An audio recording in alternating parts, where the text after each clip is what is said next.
There we go. That ought to do a little better. Also got my improvised lunch here, so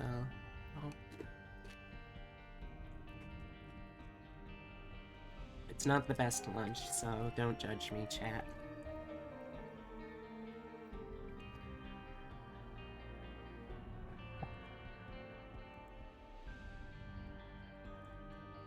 Gonna be doing some Binding of Isaac for a bit, just as like a comfort game.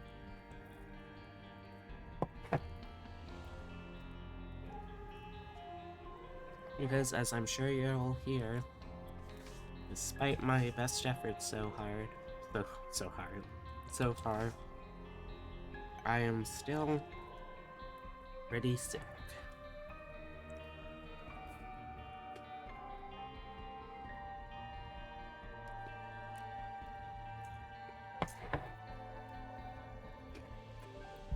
And I really want to get at least a little better, because there's that big VTuber voice showcase that Marina's doing, and I really want to be able to participate in that, so here's hoping, right? Totoro. No. You may not come over here.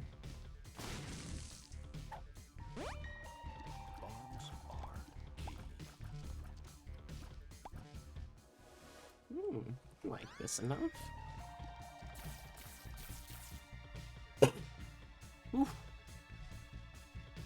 It's gonna be very hard to record good sounding audio if I have to keep pausing to cough doing it. So, hopefully. Oh, all down. This reminds me, I also need to take my my Lucinut. So I'll be right back.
Hey, Totoro, you get off of here.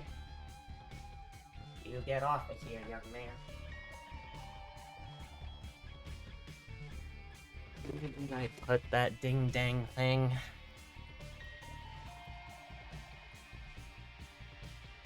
Where did I put that? Hey, Ruben. Sorry, I'm in the middle of trying to find where I put my dang decongestant.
I'm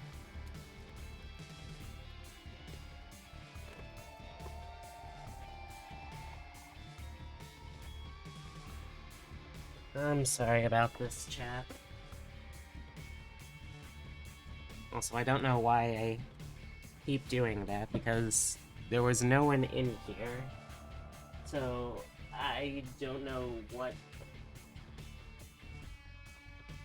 The staying rigging is gonna be how I figure out that our apartment's haunted. Because there was no one in the room to make that gesture.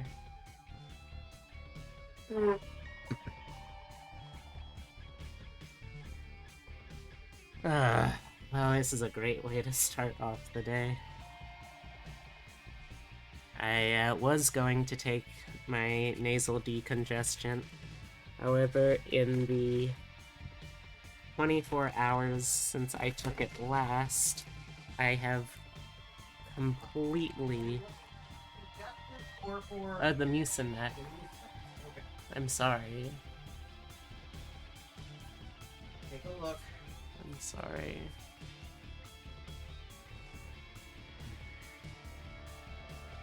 I saw it was in here. I had to leave to get the full glass of water in the kitchen.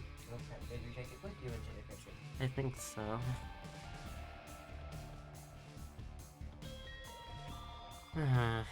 But I have managed to lose the box, the one box that I had of the cough expectorant stuff that I needed.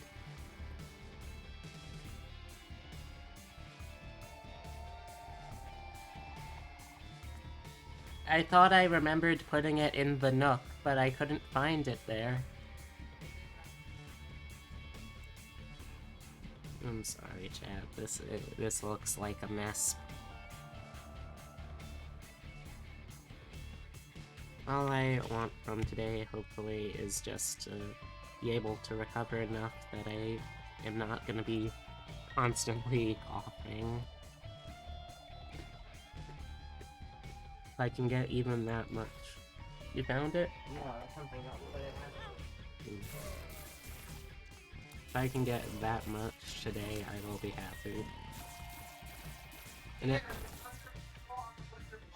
Ah. Sorry. You need to be more careful with this, okay? I was. That's what scares me. I'm not mad, I'm just tired and sick. Put it down right there, Katie. Is that what you're doing? No, baby, you can't stand on the desk. It's too crowded, and you're not allowed here to begin with.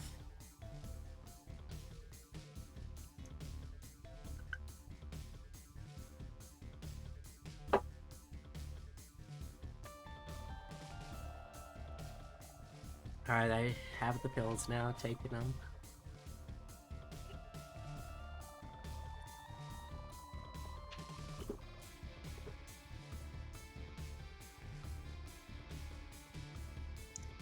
He tries. He gets very easily distracted, but he tries. Alright. I think I'm finally ready now to actually start streaming for real.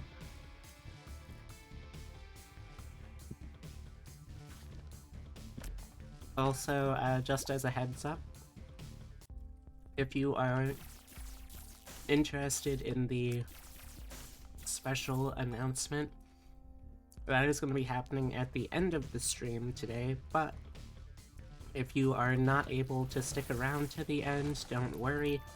It is also going to be posted on my Discord account, or Discord channel. Server, there we go. That's the right word. And if you're not in the server, then I don't know what to fucking tell you, bud. That's on you at that point.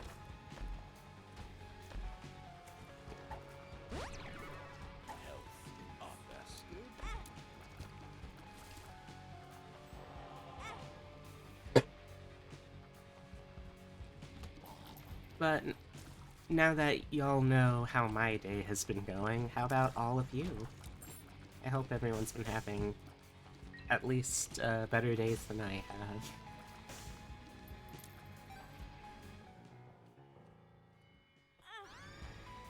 It was pretty chill, I'm glad to hear that. Did nothing? Hey, sometimes nothing is better. Also, how's it going, Ruben? It's been a little while since I've seen you. I hope you're doing well.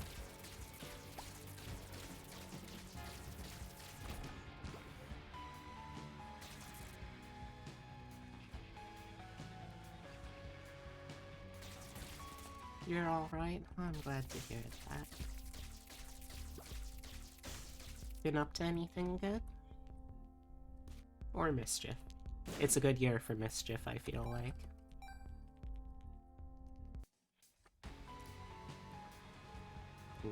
Secret room here? It was almost 1 month since you last worked. Well, expect the one day before you catch the Rona. Yeah, Corona, from what I've heard, will make your day-to-day life pretty fucked. Been having trouble keeping track of time lately? That's troubling, but I've heard a lot of people have had trouble with that recently. It's a symptom of kind of the cultural depression that people are in. Apparently, one of the ways that you can sort of help with that, or at least try to help with it, is by sticking to a schedule, but also trying to do something new every day. And it doesn't have to be a big new thing, it could just be like, I made a different kind of sandwich for lunch. But just as long as there's something different that your mind can associate with, because otherwise it will just sort of blur together, because nothing really happened. So your brain kinda doesn't really bother remembering details.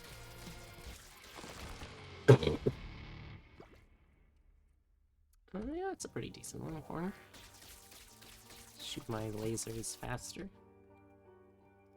Your Vaxxed still was out for 3 days and felt exhausted. Yeah. I don't even have the COVID, but it feels like I've been hit with one.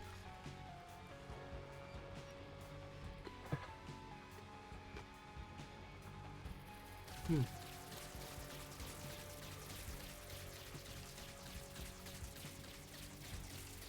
we go.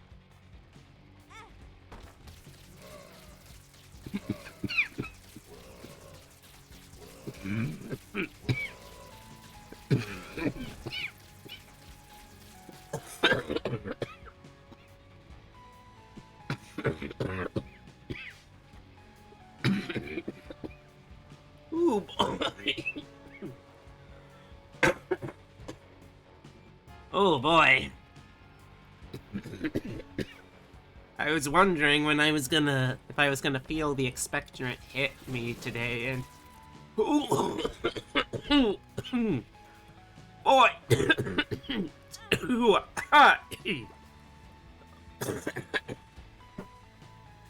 Oh my gosh, this must be unlistenable. I am so sorry.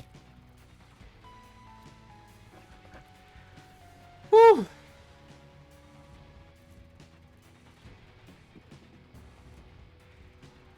Please no die on stream, you get banned. Oh, I'll try not to.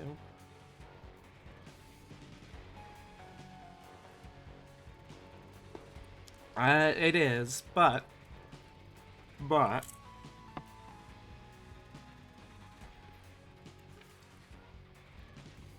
The good news, hopefully, is that the pain in this particular instance is good. Because this means that I'm breaking up the mucus in my chest into smaller, puff-sized little bits. And if I do that...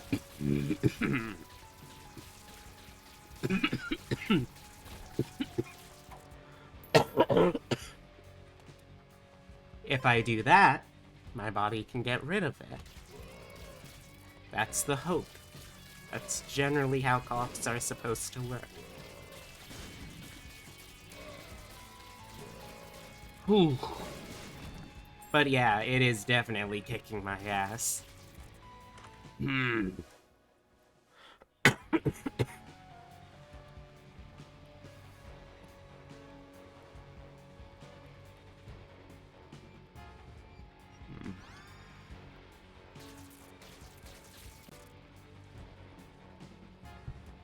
Anyone?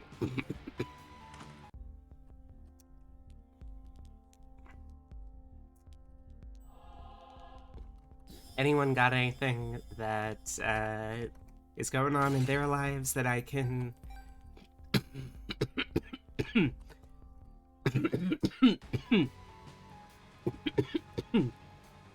distract myself with? I'm sorry, this must be really uncomfortable to watch. I hope it's not, but if it is, I totally understand if anyone doesn't, if anyone like drops out of the stream today.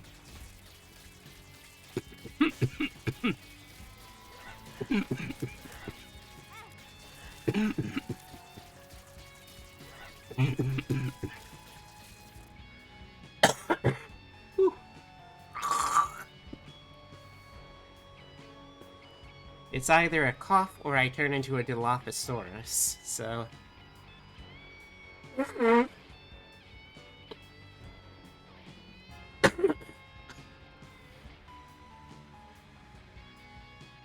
Oh, wow. I'm hoping that because the the expectorant didn't hit me this hard yesterday, that this means that it's coming out today.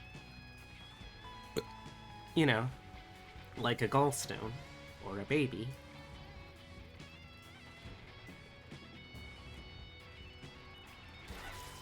You had a pretty profitable day on Path of Exile? Nice. What exactly does that mean in the context of that game, though? I'm not sure if I understand. Like, were you farming for a resource? Because I thought Path of Exile was like a single-player kind of dealie.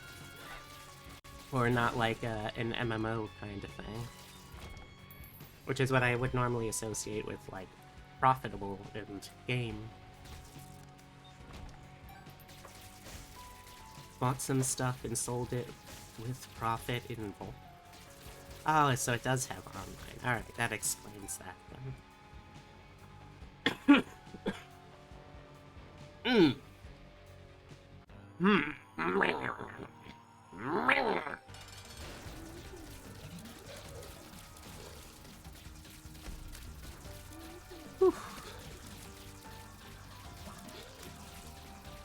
I don't know what that voice was. I'm gonna call it Snurflin. I just got a hawk snurflim out of my lungs, I guess. I don't know what that little chest gnome is doing in there.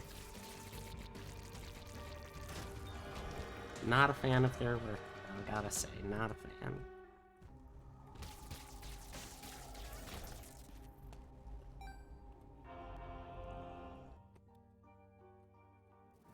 Old Bandage, that's a pretty good one, actually. There's some PvP, but nobody really cares. And it also is only when you agree to a duel.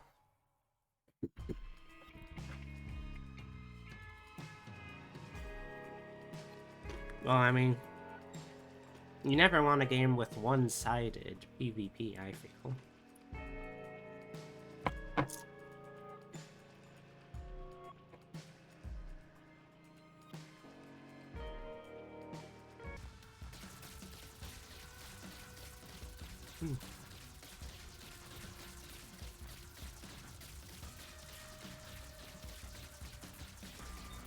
Ooh.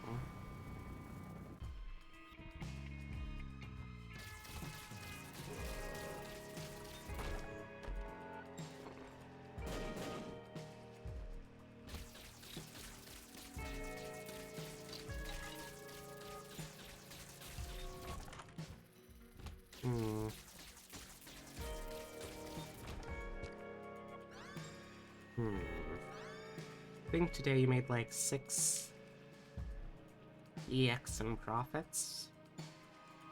Well, what's EX? Is that like Latin numbering or something? Exalted orbs. What's an exalted orb?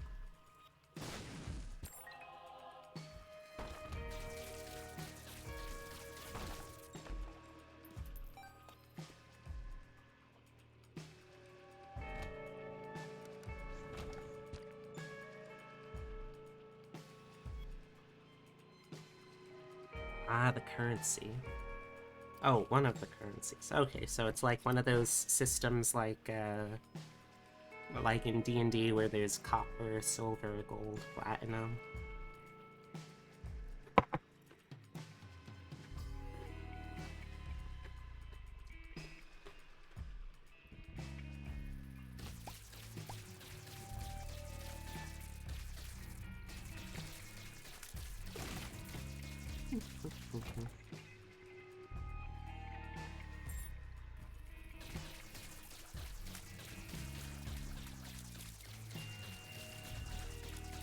All currency can be used on gear or other stuff, which stops inflation.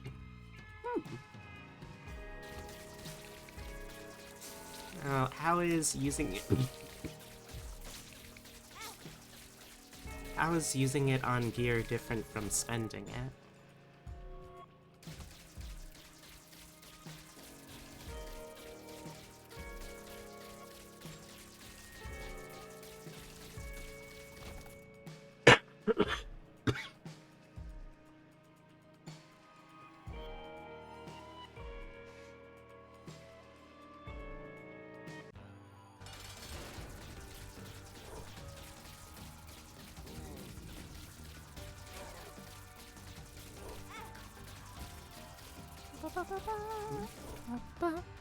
Thank you very much, Kingslayer, for joining the Warren. I hope you enjoy it here. I do apologize that you have to hear me like this.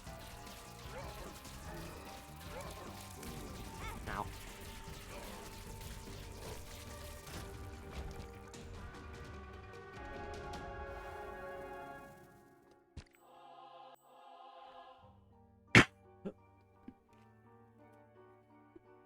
How are you doing, by the way, Kingslayer? Hope you're having a good one today. Better than mine, at least. Oh.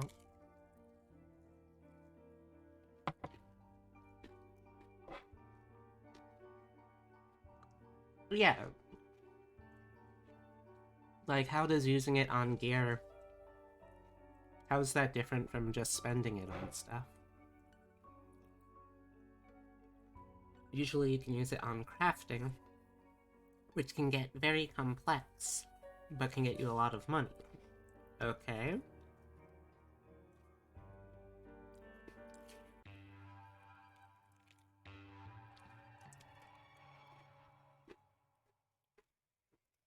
Go on. Oh.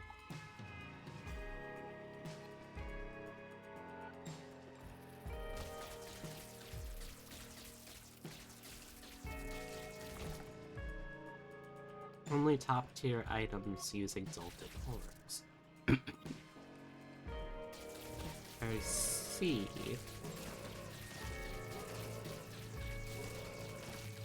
So, it's a crafting material, but it's also a super valuable, like, coinage system.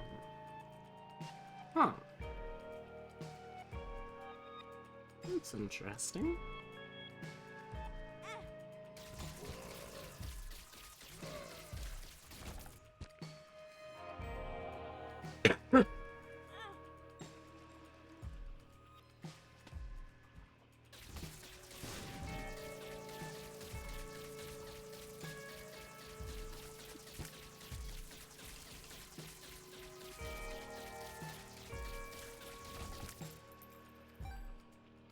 And since they drop so rarely, they have a really high value.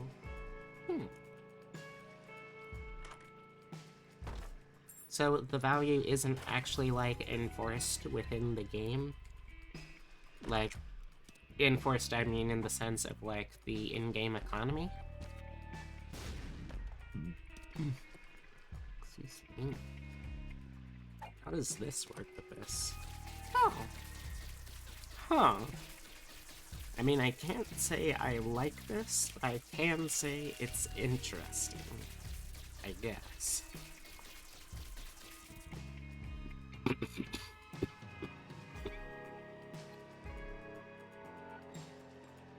Usually what people use for trading is chaos orbs, which is used for, like, mapping as in playing the game or also lower tier crafting. Huh. Interesting. Wait, but if all value is created by the players, does that mean there's no NPC like shopkeepers?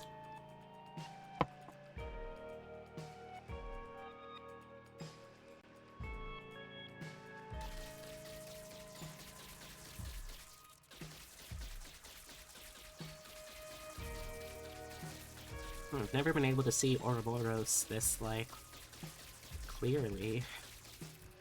It's kind of a neat effect, really.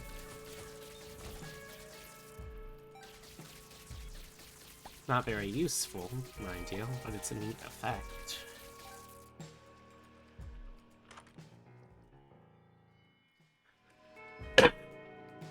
I am gonna ditch it here.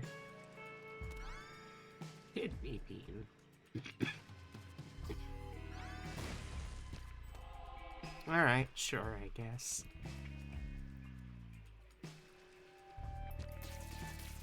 There are, but you don't get items like Exalted Orbs unless with a very specific recipe, and to get that, it's very rare, and even then, you only get shards. Huh, I'm still not sure if I understand, but I don't think that's, like, a fault of your explanation.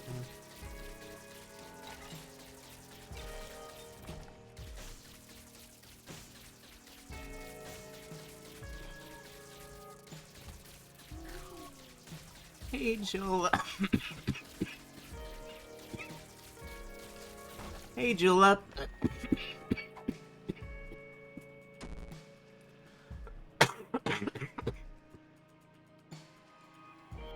Well, bad news. I'm producing a stream which is probably completely unlistenable. Also bad news. The cough is giving me a great deal of pain since I've taken the expectorant.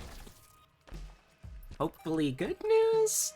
The expectorant does feel like it's loosening a lot of shit up, and if I'm able to clear that, then I have a good chance of still being able to record something for the Vtuber voice showcase that's gonna be happening on Sunday. How you been, though, Julep? How's my favorite little piggy?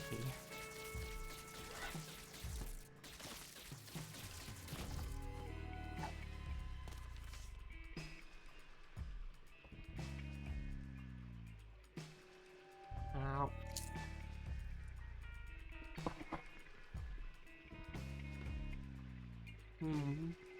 Thank you for the head pat.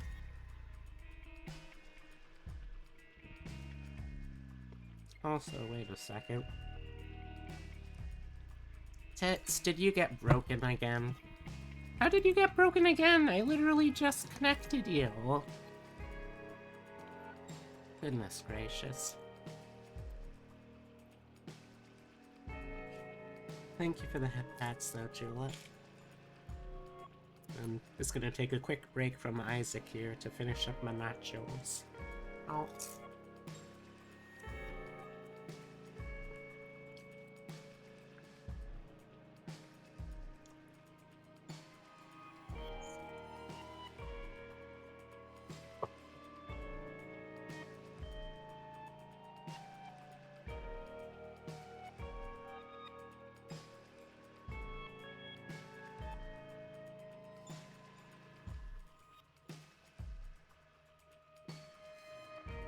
What people usually do is sell rare items for alteration orbs, which are pretty common, but have what?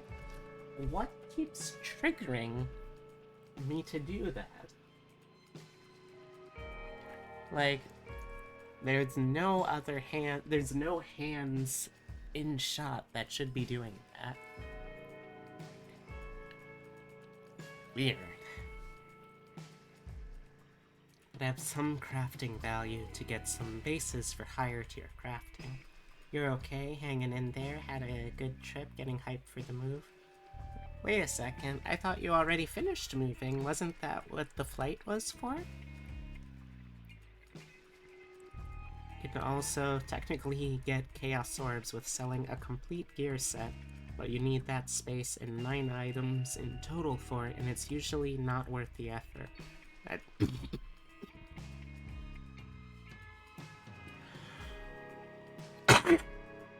That does sound like a lot of work.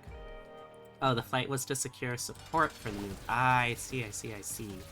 So, are you still in California right now, then? Or... Oh, you're moving in June. Oh, I gotcha.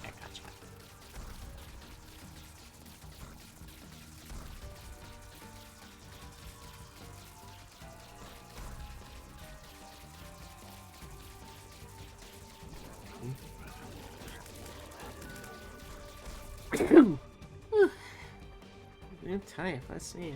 Dang, I wasn't even able to get up a tissue in time.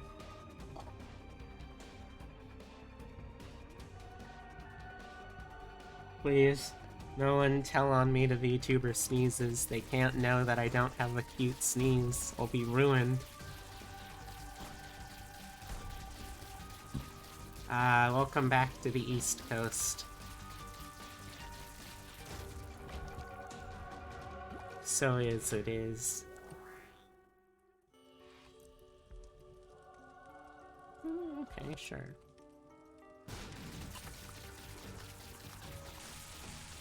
Ow.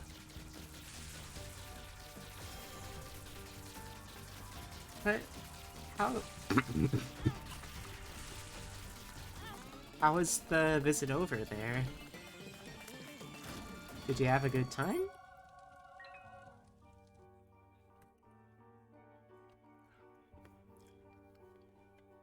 Your sad, sicky voice is kinda cute. What?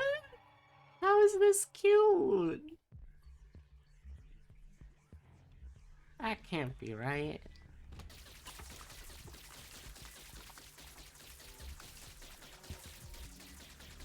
It's true. I don't know.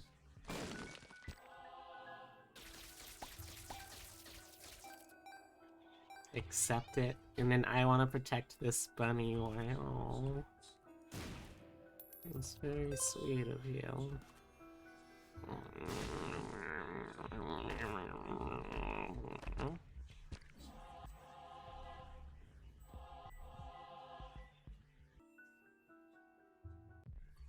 Thank you.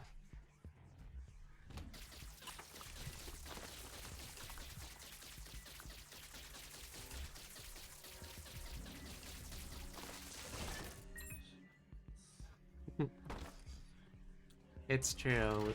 I do sometimes be growling.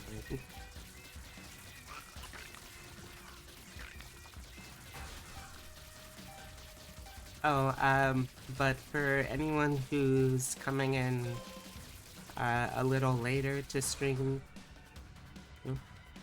What? Oh. To anyone who's coming in a little later to the stream, the special reveal thing is gonna be at the end of stream today. If you're not able to stick around for that, you can check out the Discord and it will be posted there too. It's a reveal that I wish I could talk more about, like, talk more normally about, but, well, I can't really, because I'm but it's something I'm nervous about, I'll say that much, because I I want it to be received well, and... Son, what is it? Made a big sneaking hole. Oh, baby. You're sick too? We can't have everyone in the house sick, son. One of us has to be healthy right now in order to take care of the others, and that was your job. Where's your sense of filial piety?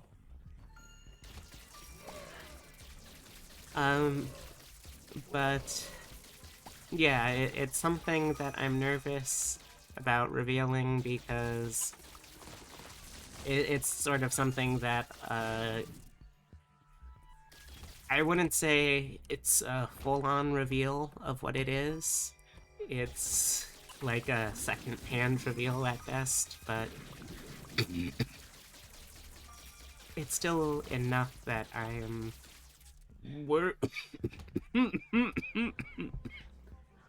Hold on.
Anyway, as I was saying, it's something that, like, to some VTubers is not really a big deal, and I'm honestly not sure if it's a big deal for me yet.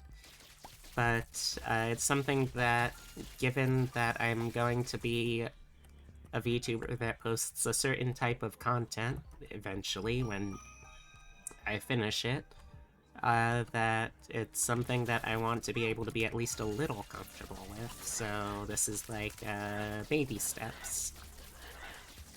And I'm sure if you've stuck around for long enough, you probably have, like, what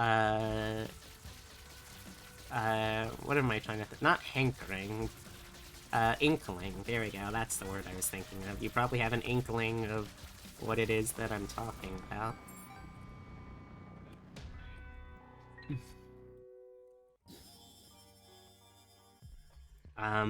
But that's gonna be at the end of the stream / after stream on Discord, so I'll have to wait just a little while longer. Does luck influence what pills you get? No, luck doesn't influence what pills you get, but it does influence whether pills drop in the first place. So, like...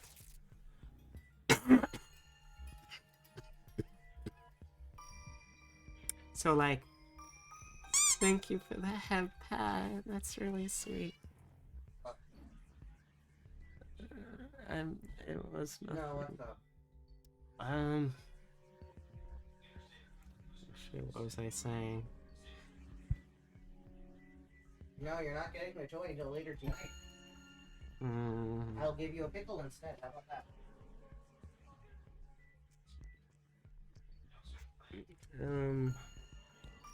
I'm sorry. You forgot?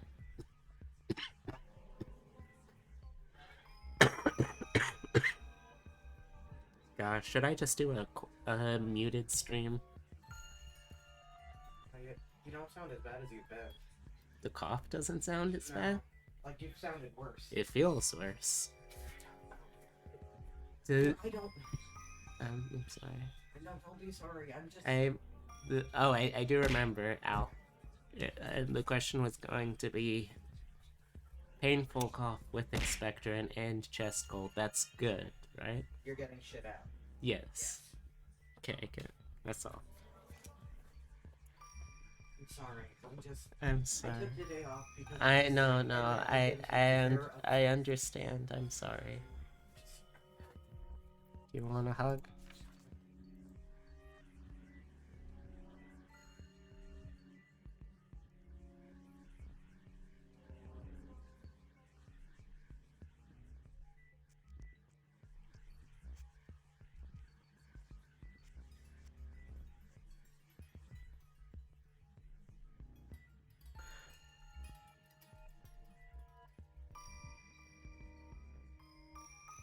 Huh.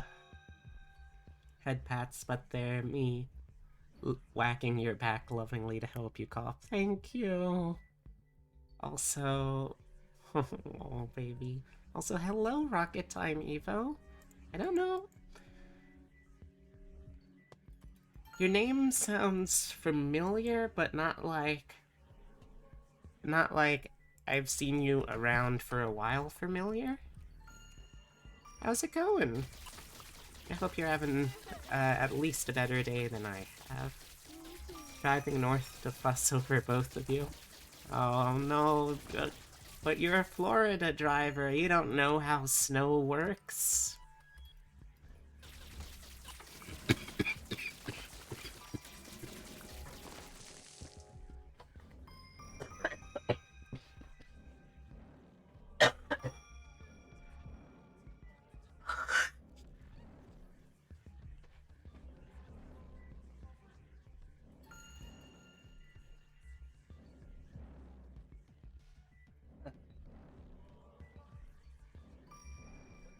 That one sounded worse.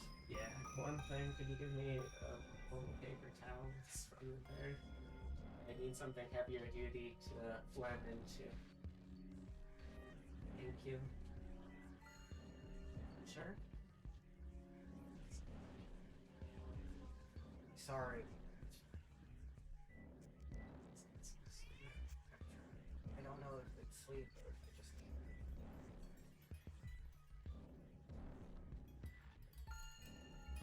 I'll do whatever I can to.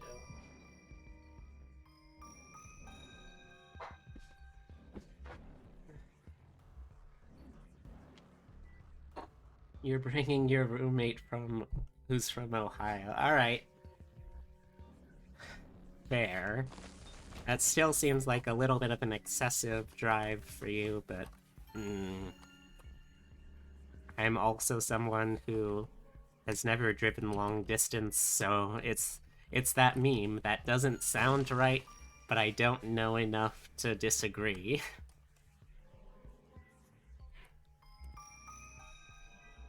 And yeah, I hope you're having a good day, Rocket Time. And, if you don't want to talk, I hope I can provide a very nice lurk despite the sound of my hacks and wheezes.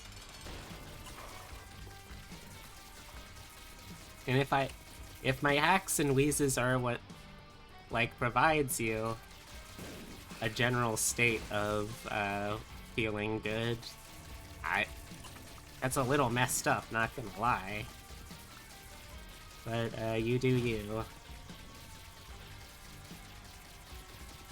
Ooh, you're faster.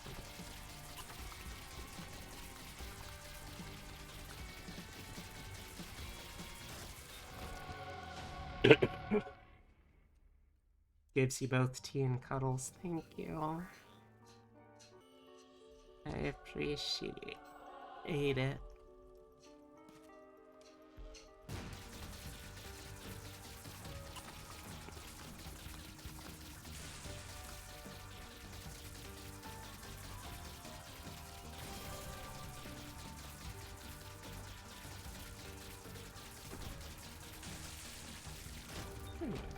There we go.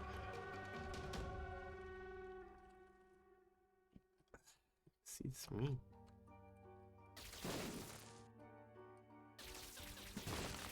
Excuse me.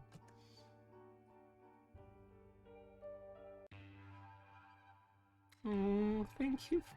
Thank you for the hug, Aero. I appreciate it.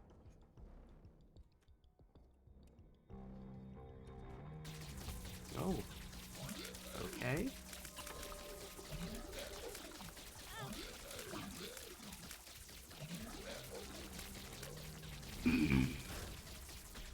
It seems a little excessive at this stage of the game to have fights like this as a normal room.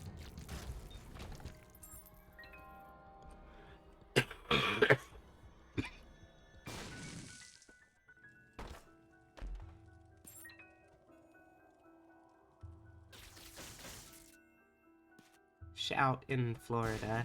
You tried to get speech to text to type Schadenfreude for you, and it spat back shout in Florida. What are those white flies? Oh, so the item that I picked up from the angel room on the last floor was called Lil Harbinger.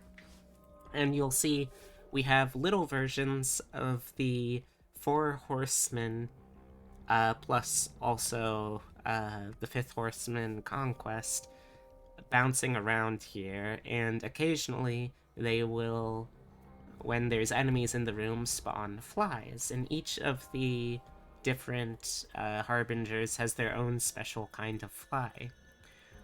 Conquest doesn't really have, like, the flies themselves don't have a special effect, but Conquest's thing is they spawn more of them. War does flies that explode, Pestilence does flies that poison, Famine flies make enemies slower, and I think Death flies... I think those are just, like, increased damage? And also, each of the Harbingers themselves have their own special traits. Like, for instance, War will actively fly towards enemies and try and deal contact damage, stuff like that. It's the kind of little things that you notice in the game after playing it for long enough. That said, there's still plenty of things that I cannot grasp for the life of me. Schadenfreude may be a shout in Florida. I mean, I guess. Totoro has been very good about keeping us company today. Though he did do a little kitty sneeze earlier, that made me a little bit worried that he had somehow caught something from us. But I'm pretty sure that's not a thing. He may be on the floor, but he may have left as well.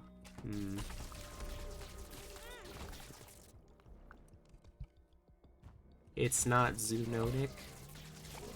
That doesn't sound like a word, but I don't care enough to object.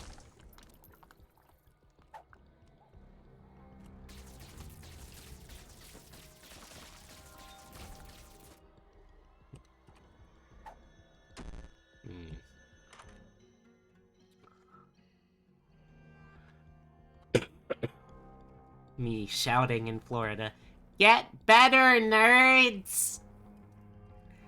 I'm trying, but the nerds that I have, those are the best nerds that I have access to, and that I have, so, like, if those nerds aren't good enough, where am I going to get better nerds?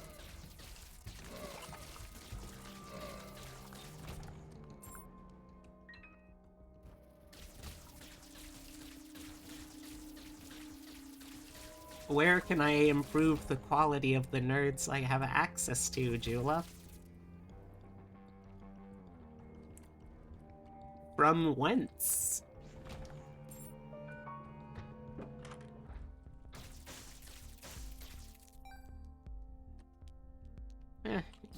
Yeah, sure, let's get one of these, why not?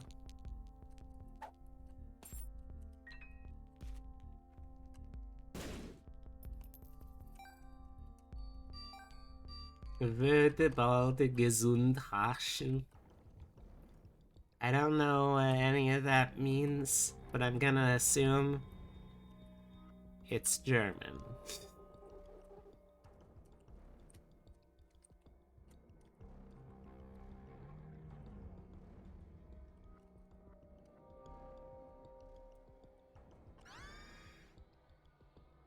Did y'all know that Haagen-Dazs is actually just kind of nonsense words?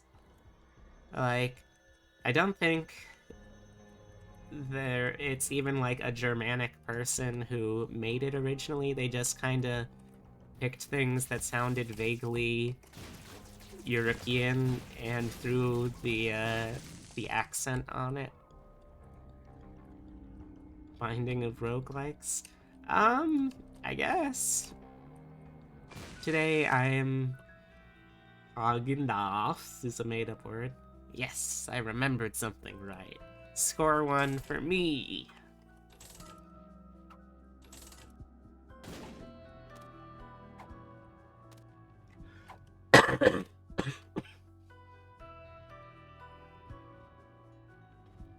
Dell. Yes, it's Dell. It is a good Dell. Yes, me is a good Dell. Fuck you, Mom! Fuck you, Magdalene!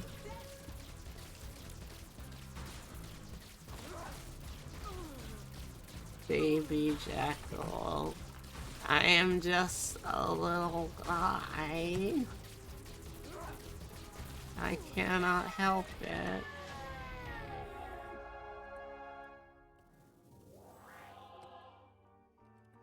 I hope this is the leg of the cold for both of us that has... I hope this is the leg of this cold for both of us. The leg? This is the leggy of the cold for both... The last leg. Okay. That makes sense now. I understand. Also, how you doing, Daryl? I hope you're having a good day. It's alright. I'm sorry if I pushed earlier. I was just very upset with myself because in less than a day, I had managed to forget where I put something important, and I felt very helpless.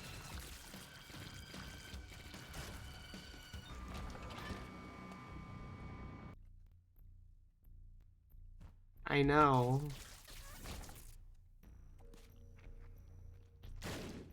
Well, I know now, obviously.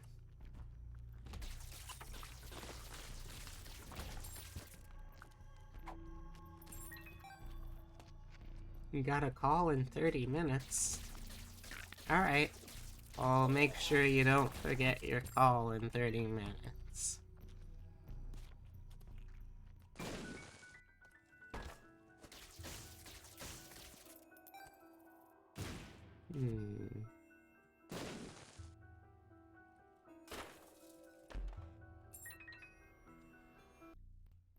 Also, the other one you showed you, it's the Mucinex plus a decongestant plus Tylenol. Because your colds hit your sinuses a little too hard. Fair. We stand honest and open communication. Oh. You know, I gotta tell you, one of my favorite guys has got to be Stanley Honest and Open Communication. It's a very long name that he has, but it's, you know, a very apt one. I'm a big fan of Stanley Honest and Open Communication.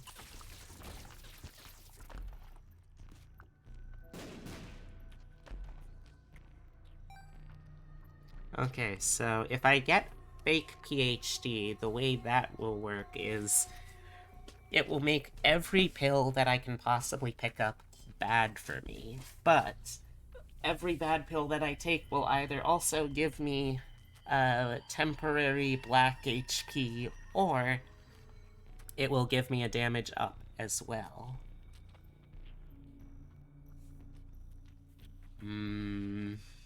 We already have pretty decent damage though, so let's just reroll.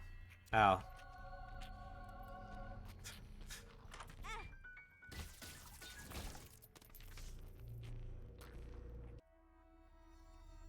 Okay. Hi, babe. I love you too.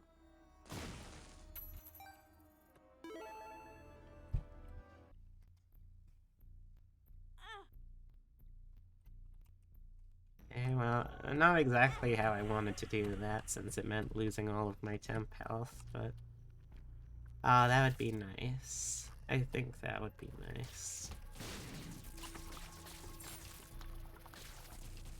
Ooh, that was closer than I'd...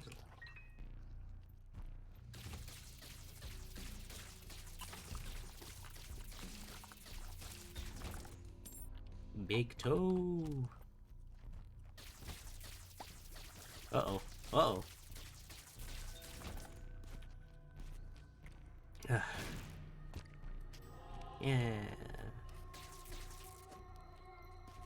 Got some temp HP back. Aren't you a little short every day? Ah! He is. He is. Friends till the end. Hands on hips. We are the same height. You can't prove that. No one has seen the records. You can prove nothing.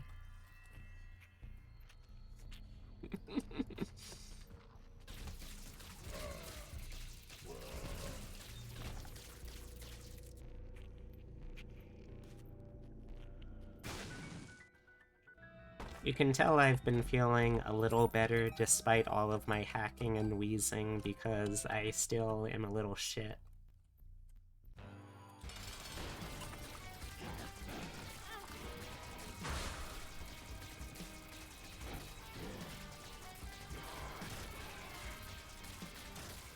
There we go. Ooh. Yeah, you know what, sure. I don't really want to lose all of my HP, so I'm gonna... As tempting as that damage up would be, I'm gonna try and do one more room to reroll. You were the tallest 5th grader in your school, and then you never grew any taller. Oof. Rip to y'all, but I'm different.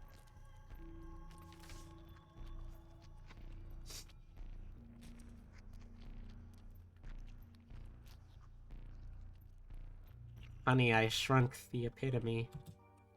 Well, okay, well this one is just actively much worse than the item I would have had, but, oh well.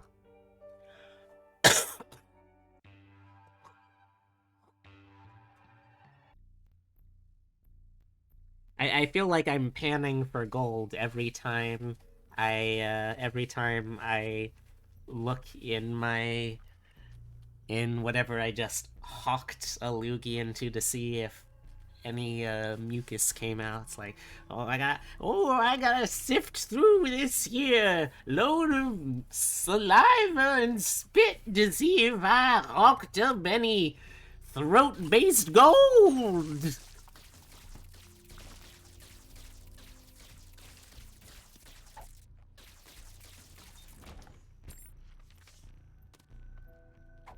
Ooh, we got a library? Well, you know what they say. Having fun? It isn't hard. When you got a library card.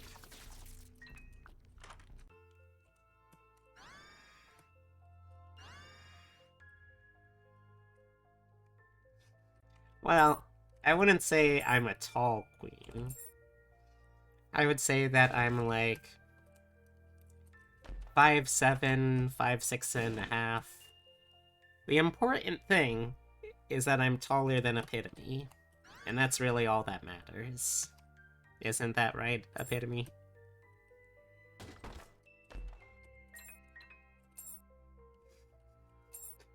Are those your hands on your hips, or your hands on you?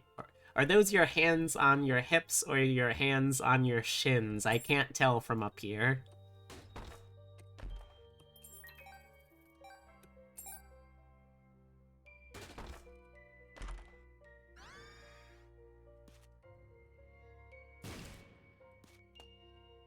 Here you have short legs. I know, I'm trying to make jokes. I'm trying to be a bun who's got jokes. Ah, damn it. Oh god, there was a ton of them in that room.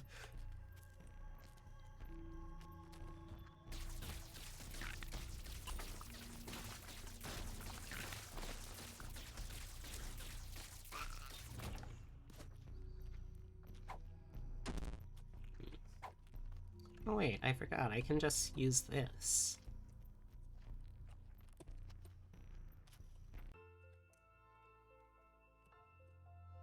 There we go, now we've got Pokemon.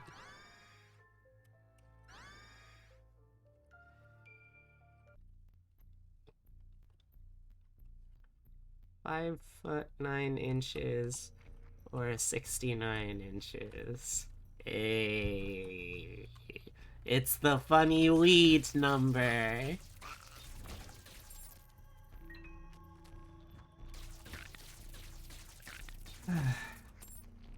You know, I have people who keep trying to tell me that that's actually the funny sex number and 420 is the funny weed number, but like, how the hell would you 69 someone?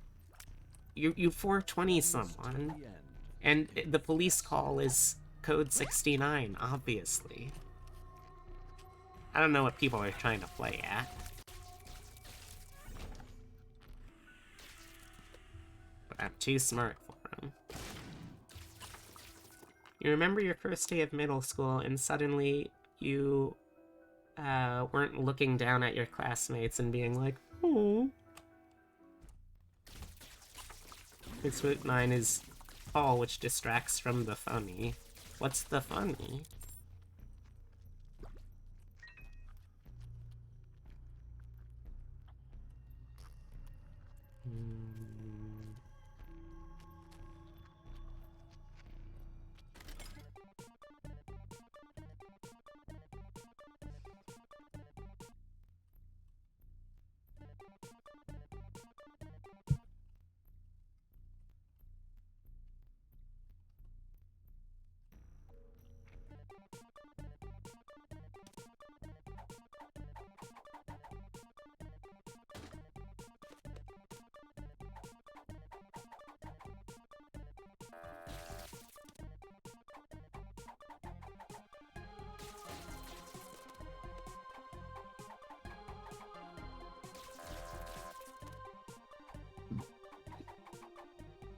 Your current favorite joke is saying nice after numbers that aren't 69 or 420. Excellent, excellent, excellent.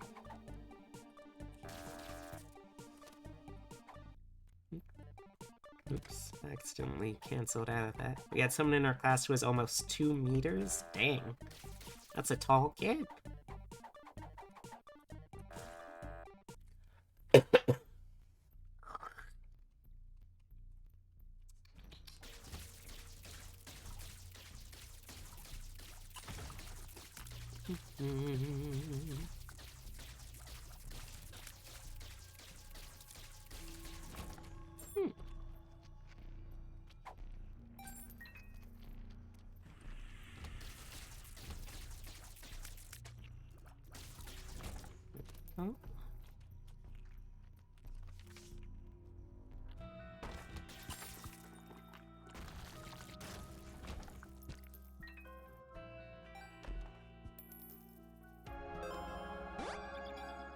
Oh.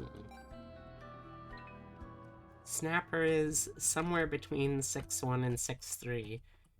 Now, when you say it like that, you make it sound like on a daily basis, like some kind of bizarre alien sound wave, Snapper's height fluctuates between a range of 2 inches. Is that what you're intending to imply, or...?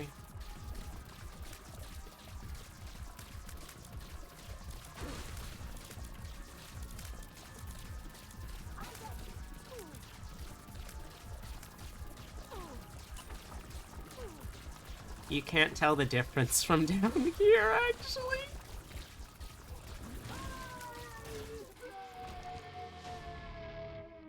Tall is tall. I mean, you're not wrong, tall is pretty tall.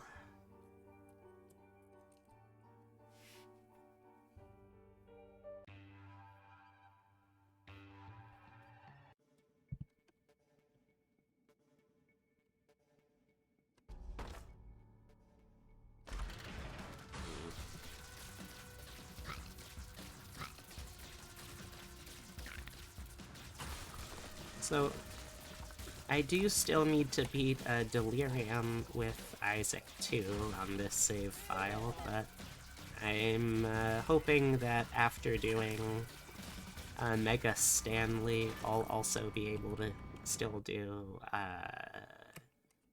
will also still be able to do Delirium anyway. We'll see if the game will let me. Here's hoping, but you never know.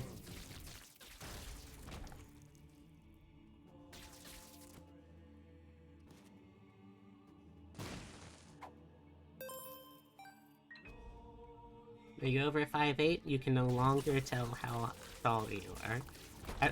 You've never had, like, Snapper just, okay, Snapper, please hold this up to your head, and we'll just, like, mark off on the side of, like, a door frame or something. You've never done that with Snapper? You can shrink.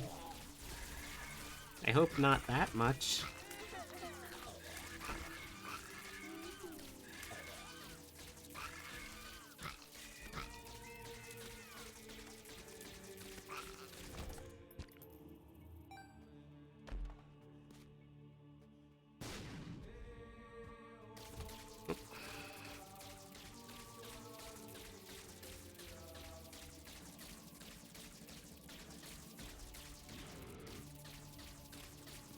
Yeah, about 4 inches is as far as is... Wait, how can... Wait, you say that, Ruben, as if you are able to willfully shrink yourself 4 inches. Is that what you are saying? Are you saying that you are capable of, at will, shrinking yourself up to 4 inches comfortably, but theoretically further? I need to know if that is what I'm meant to understand about that. Also, people can fluctuate between half an inch to a full inch throughout the day. Oh yeah, that's fair. That's fair. Gotta help put away groceries. Alright, see ya in a bit, Julep. You can basically collapse your spine like an accordion? I'm sorry, what? What? How? How? I think that's a fair place to start, wouldn't you? Let's start with how.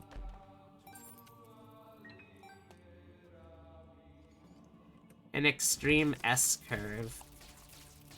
Okay, so you have like... So you have like mega scoliosis or something?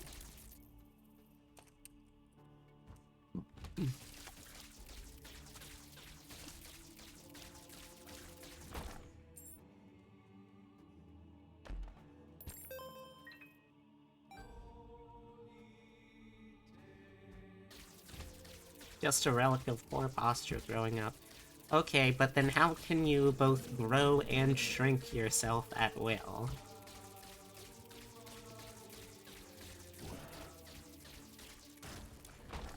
Is it just that you're actually always your max height, but because of your posture you're constantly slouching and it seems like you're a smaller height?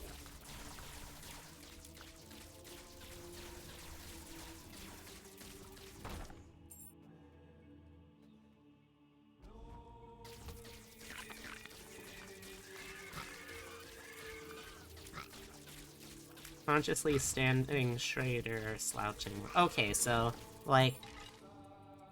So in that case, what we're saying is, it's not that your actual body is, like, warping itself to get longer or shorter. It's that, like, you have like, a constant height, but because of your posture, how high you actually are can appear differently.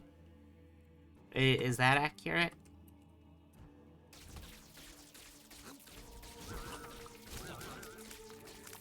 Okay. Okay, I just had to clarify that, because that was so wild, my cough forgot that I needed to cough for a little bit there. Totoro's taking care of you again? Fantastic. What's he doing to help?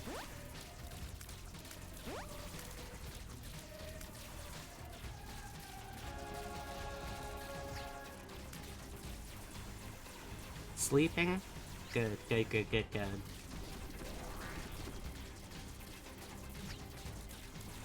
Ow.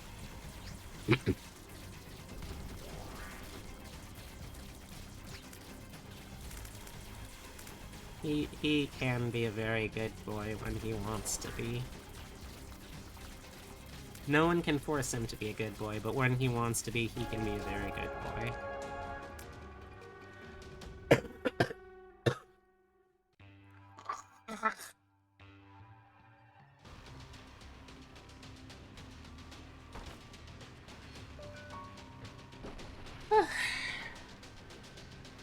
Alright, let's see what our options are here before we do or don't reroll. Huh. Okay.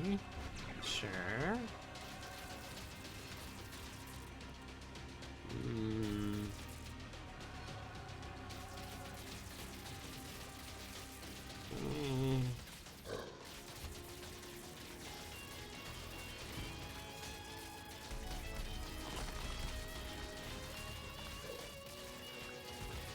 Yeah.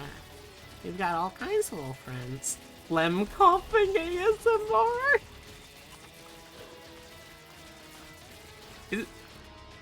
If this is actually someone's ASMR, I don't know what I would do. I mean, I guess I'm glad that I could be of service still.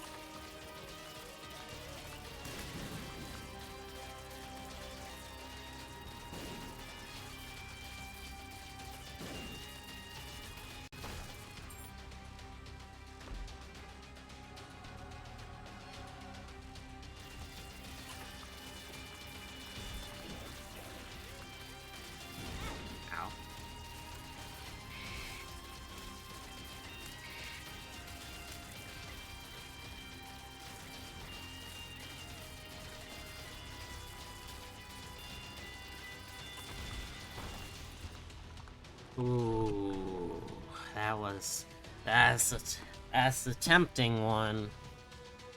I'm not gonna do it, but that's a tempting one.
Learned something new.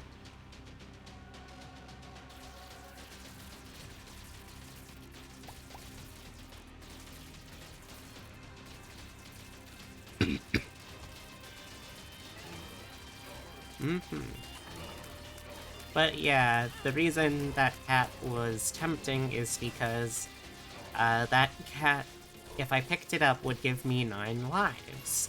However, because it's a dead cat, those 9 lives would each only have a single hit point. And I would be kicked back to the start of the previous room, which means that I would basically end up being caught in a 1-hit point fight every time, potentially. Normally I just wouldn't do that unless I'm playing a character that already only has 1 hit point. However, there are exceptions to that. For instance, you can take devil deals that would normally take like all of your HP away safely because you'll just come back again. Or if you get 2 other cat items, you become a special powered-up version of yourself based off of that cat. That's another time that I would consider taking it. Anything in Isaac, at least in theory, in design, has some situation where it could be useful. Now, if you're actually able to find situations where that's true, that can kind of vary a little bit, but that's the intention at least. Yes, you can overspend in terms of how much HP you would lose at a devil deal.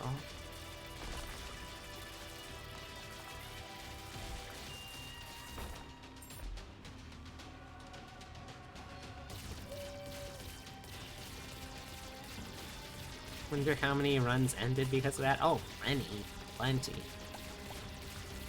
Like, there's plenty of times where I have just, like, I know that I have HP left. I don't remember if I have enough HP left to take this deal, so I'll try to just for the heck of it.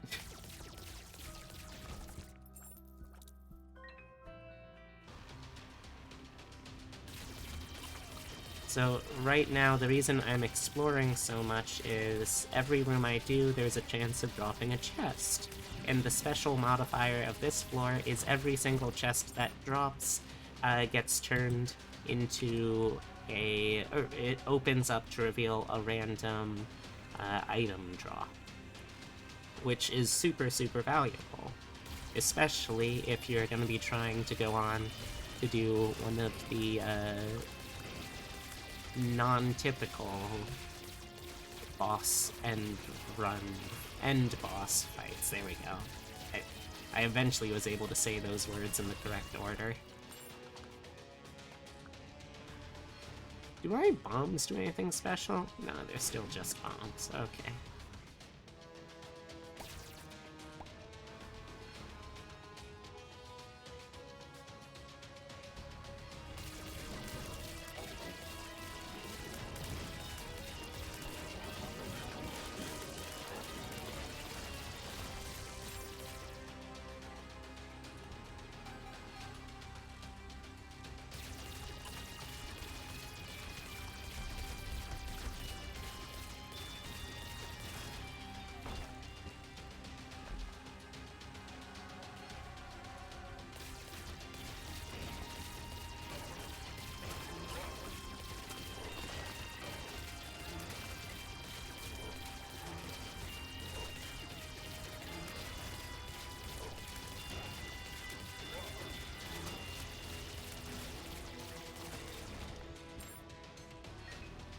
Okay, looks like we got all of the items we can out of this floor, and I'm not going to do the normal end boss for this route. Instead, we're gonna fight Mega Stan, and hopefully, fingers crossed, if all goes well, after this, we'll also be able to fight, Delirium. We'll see. We'll see.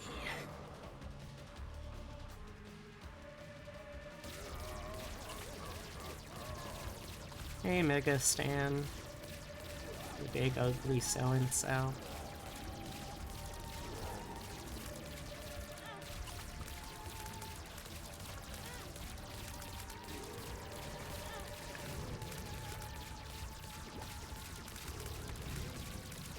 So he's annoying in his first phase especially, because he has several unskippable phases where he'll just summon a bunch of other bosses that you'll have to clear first, and it's just a big waste of time. If you're lucky enough that you get a Chaos card earlier in your run, this is normally what I would save it for, because if I can get through the first phase quickly, then the second phase there is no, like, unskippable sub-boss fights that you gotta take care of. So it's much more convenient for me. Thank you for the head pat! How you doing, Umbra? Okay, now we gotta fight Mega Sloth. Oh, wait, no, Envy. Mega Envy. I always get those mixed up. You're alright? I'm glad to hear that. I have been coughing more heavily now than ever, but that's probably a good sign, because it means the expectorant is working. And hopefully, fingers crossed, I'll be able to finish this cold's, the worst of this cold at least, if not all of this cold. God, that would be lovely. Then I'll be able to still participate in the VTuber voice showcase, which I really wanted to do.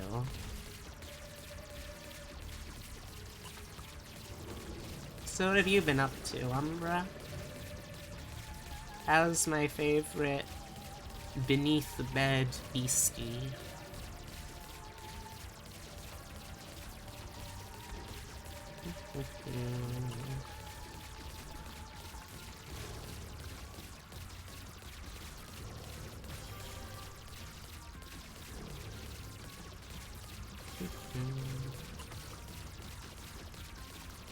You're alright? I'm glad to hear that. Now we have to fight 2 of these fallen angels. Okay, there we go.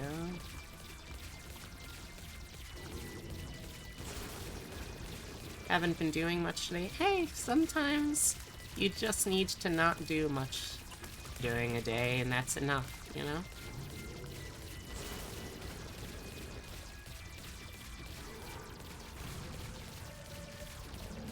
Okay, now we finally entered phase 2. So now this is just more straightforward bullet hell kind of dealies. Which, fortunately, because I have an item that slows down time, it's a little more interesting in terms of how I can dodge things. Not as straightforward, at least.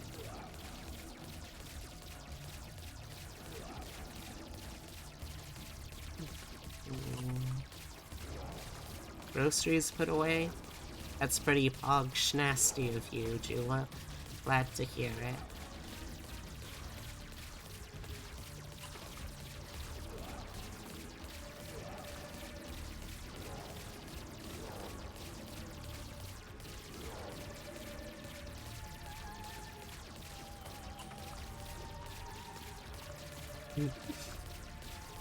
That is the happiest frog emote I have seen in a dog's age. Where'd that little fella come from? Almost there. Almost there.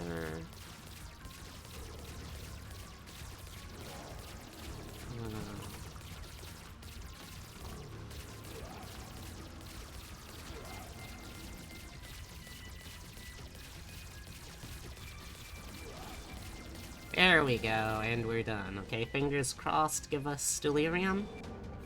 Oh, denied me delirium at the last moment.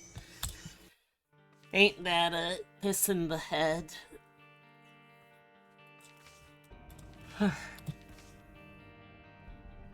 Your art comma AI?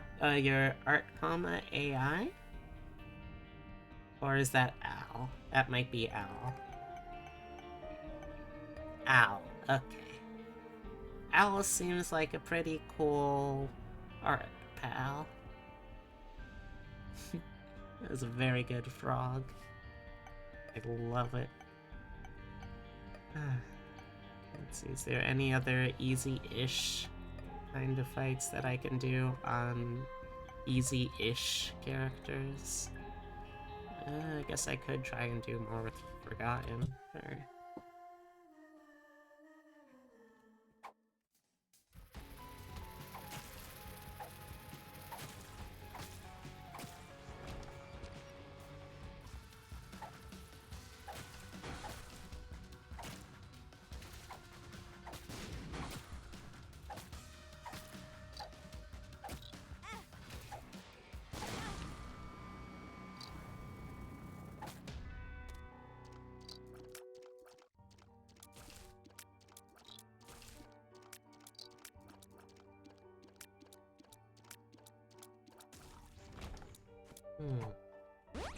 Ooh. Health up. Okay. That helps a little bit. Oh. Okay, well, if I get a key, I'll come back. Okay.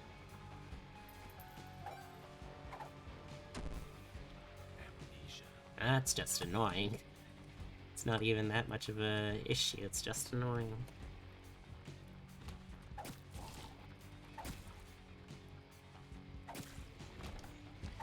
There we go.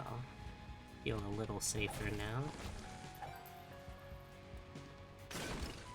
Oh, come on. They're a really good friend, and they only have one emote, and boy does Froggers work hard. Hey, Froggers is the hardest working frog in the business as far as I'm concerned. I have known this frog for less than a minute, and I already would live and die for this frog. I don't think it would let me, though.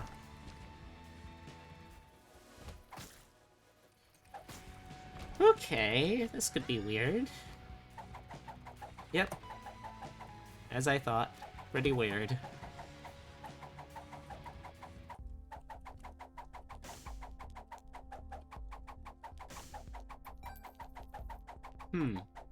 Not sure how I feel about this, but, I guess we'll find out. Frog's name is Ha-chan, and the emote is Froggers. Whoa! Whoa!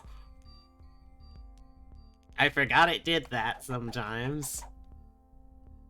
Oh, that's gonna be silly. Oh, it's gonna be just silly. Pog Frog. I mean, it truly is a...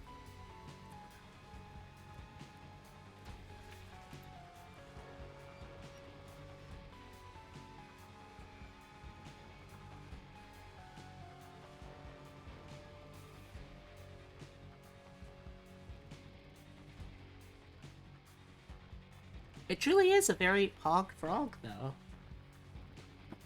Like, where's the lie?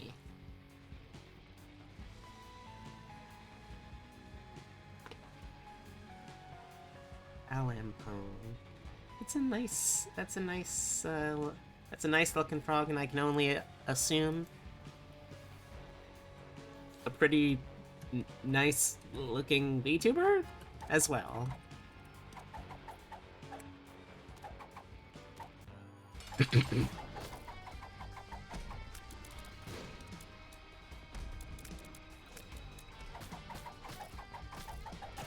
Here we go.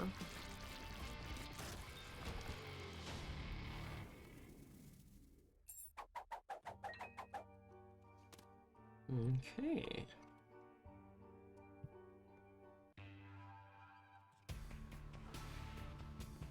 Your body is rejecting awakeness. Uh-oh. Well, do you need to stay awake at the moment? Because if you're only staying awake for me, I give you full permission to rest and relax. Does the bone... yes, when the bone hearts are empty, if they get hit again, they will get broken. So it's very important to be mindful of how many times you've been hit. Every third hit means that until you get another health upgrade, you have permanently lost maximum health.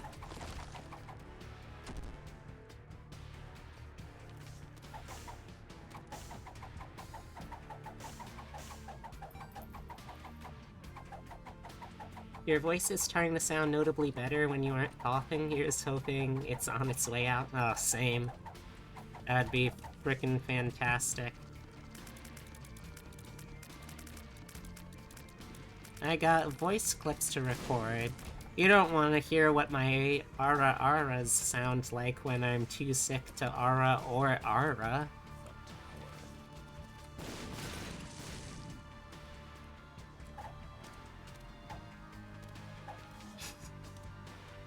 Oh? Oh my god. Alright. Also, hey Tokinala, how's it going? I don't think I've gotten a chance to say hi to you yet today, so I hope you're having a good one. Alright, let me get my timer out, Julep.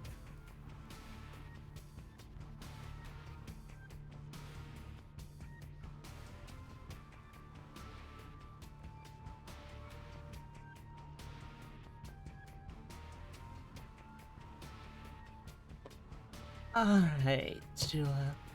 If you insist, I'd be more than happy to try and give you a little bit of the...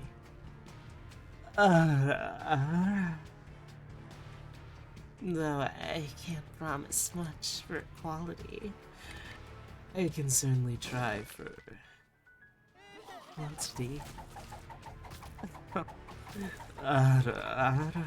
Listen to me, though. I must sound so silly.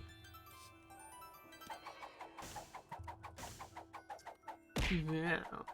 Oh, that's awful rude of you, Reuben. What has gotten into you? You thought you said hi, you were lurking for a bit? Well, I may very well have missed you. I'm terribly sorry. These old eyes aren't what they used to be. But if I did miss you, welcome in. I do hope you're having a wonderful day today. Oh, Reuben, you really are a very naughty puppy today. Ara.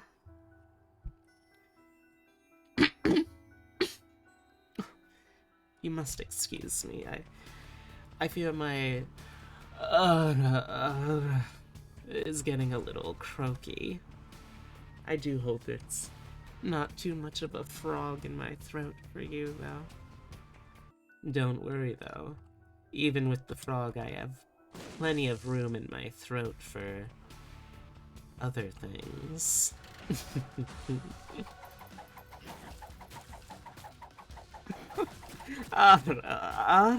Listen to me, though, going on like I'm some young thing. I must sound so silly. Oh, thank you for the hydrate, Umbra. I'll be sure to wet myself down a little more.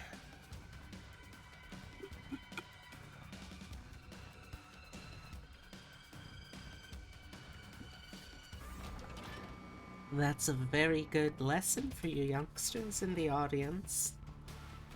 If you're sick, it's very, very important for you to hydrate. Otherwise, how can you take care of yourself?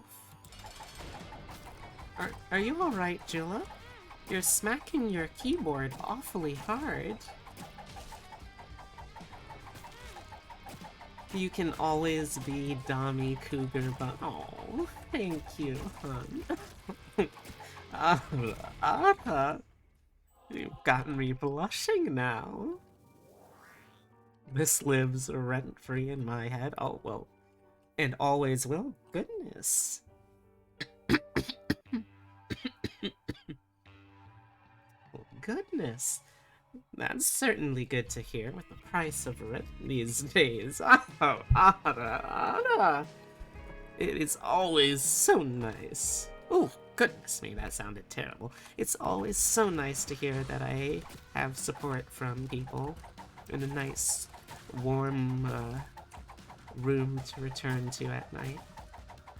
Who needs to get hit harder here, Julep or Reuben? Oh, I don't know. What do you think, Umbra? Have I not hit you hard enough, dear? Would you like something a little tougher? You, please? Oh. Oh, Julep. That's so forward of you, dear. I don't know what's gotten into you, but I do hope it will get into you a little deeper.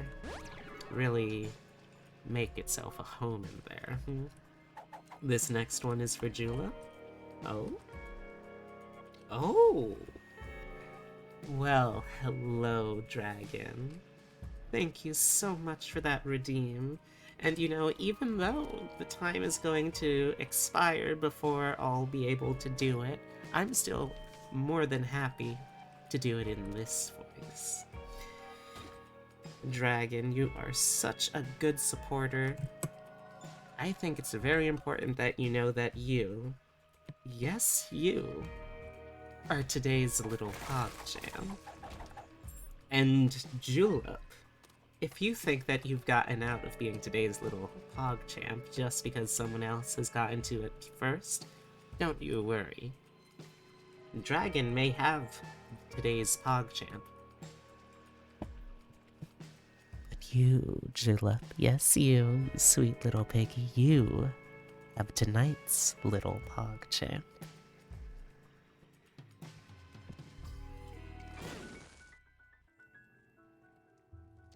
There you go. I hope you enjoyed.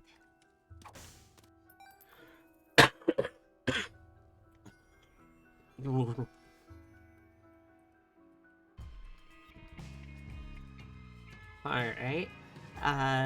What noun am I using for Julep? Julep, what good little X would you like to be? What's this about a special reveal? Yes, there's going to be a special reveal. I have it planned to happen at the end of the stream, but if you're not able to stay till the end of the stream, I am also going to be revealing it on my Discord before anywhere else. Piggy? Oh, well, Jula. You should know that you never need a redeem to have me call you. Yes, you. Bottom or piggy alike. You, Julep. Yes, you. You are such a good little piggy. From your piggy little top to your piggy little bottom, you are a very good pig.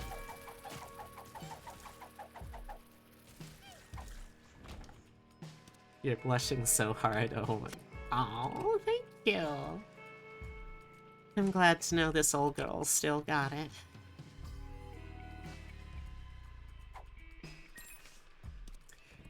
Gosh. Do y'all think that I missed my calling being like a lewd tuber? Sometimes I wonder if I should have a MILF character as like an alt just for this, you know? People do seem to like it when I am MILF.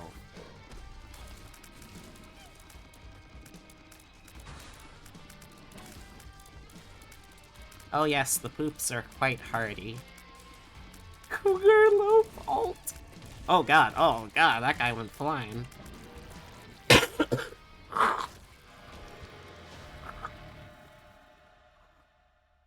Oh god, I'm a Dilophosaurus right now.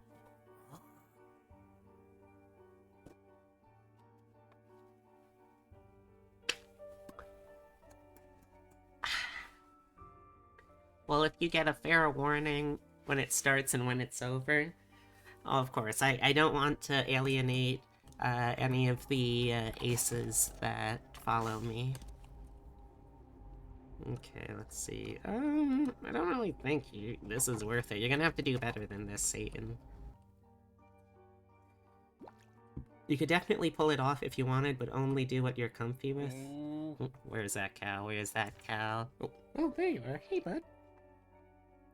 I mean, I know that I'm comfortable with it because, as a autistic and asexual person, part of the way that I personally learned to take control and feel comfortable in a world where, like, being sexual is considered kind of a norm, that the way that I learned to get a sense of power there was in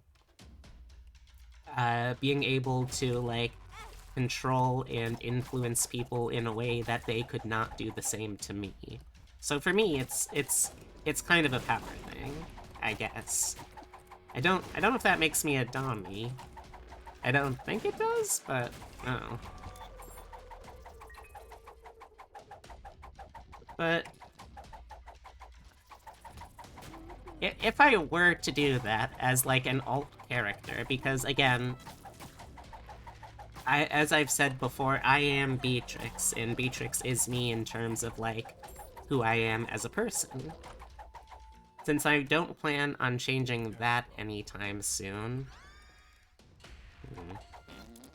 Well, I mean, with Dirty Mind, actually, that's not a bad combo. But since I don't plan on changing that, although I might have, like, Beatrix age with me, that could be kind of cool, too. But since I don't plan on changing that, I'd probably end up getting, like, either an alt version of my model, or a, like a full-on alt character that I could, tap and, like, tag in and out with, you know? If I were to do that, though, I'm trying to think, like, what kind of character would I want to do, you know? Like, beyond just MILF, what other characteristic could I do as, like, a character, you know? As a character trait. What do you think, chat? Are there any kind of MILFs you think I could pull off in particular? Any genre of MILF? Would it be genre, flavor, all? I don't know. I don't think I could handle being the Omni MILF Julep, because there's plenty of varieties, types, and flavors of MILF that I'm simply just not qualified to handle. Like, for instance, I have to imagine that in like, cultures with, like,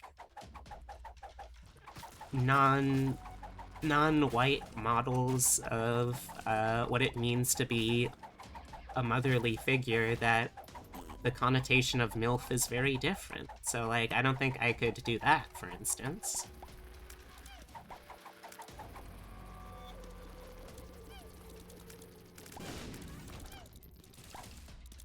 Like, I could not be every MILF.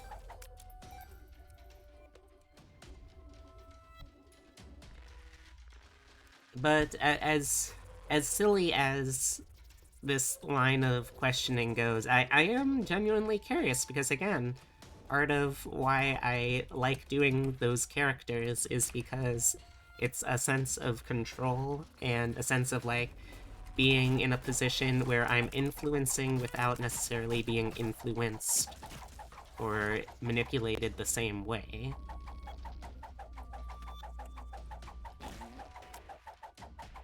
So, like, part of what kind of character I could do, I think, would be dependent on, like, knowing what kind of character people would be interested in seeing. Good news, I can definitely taste the phlegm build up in my cough. What if rich/lux? Elaborate. I don't know the connotation of those words on their own.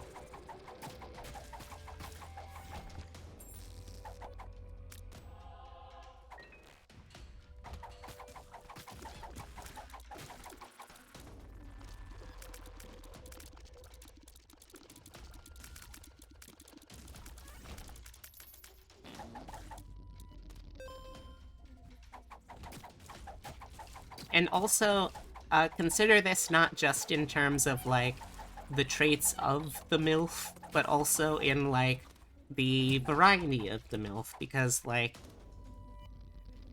certainly while there are VTubers that can pull off just being, this is a normal person, but with the trait of X, Y, or Z, I don't think that would necessarily fly with just, this is a completely normal person who just happens to also be MILF.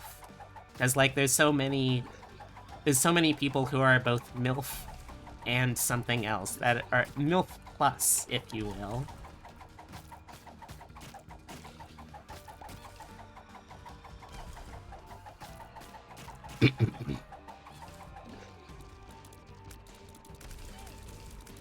Thinking more about the aesthetic, like fur coats and designer sunglasses? Well... I mean, you've struck a chord there. Because I am, as I have said many, many, many times before, I am autistic, and part of the thing is, comfort textures. And furry, fuzzy fabric has always been a comfort texture to me, so, like, right out of the gate, you got me there. You've got me interested. The question is, like, rich or luxurious plus what as, like, the base? What is the base of this character, you know? You know what I mean? Like, is this rich cyborg? Rich, like, goblin noble lady? Rich, like, fucking... demoness? Like, where do we go on top of this? Also, I'm sorry that I have, unwittingly recruited people into a, free design brainstorming session.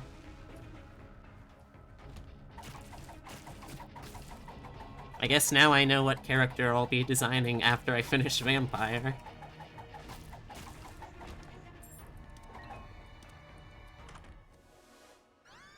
A box of spiders. I mean, you're certainly right, game. That was a box of spiders.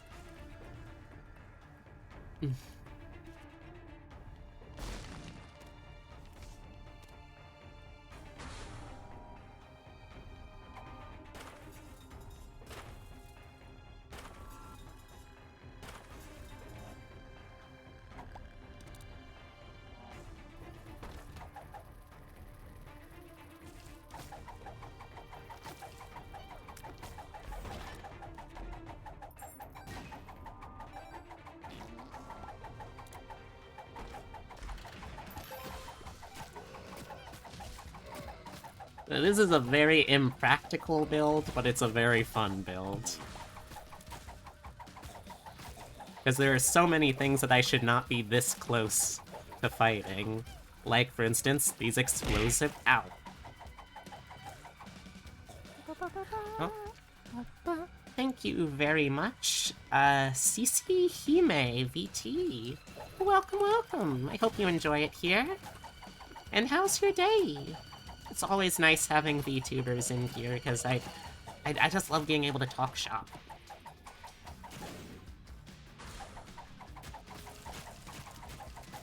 On the one hand, maybe like a fancy long-haired rabbit, a queen bee, so to speak.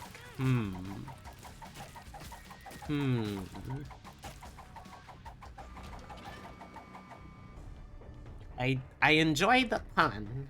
The wordplay is very good.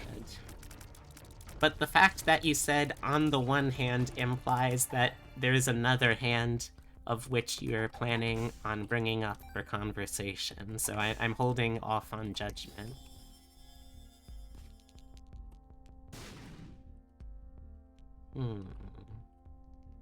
That's about all I can do here, I think.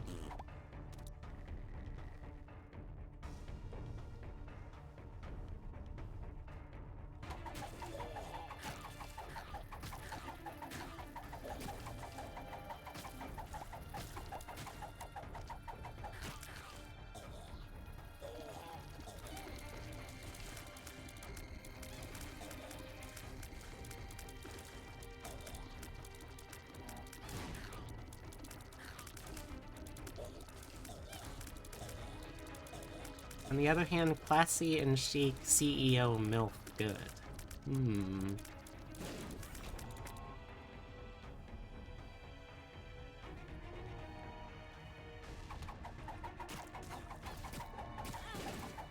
So you mean just like a human-ass CEO, or...? Ow.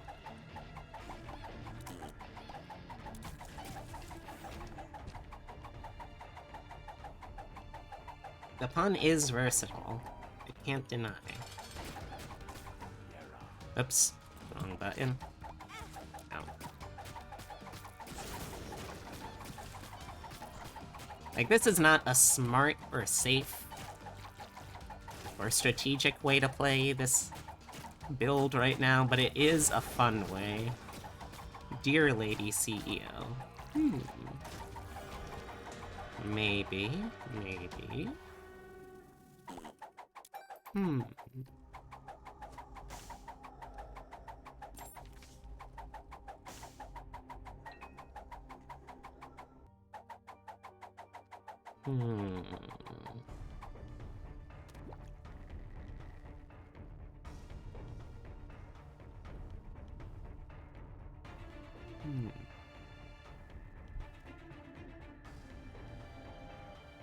Maximist Royal Aesthetic? What is Maximist Royal Aesthetic? I don't think I've ever heard that term before. I assume it's just the opposite of minimalist, but I'm trying to, like, visualize, okay, what would the opposite of minimalist look like?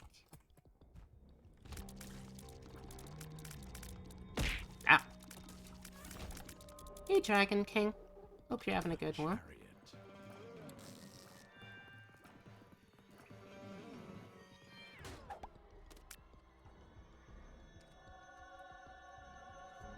Like Rococo, but more. Ooh. Oops, it slipped. Oh, alright. No trouble then, I forgive you.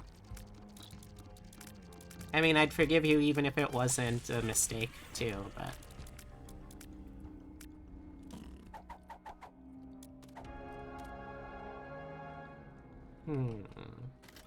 About to take a shower? Alright, have a good shower then.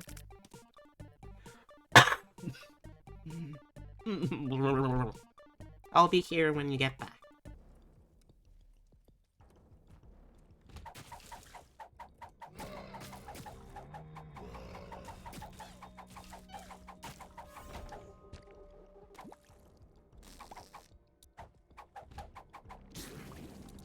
You think Sweet Lolita can also be, can often be a maximalist aesthetic?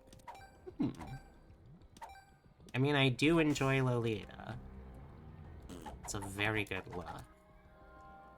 And I don't wear it nearly enough.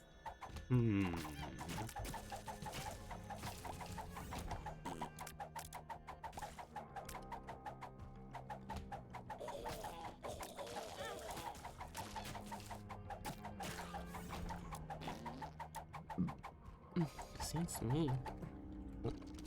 Long distance foes. Switch. The fart sound you cannot.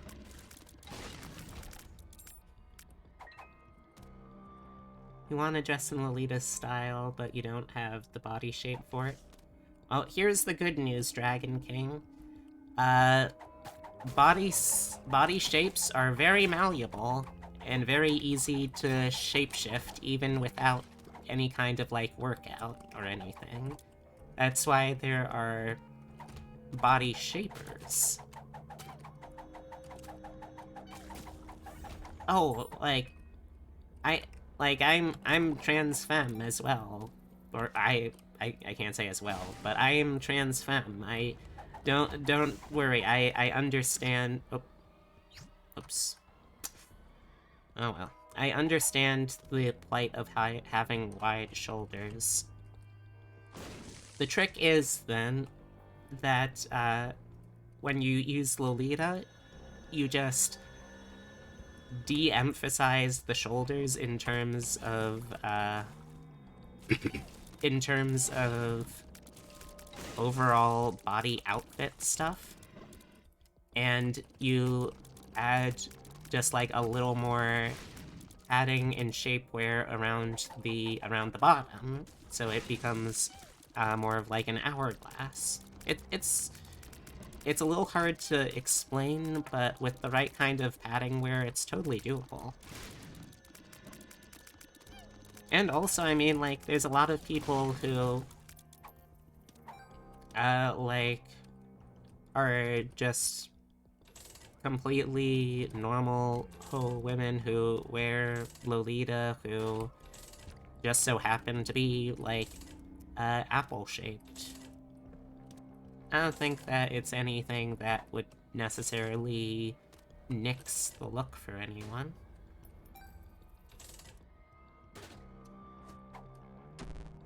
Shot speed down.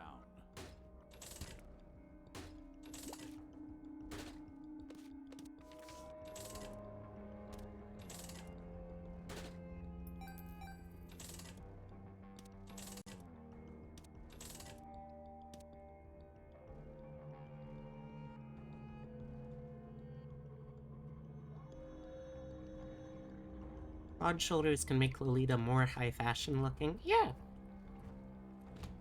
It creates a very distinct silhouette, and that's the important thing. When you're playing with body shape, all you're really playing with is silhouette, and there's a lot you can do with different silhouettes.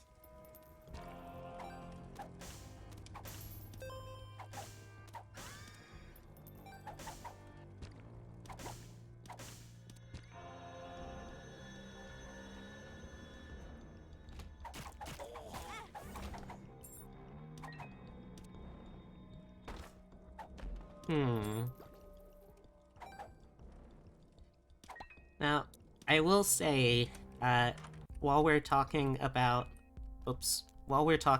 potential character designs, that, one of the things that I've been working on the side, as many of you have seen, has been the vampire character. And she is, like, she has no MILF energy, I can say that much. But she does have, like, very nobility kind of vibes for the most part. At least until you switch on the monster mode. So I would be, like, a little concerned, like, am I leaning too hard into that aspect of it? Yeah, once I started thinking about fashion as, like, character design, you leveled up your femme fashion. If you ever make a VTuber av, you want it based on your EVE Online character you made? What does that look like? Wide hips are gorgeous, that's true.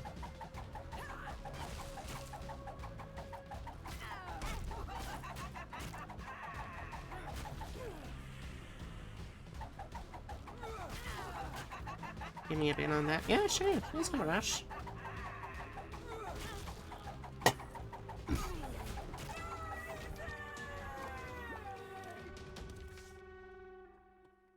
And we're trying to go down.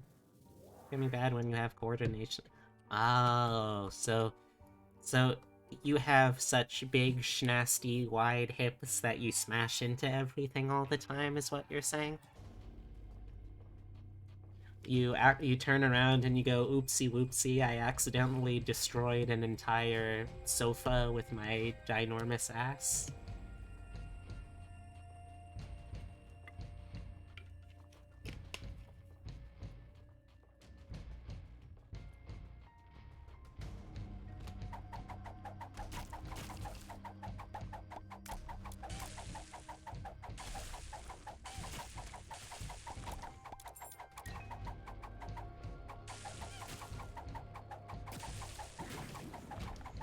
Why am I thinking of Aunt Fanny from the Robots movie? Oh my gosh. It's so weird that I had the exact same thought. Like, there was nothing that would have prompted that. Because, like, I haven't watched the Robots movie since it came out, basically. I have no idea why I would have been thinking of it, and yet, same wavelength.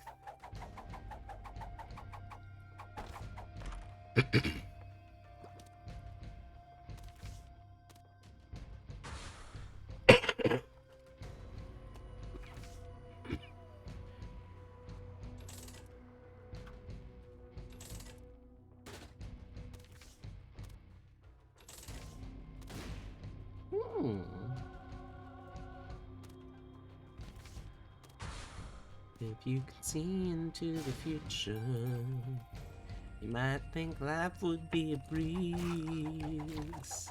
Seeing trouble from a distance, but it's not for me to see. Oh no. Let's end this. I'm not gonna take the coward's route of switching characters or playing smartly. I'm just gonna go full boobs to the wall.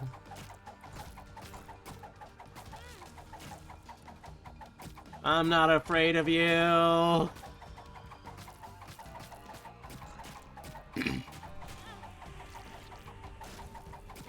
I should have been, but I wasn't.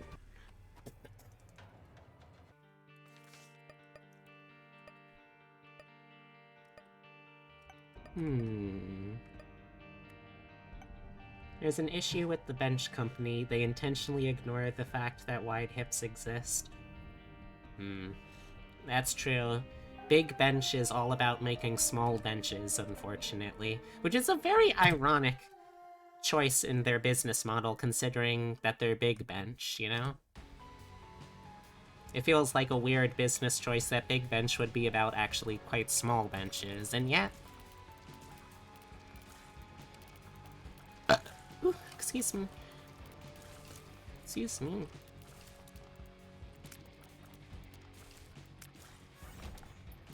Ooh, excuse me.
You've gotten, like, welts on your hips because of narrow seating before? Ugh. Shameful failure of design.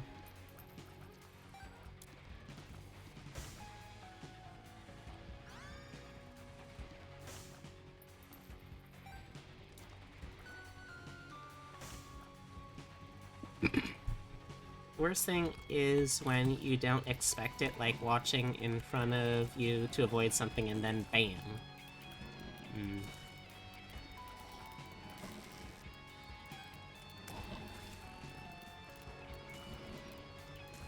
This is also very slow. Give me something good, please, game. I would love to have something good, so I can start the run in earnest.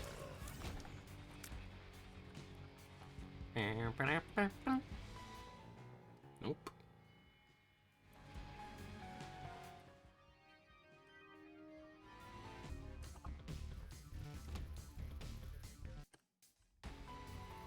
Think you never got some bruises on hips and legs? Well, I guess count your butt and hip-based blessings? I don't know. Yeah. Yeah. There we go.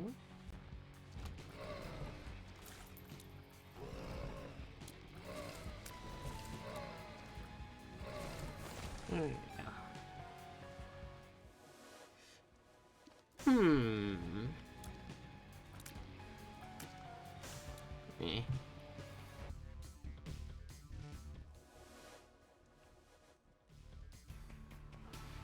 You can feel a bit feminine with it, you guess? Ah, that's something. Ooh. Okay, I think we can work with this. Firing much smaller tiers, and they're a little weaker, but much faster.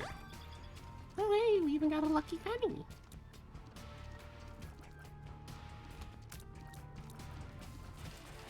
It's so weird, also, like, this is a hashtag trans thing, but also just like a hashtag, body perception issues thing. But you ever just think about the parts of your body that, like, on yourself, you don't really like? You could kind of give or take, if not actively dislike. But, like, on someone else, they would be, like, over the moon to have feature X, Y, or Z. It's weird to sometimes think that the things that we actively dislike about ourselves can be the things that other people would want, but...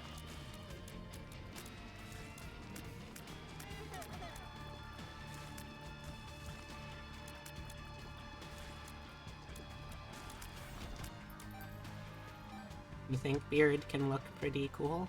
Yeah. Same. I wouldn't want beard on me, but there's definitely people that can pull off some pretty cool looking beards.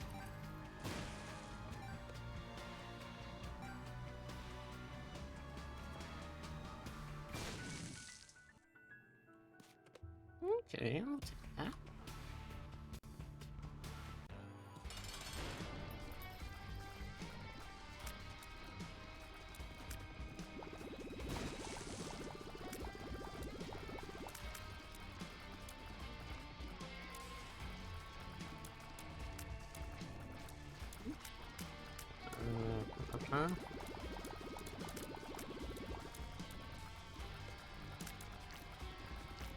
There we go.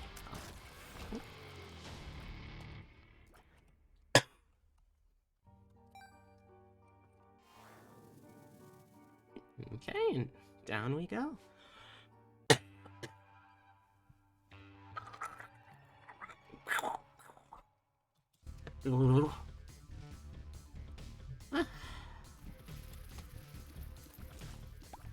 Guess you also wouldn't mind being tall, but maybe because you're also only medium when it comes to size?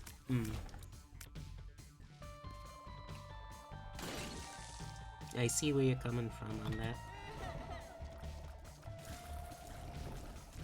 I've told this story so many times, but if you somehow haven't heard it before, I had a conversation with a friend of mine who's trans mass and a pretty short king, and he said that he's pretty sure the reason he ended up being so short is because, like, from childhood, tween-age years onwards, he was way too frequently to be healthy, drinking coffees, like full-strength coffees, and he blames that for why he ended up being so short, and all I could think when I heard that was like, so wait. You're telling me I could have been a fucking short stack if I had just been chugging some full calf coffees this whole time?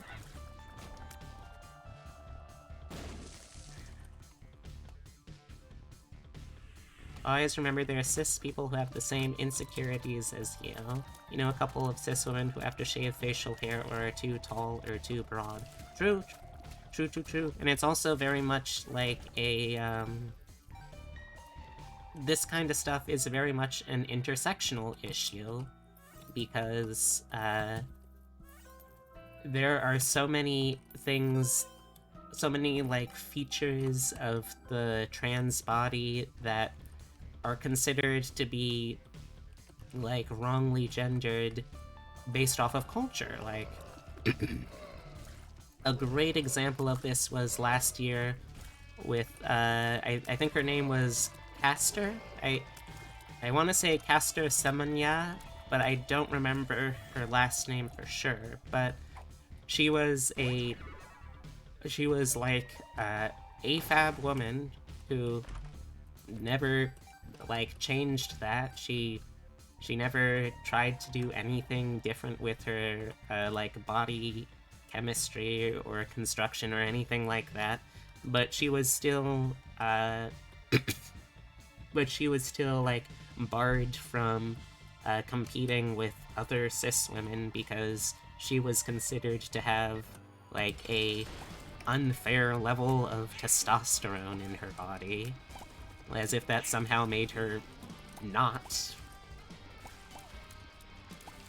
And like, you can tell it's very much like a intersectionally racist thing, because take a look at someone like Michael Phelps, who, by all accounts, is a biological freak of nature who is physically mutated so much over just random chance to have developed like the perfect body for swimming, but no one ever will give Michael Phelps shit about it because he's a white Western guy. So yeah, I mean, that's just considered, oh, that's just a thing, you know?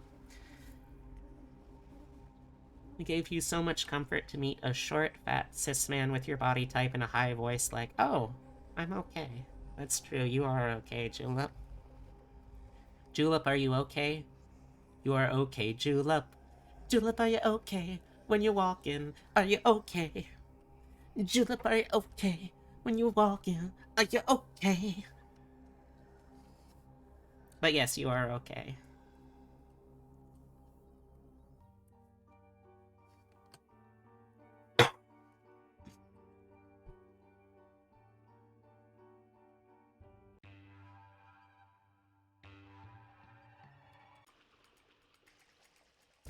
I'm glad that my jokes and bits and, you know, all my goofs and gaffs land with you, Julep. Otherwise, it would be really awkward.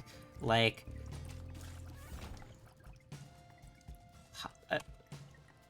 I was going to say dating you, but I don't think we're dating? It's hard to explain. You know what I mean. The thing you're most conscious about is your face. Like, when you see it in the mirror, it doesn't feel like me at all. Yeah. Like, most of the time, I'm able to see myself and think of myself, like, in feminine terms, but there are days where, like, I will just have really low self-esteem that day, and I'll have, like, really thick or dark facial hair, and I'll feel like I'm just some guy with tits. But, you know, that's just part of my personal trans experience that a lot of other trans folks, I'm sure, can relate to in some way.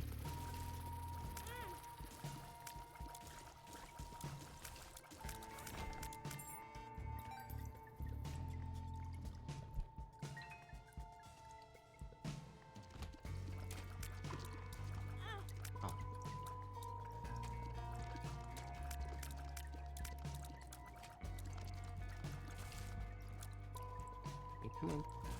There we go.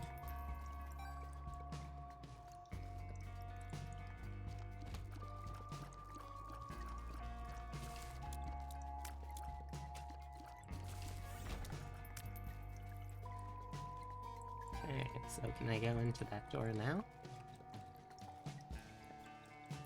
I can. Good.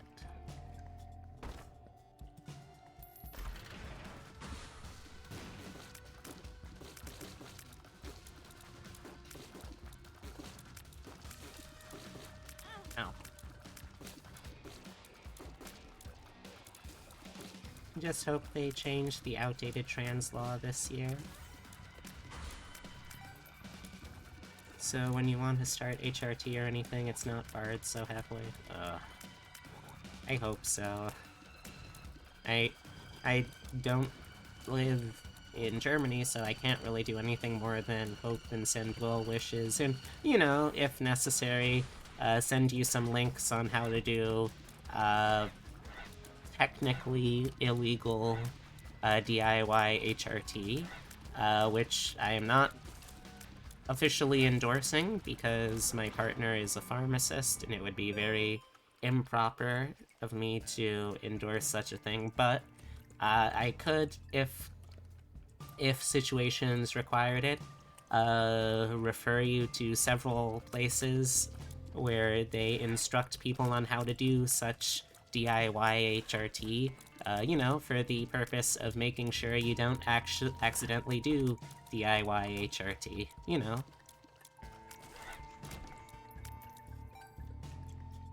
Yeah, yes, dear, can I help you?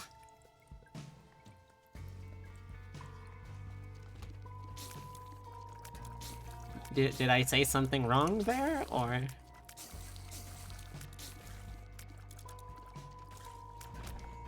Hey, Heavy.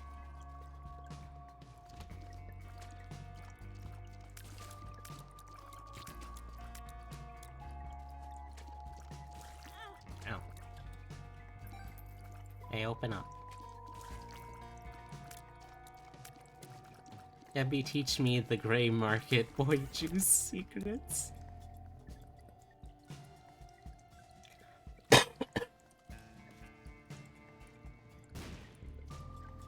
To be honest, you thought about it, not gonna lie. Oh, I think that's totally reasonable to at least have thought about it. I mean, it's perhaps not, like, fully legal in many aspects, but it's a completely legitimate way to go about it. Time to get a fan for the computer. Alright, I wish you luck in your pursuit of fandom.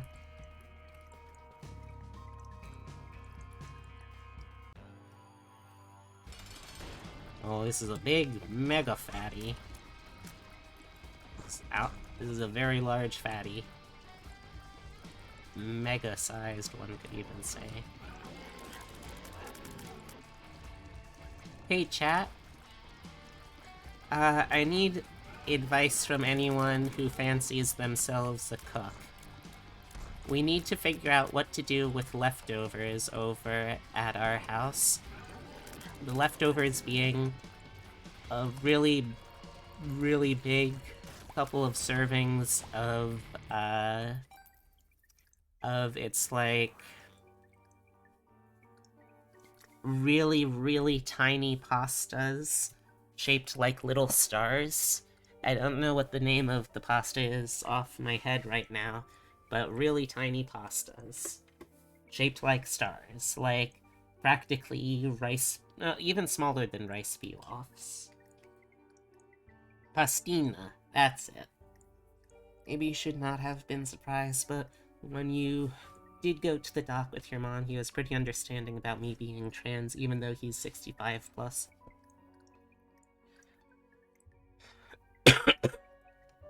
I mean, although, like, stir fry with frozen veg? Is that something you think we have the stuff to do, Epitome, or... Okay, maybe here?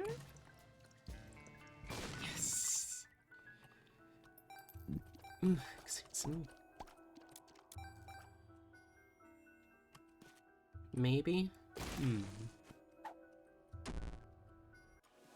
That's good, because I don't think we actually have any, like, proteins ready and raring to go. Other than egg. We could do something with egg, admittedly.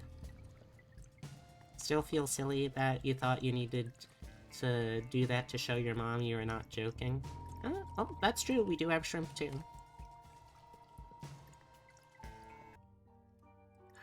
Let's see, where are we gonna go? I guess we can just go generically downwards for now.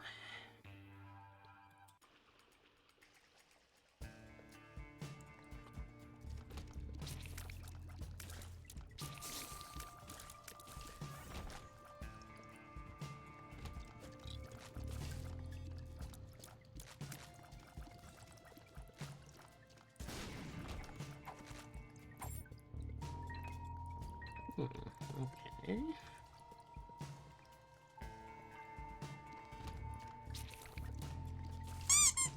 you. Thank you for the head pat. You know, dear, do you think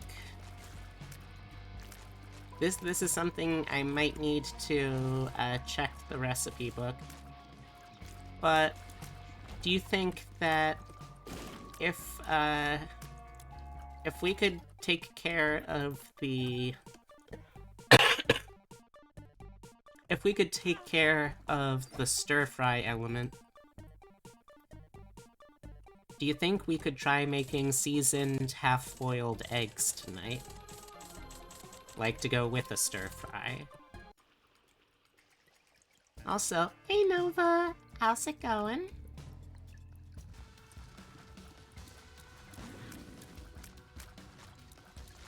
Oh, also for anyone who joined after I made the last announcement about this, the big reveal that I am going to do tonight, that is going to happen at the end of this stream.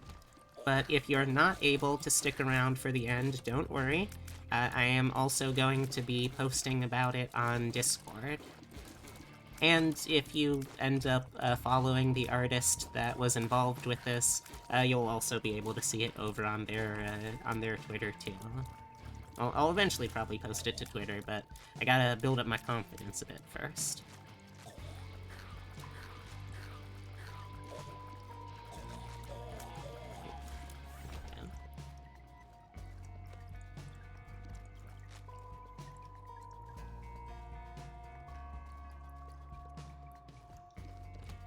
This reminds me, one of my future goals is going to be to set up a GoPro, like a wireless GoPro, as like a dono goal or something, because I think it would be fun to be able to do a cooking stream, but there's no way for me to bring my cooking stuff over, unless I either do something like what Gloop Witch does, where she only does stuff on small scale with like with like easy bake oven scale stuff, or if I could get like the wireless GoPro and set that up in a kitchen.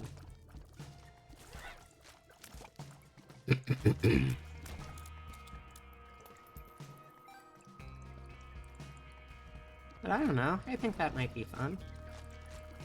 It would certainly motivate me to actually cook more.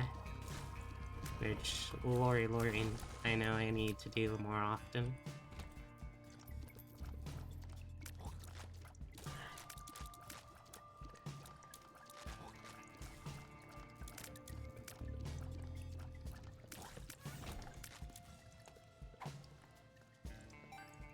I think it's still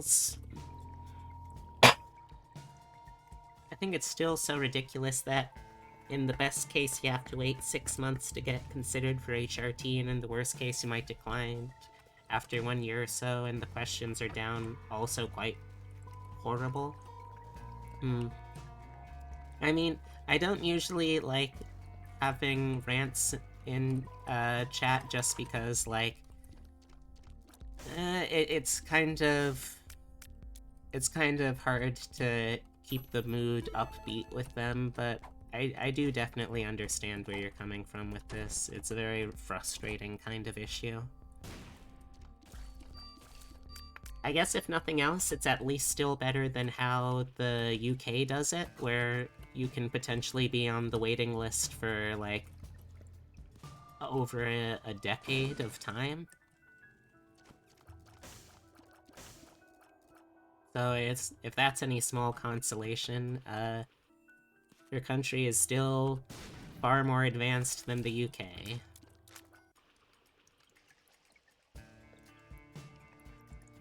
Man, can you believe those guys used to be part of the European Union?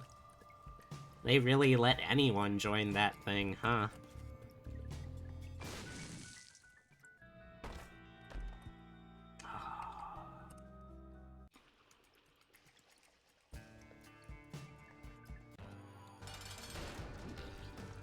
I loved also when Britain did Brexit, and then they immediately tried to get, like, Ireland and Scotland to join in, like, a separate British union. I was like, no! Fuck you! You don't get to just, like, make that huge decision and then demand all of the people that you made into, like, your forced underlings join you too. They want to make sure you actually need HRT and it isn't something else.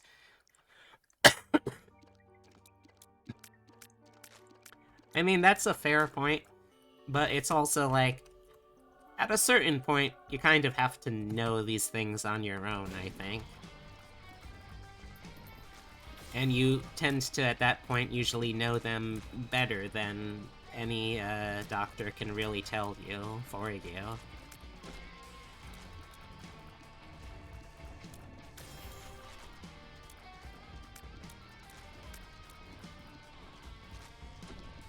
It's just also a little silly because, like, what it is it's basically, this is a form of, like, physical treatment that can be used to help treat someone's emotional, mental, and, like, physical disorder. Like, you wouldn't have someone who is, like, if there was a surgery that could be used to treat someone's clinical depression, and I know what you're about to say, Epitome, and I'm not talking about, like, fucking lobotomies or anything. This is hypothetical. So don't even try to be playing devil's advocate with me.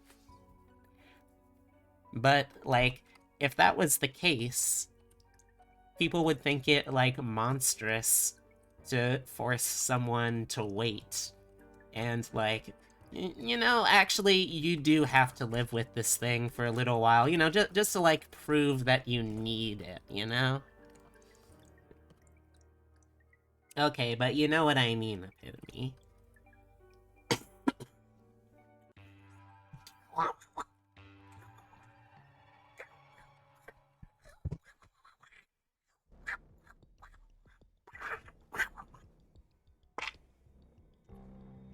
I mean, it does cure your existence, which for many people would bother you, I guess. Or it would bother them, having to know that you think.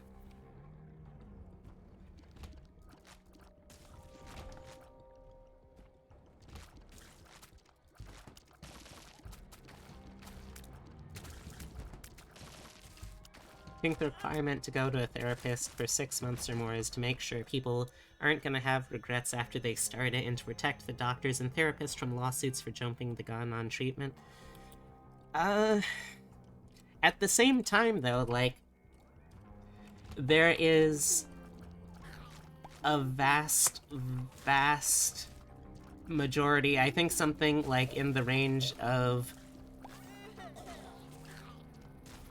like, less than 2% of people reported, less than 2% of people or something who identified as trans reported feeling any kind of regrets about transitioning, and those that, like, felt those regrets, it wasn't because they realized that they weren't trans, it's just that they realized, oh, I actually realized I'm non-binary, and, like, the end point of my transition wasn't exactly where I would have liked. But it's not that they were, oh, no, turns out I was actually cis the whole time.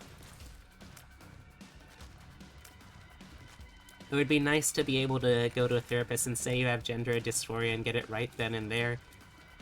So, here's the thing, like, that is actually what happened with me. Like, I didn't immediately take that option, but literally from day one, when I went to my first therapist, specifically for gender stuff, from day one, they were like, okay, so would you like this? Because this is something that I can send the prescription order over, we can get you set up with an endocrinologist. This is something that we can get started on today if you want and you feel ready. So, like, at the same time, that depending on where you are and where you're able to get to with healthcare providers, that is a completely feasible goal.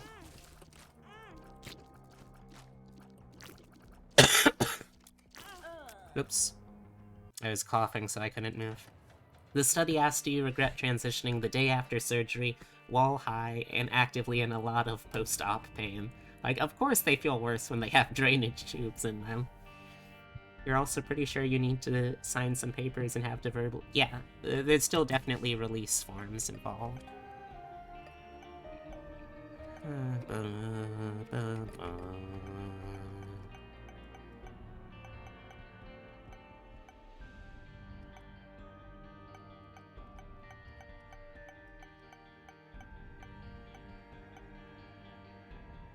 You know, let's try a greed run with the Keeper. The fact that you might have to lose weight to get top surgery is really cruel. You know what would help me lose 30 pounds off the bat? Not having boobs. Yeah. Yeah. Bethany looks like Bubbles from the Powerpuff Girls. Yeah. Yeah. I like that my response to those two statements were the exact same words, but just two completely different line reads of them.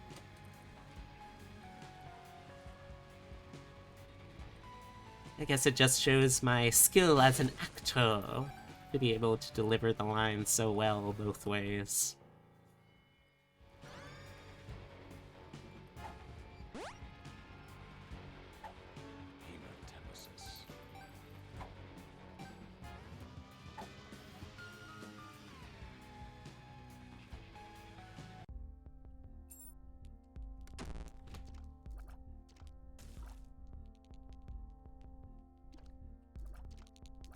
The only good change that was made in that old law was that you don't need surgery to get your name changed. I mean, yeah, that does sound like it's a start, at least. Weight and surgery is a self-fulfilling problem. Oh, we don't operate enough on people who are fat, so it's more dangerous because we don't have the skill, because they aren't practiced. Thus, we don't operate on more fat people because it's dangerous, because we don't operate on enough fat people because it's dangerous. Yeah. Yeah. Yeah. The bar is on the ground, and they are digging tunnels underneath.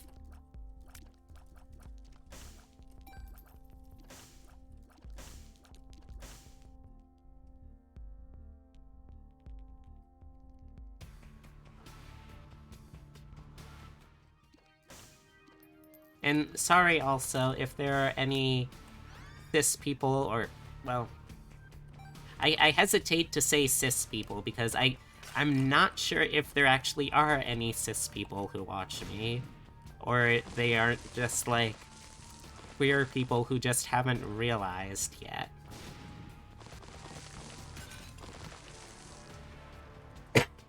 Using fat cadavers in medical school would help this. Guess who doesn't accept fat bodies because they don't fit in their storage? Ooh. That's not great.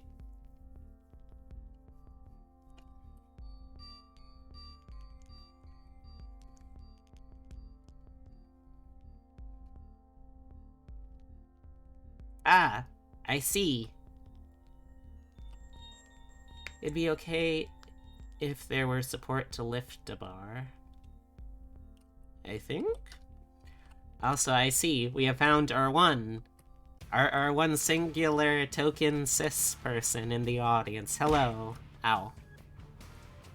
Okay. Are you claiming to also be cis, Tibby? I need to create support. That's true. Excuse me. Excuse me. Oh no, oh good. I was worried I had misgendered.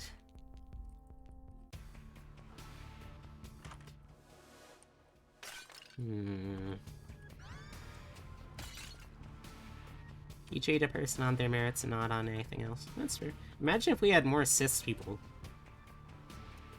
I'm trying to, Aero, and I'm just not seeing it. I'm not sure how that would be possible. I try to be accepting of people of all stripes, but, like, I don't know. If there were people in the audience, if there were more people in the audience who were cis, I would happily accept them, and I would support them regardless, but, like, those people just don't seem to come forward, so... You're definitely not cis. No one look at the profile. Don't worry, Toki. I'm just doing them queer jokes.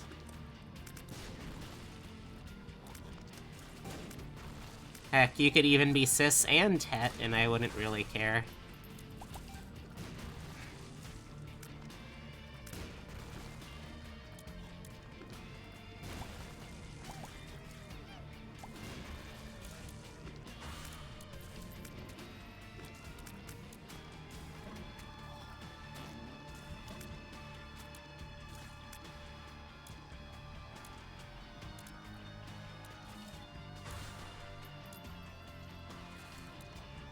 There's no such thing as normal, just what the majority of people do and the difference that makes us individuals. If I was cis, why would I have trans pride flag with Sylvians holding it?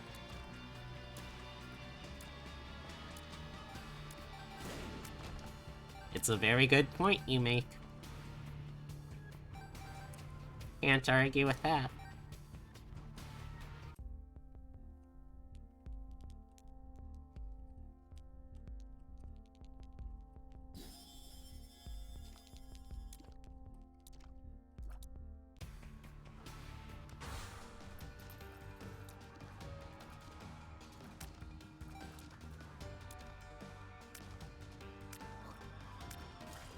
Now.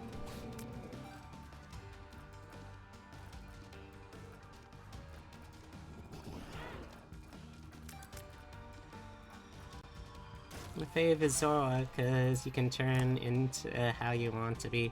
Oh god, that's a mood. If I had a nickel for every time I immediately vibed with a character because they were a shapeshifter, I probably could just buy my way into partner. When you get a moment, can you come here? Yeah, sure. Be right back, chat.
am back.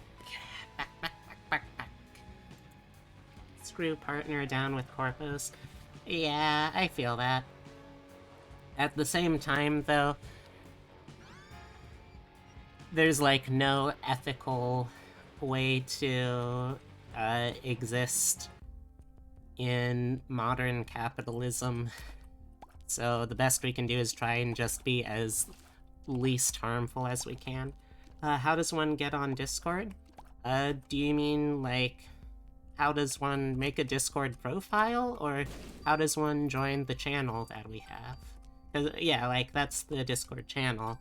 I think otherwise you can just kind of download the Discord program, and it should, like, get you started there, I think, too. Ah, okay. I got you, then. Well, I don't got you, but Aero got you. One of us got you. That's the important part.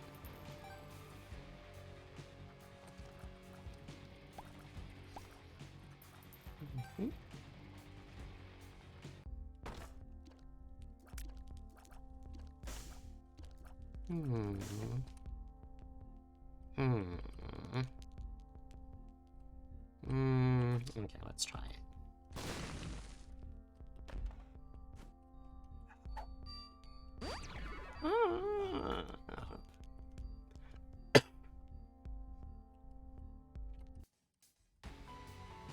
It is really weird, I gotta say, chat, because, like, I can't see any discoloration when I'm coughing up, but I can still very much, like, taste that phlegmy kind of taste. I just don't know what to think. But I'm a bunbo, so I never know what to think. That's my secret, Cap. I'm never thinking.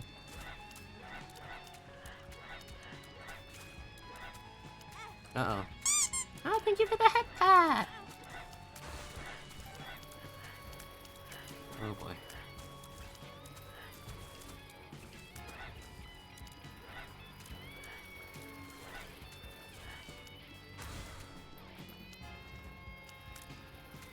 See 3 messages ago? If you could have any animal, bug, or fantasy creature as a pet, what would it be and why? Ooh.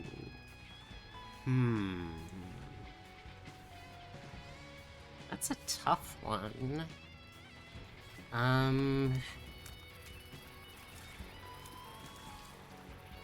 Gosh.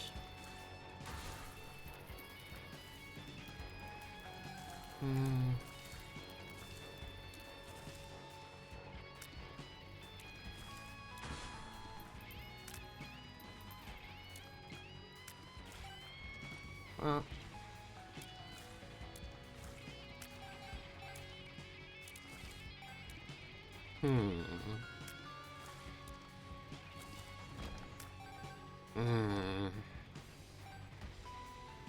I don't know if I have a good answer for this.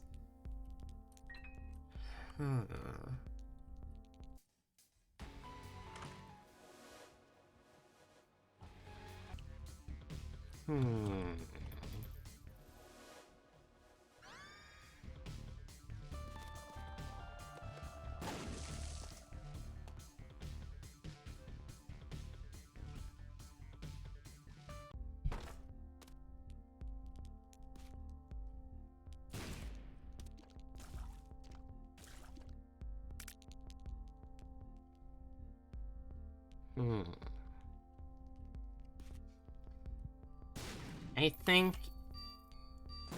if I were to pick animals that I would realistically both, like, be able to obtain and also be able to, take care of, I would say...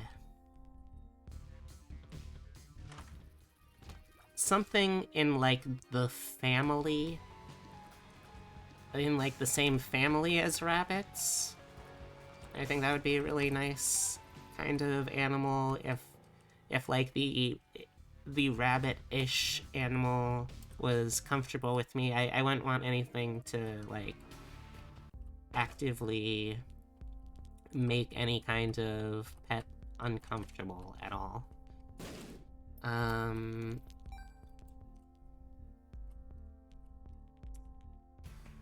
If I were to say something unrealistic, but like still an actual animal, I would say bats. I've always been a fan of bats. I think they're really adorable. If I were to say... Gosh, if I were to say fantasy animal, there's so many. Probably something shape-shifting, or something that can, on some level, share magical powers with me. That could be pretty cool. Oh, it looks like there's a whole other conversation while I have been trying to puzzle out the pets question that's been going on. I am not totally sure what the question was, because I'm a little too, oh boy, a little too busy to scroll back up to check. But after this wave, whether I live or, oh, well, this could help clear it out quite a bit. Whether I, oh, you guys are still alive? Really? Alright, once this wave, there we go. Once this final wave is cleared out, I'll, scroll back up so I can actually answer the question.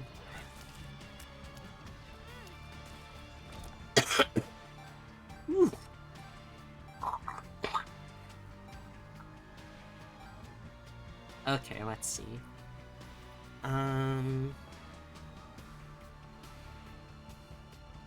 Wonder what people figure out first, attraction or gender identity? For me personally, at least, I think it was, I figured out,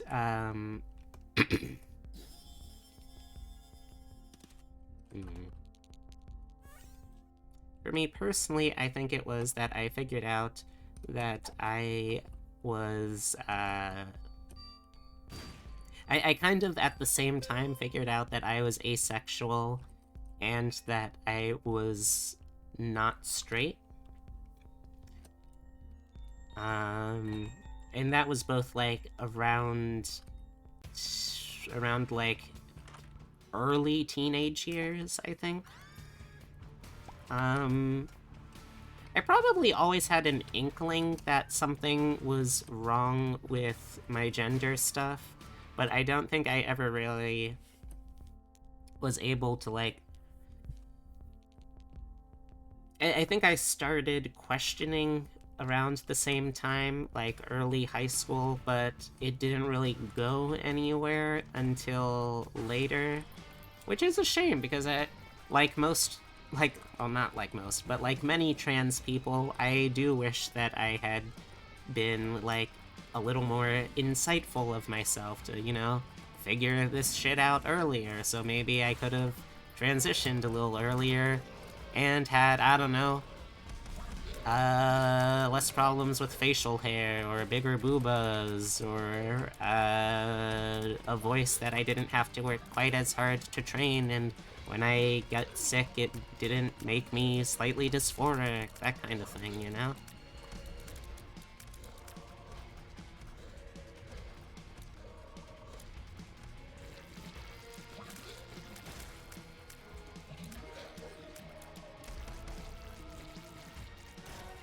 You still don't know your sexuality, or it changes daily, sometimes hourly.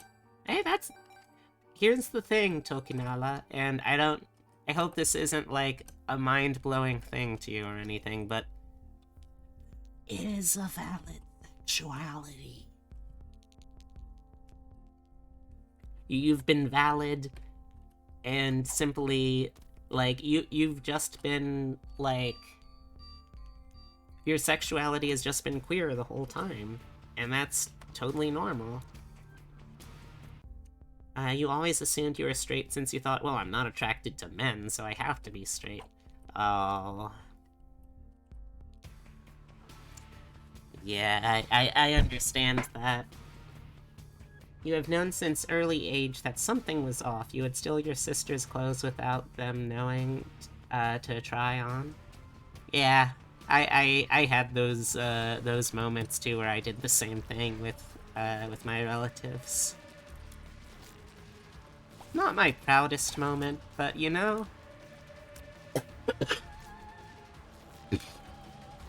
there were still some pretty decent-ish looks that I managed to pull off, considering how completely inexperienced I was with forming any kind of reasonable fashion.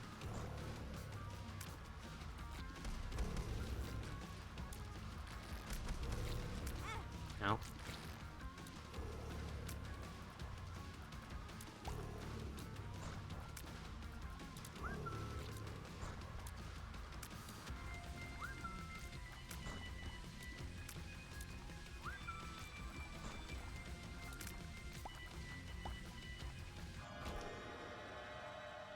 Okay, what do we got?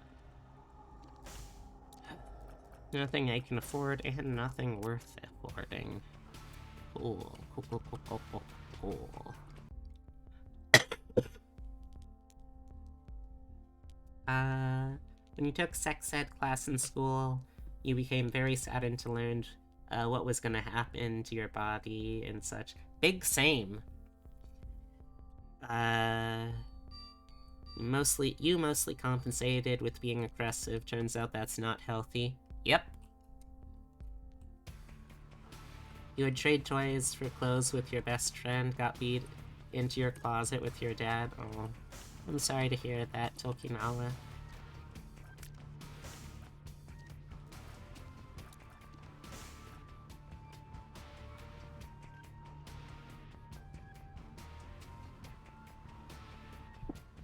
You asked your youth group for a friend if it meant you were gay if you like your own gender, but also opposite gender, and they said no. So I was like, okay, I must be straight then.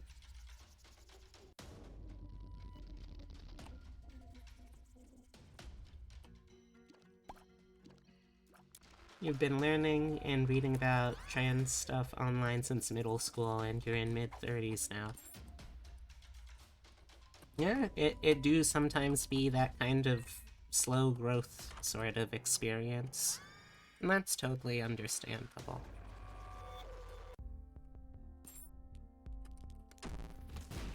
Maybe not always what we would want, but totally understandable.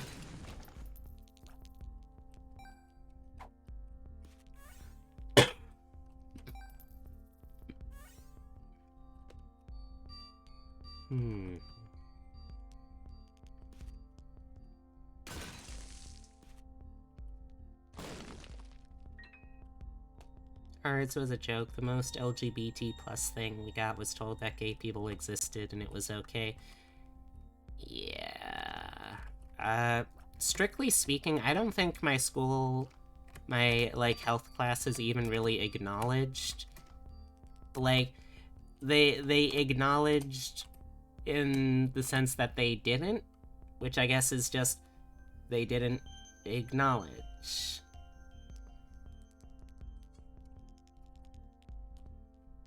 You wanted to transition since middle school, but haven't because you can't afford it and you didn't want to get kicked out. Well, I hope that you're not too far away from being able to do something that you really like with your life and your body and all of that. That's about as much as I can do, and just wishing that that's something that you get to experience, so... yeah.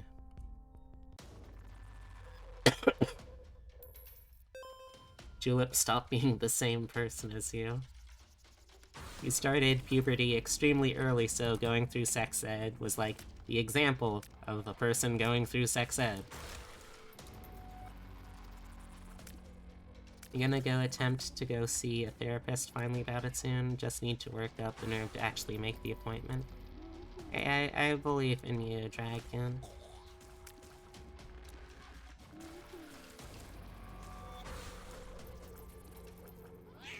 In my experience, at least, the therapist is not the scary part. And no good therapist should ever be the scary part.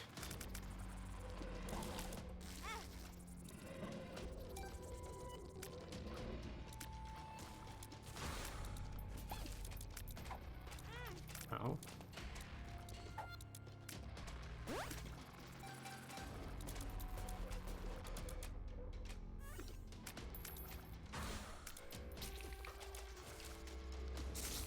Ooh, excuse me.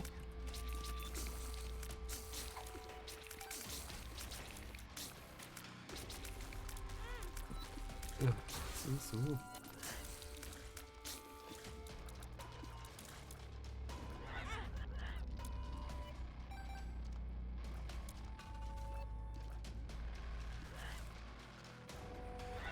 The weird thing, though, is that, like, if given the chance, I'm like genuinely not sure if I would have rather been just born cis. You know?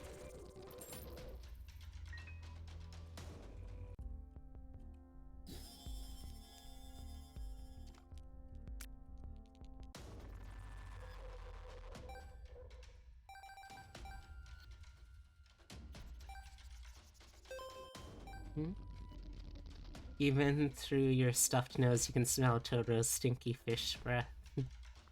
100% would rather be born cis, girl.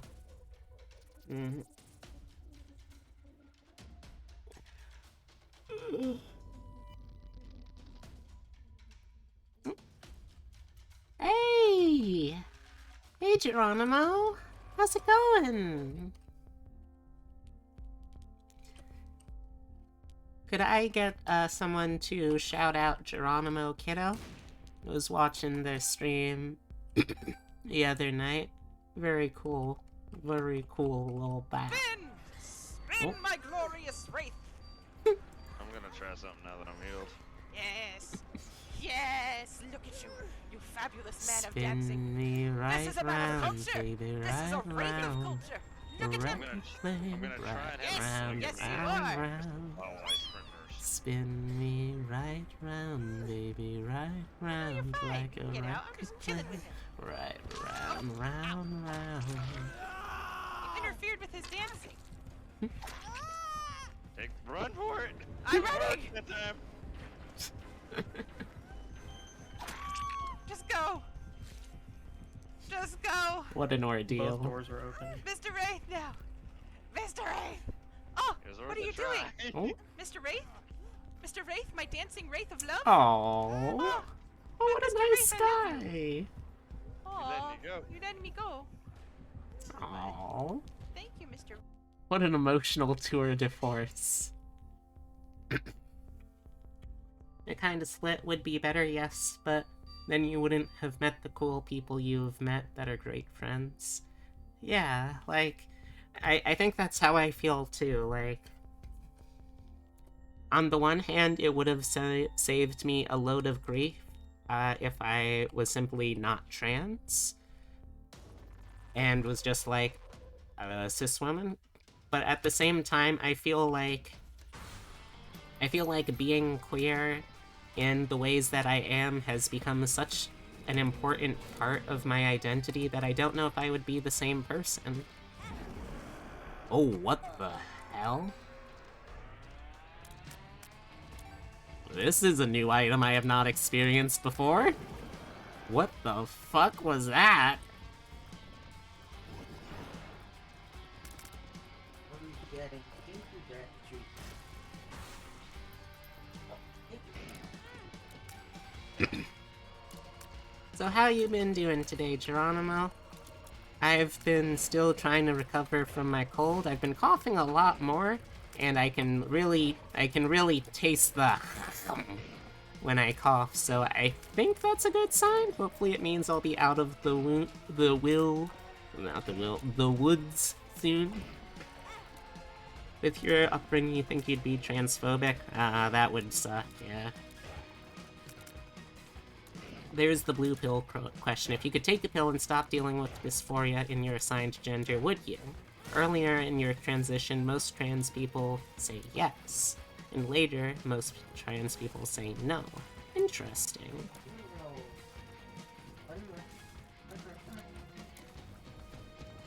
Like, I'd like to think that I would still be as, like, open-minded and accepting as I at least try to be if I didn't have to think about that particular aspect of myself, but at the same time, I don't know. That's a good point. Please get better soon. Oh, I'm trying. Believe you me, I'm trying. I'm especially trying because there is a VTuber voice showcase that I really wanted to be a part of, which is being held on Sunday, which means I basically have all of today and most of tomorrow to try and recover enough that I might be able to record stuff to participate. Oh,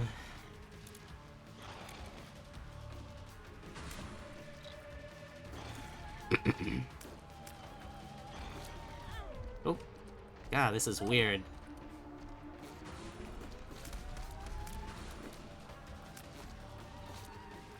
So it looks like when I would normally be hit once per room.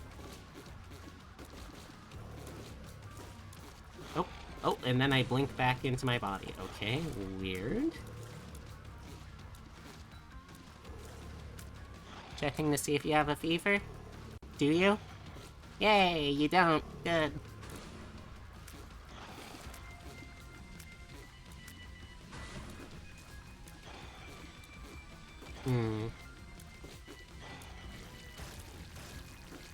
I'm glad to hear that, Dragon. I hope it goes really well.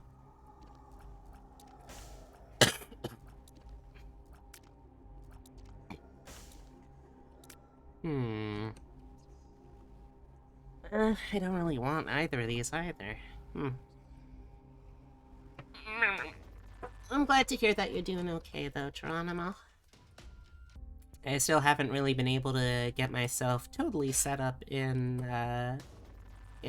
many of the servers that I'm in, so I haven't said hi in the Bat Casa yet, but I'll do that soon as I can.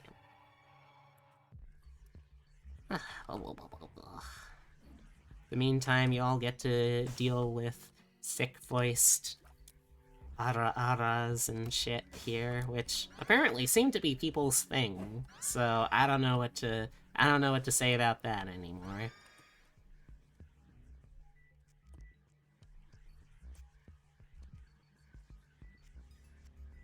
So Sally live in Georgia, so too scared. Just the most you do is wear shoes, pants, and shirts. It can certainly be hard in a lot of places, but if you're able to, like, look into it, I know that there's also a lot of resources just from region to region that might be able to help. Let's do something really stupid, shall we? Well, first I gotta get enough money, sadly, to do something really, really stupid. But I'll get there eventually, don't you worry, chat.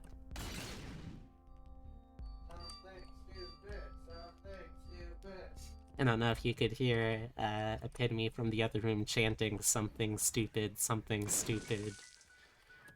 You think still the scariest thing for you is when you got out to your mom as trans, you had literally no backup plan.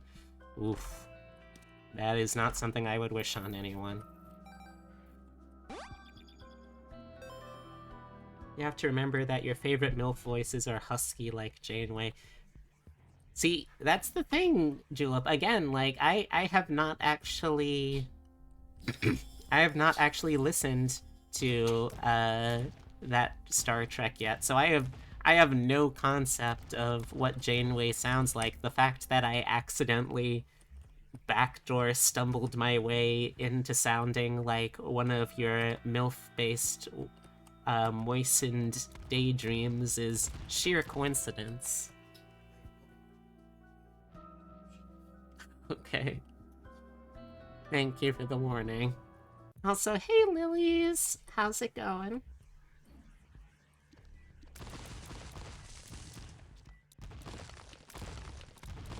There we go, there we go, that. Let's finally actually start this forest, shall we? Janeway from Star Trek Voyager? You're moistened? I mean, I couldn't outright say wet dream, because I don't know that for a fact, but from the way you've talked about her, I think it would have been a fair, like, implication to say a moistened daydream, at least. Not quite, oh, dream and not quite wet, but certainly moist. And a daydream, if not a dream. Oh, would you say that is unfair? And yes, Catherine Janeway. See, like, I didn't even know her name was Catherine. Am I wrong, Jula? If I'm wrong, I'm more than happy to be corrected.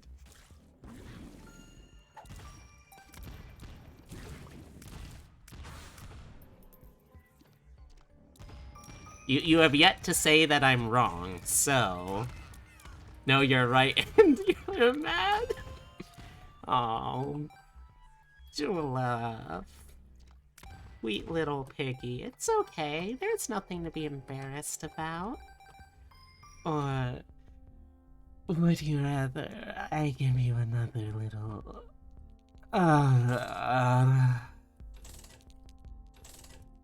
Is that what you wanted?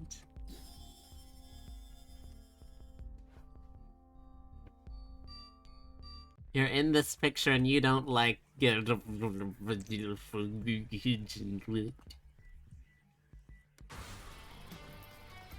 that's a shame for you. Because I'm a teaser. That sounded more like a sex thing than I intended it to, but you know what? I'll stick with it. I'm a teaser.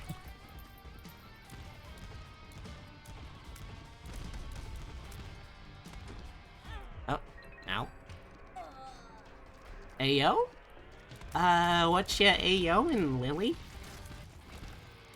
By the way, do you prefer lavender or lily?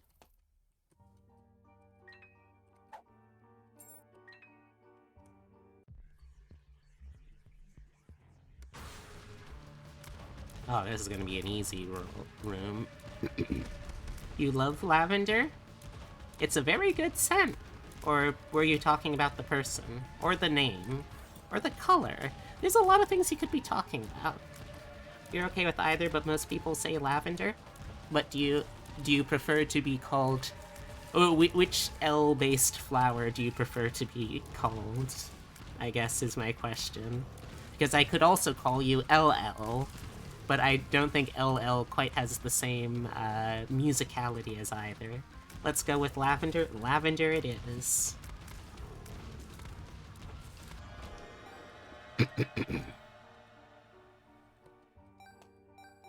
Alright, what do we got? Nothing I really want that badly.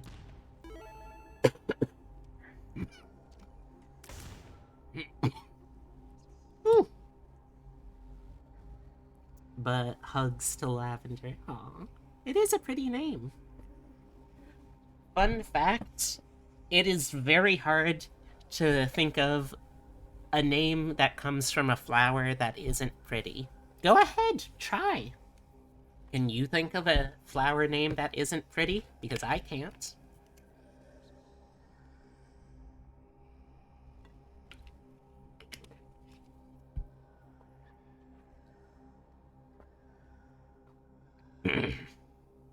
Okay, but what's the name of that flower? Corpse flower is just a catch name.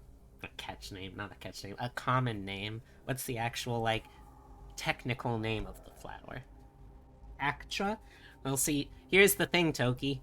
You say that, but now you're just describing a She-Ra Princesses of Power character that is a problematic fave, granted, but still many people's faves. Which fave? Actra. Petra? That's the joke I'm making. Pitcher plants. Again, what's the name of it, Julep? And also, I'd like to pitch her plant. Agapanthus. Fun police, you're too funny. I can't go back to jail! I tried to break open a vitamin water bottle for the bit, and it wouldn't work because it's plastic.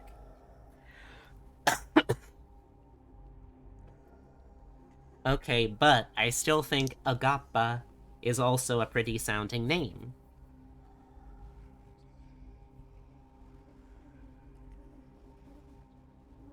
It's actually pitcher plant? Okay, so then it's not so much a pretty name as it is a sexy name. Because even though I don't know what pitching her plant would be, I know that's something sex-based, I assume.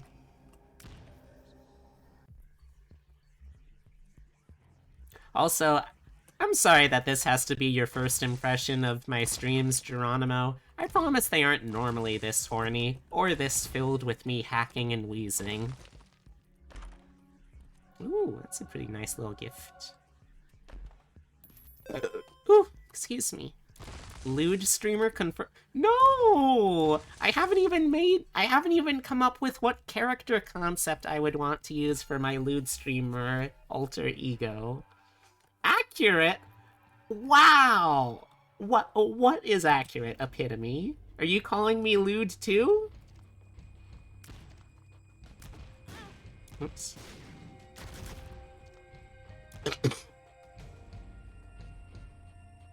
Honestly starting to think this is a super mild flu.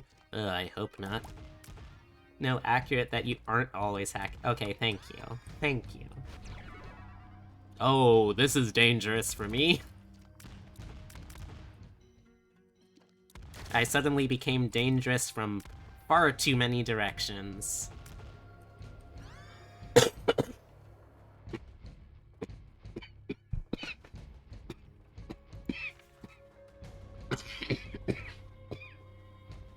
Ooh, that one hurt.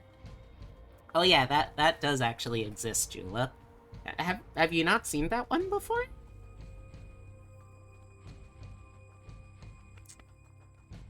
Like, I can reshare that in the Discord, but yeah, that exists.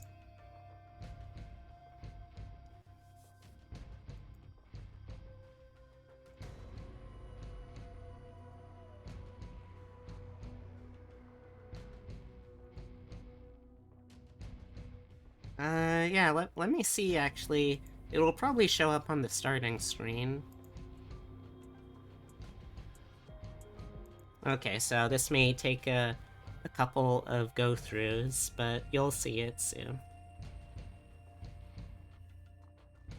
But yeah, I don't think I would go like a, I don't think I would go my standard jackalope identity as like a model for like a more lewd tuber persona. I think I would want that to be a separate one. And also, I don't know how I feel about the fact that, like, my gut instinct is saying, be a goblin. Be a goblin. Be a goblin. Because I think I could be, like, more creative than that. I'd like to think I could, anyway. Hold on, I can also control this to an extent. Let's see... There it is, hold on. Oh, come on.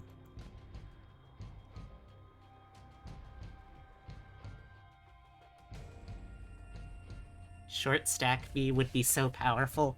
Short stack as in... Just a jackalope that you grabbed the top border of the image and just kind of dragged that down, or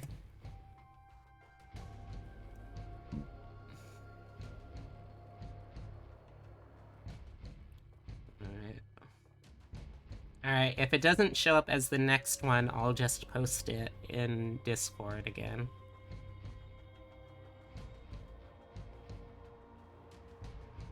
Alright, I'll just post it in Discord again. Or, wait, actually, hold on. There we go! There we go! There it is, Julep!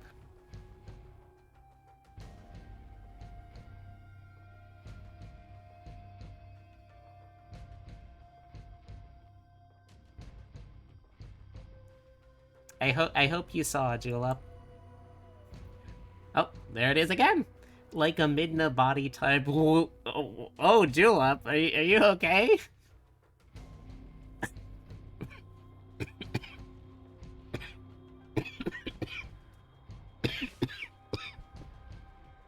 I'm okay. Are you okay though, Julep?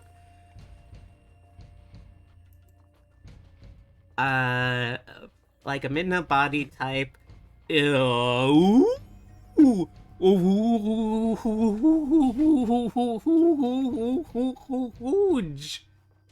I'm Thrive. Are you Thrive or are you Die? Because they sound very similar. This kills the man. No, I can't. I can't have both of Epitome's partners die in the same day. Only I or Julep can do that in one day. That's the rules.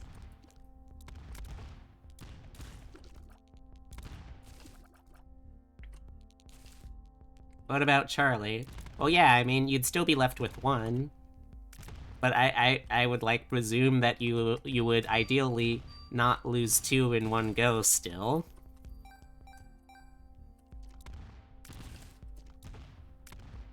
Yeah. There we go. Yeah, I would hope not, too. B is fine, she's a construct, so... see, here's the problem.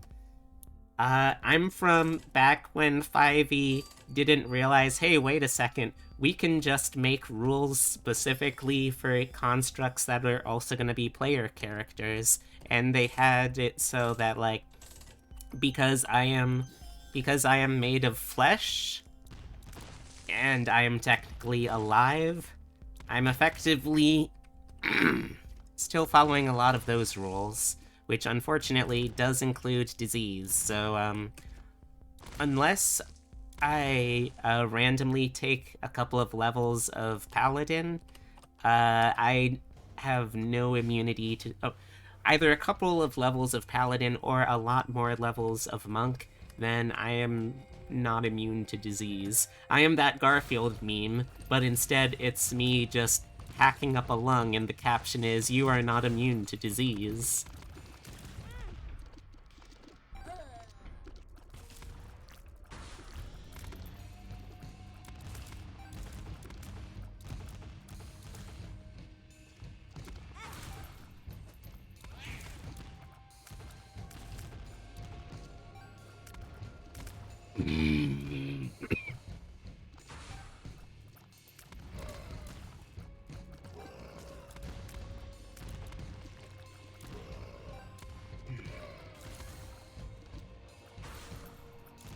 Hey, dear.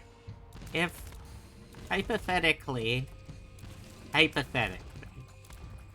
if I did in fact have the flu and not just a cold, how would that change my prognosis in terms of the arc of the disease / what we should do to treat it? Let's see. Oh, 4E was a game. The problem was that... So I've heard this described in a game designer who I followed on Tumblr's words as each version of D&D is actually trying to be a separate kind of game. Thank you for the hydrate.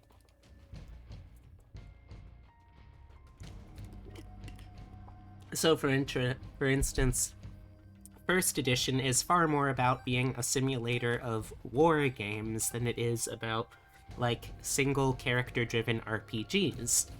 Second edition, it gets into like focus on specifically dungeon crawling as like the main focus of what it can do. 4E's thing was me hacking and wheezing. But no, 4E's actual thing was that they saw the completely unrestrained, over-the-top amount of power crunch and power seep that happened in 3rd edition. And they said, okay, let's cut this back a little bit. Let's make things a little more balanced. And what they ended up making wasn't really D&D in the sense that many people would think of it. It was more... Exactly, it was a board game. It was a decent board game, don't get me wrong. Like, if that was what you were after, it was a pretty solid experience. And, like, you could have a satisfying-ish experience if you were, again, if you were interested in it as a board game. If you're interested in it as a role-playing game, though, kinda shit out of luck. Now, 5e so far seems to be trying to focus more on the game as a as a vehicle for a little more flexibility in terms of role-playing. I wouldn't necessarily say it's anywhere close to, like, totally freewheeling, free love, open-world character exploration, but it's still experimenting and allows for a lot more flexibility when it comes to the soft parts of roleplay, as opposed to the hard and mechanical stuff. You met your fiancé in a really long-running game of 4E. Oh, that's so cute! We got to Epic tier? That's pretty impressive. I think. I don't actually remember much about it. 5e is built for storytelling and RP with less awkward mechanics, so it's well received, you feel like? Yeah, I'd say that's a pretty fair assessment of it. That said, as someone who has several friends who have done Pathfinder 2E, and I mean no shade, Geronimo, since I know you're probably like passively listening to this part, but if you want to play D&D with a focus on numbers to the point where there are some things that you will just never be able to succeed at, even though that you're a player character, and you should, by all rights, be able to do whatever you set yourself out to if you have the right combination of strategy, skill, and luck. Pathfinder 2 has the guts to say, okay, but what if sometimes, no matter how good you were, you just got really fucked over by the number system? Take, like, a classic scenario of the genre. Let's talk about going all the way back to The Hobbit.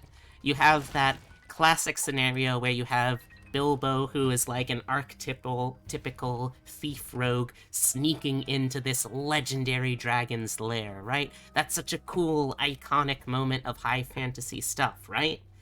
Okay, but what if you tried to do that in Pathfinder 2E? How would that go? Well, Bilbo at that point, still not that experienced of a rogue. He was still relatively low level, so he would be someone who would be, like, fairly low capped on the skill trees, right? The problem becomes, though, that even with ideal conditions like Smough, or whatever the fuck his name was, is fully asleep, he is completely unaware of anything going on in his dungeon or whatever. The passive numbers still make it actively impossible for a rogue, even with, like, perfect dice rolls, to ever succeed at what Bilbo did. And this isn't saying that, like, okay, oh, I forgot that this is what this did. Well, this is horrifying. I mean, I can't take it because I do need the wooden nickel just to live, but that was pretty fun for that one room.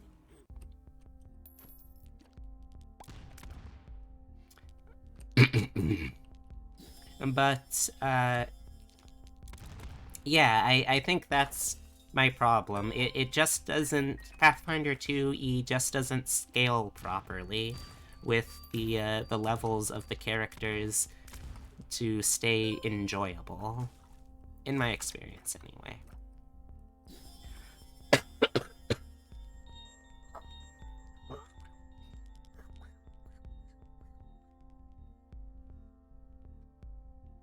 I'm sorry also I turn into an angry Donald Duck whenever I'm hawking up a loogie.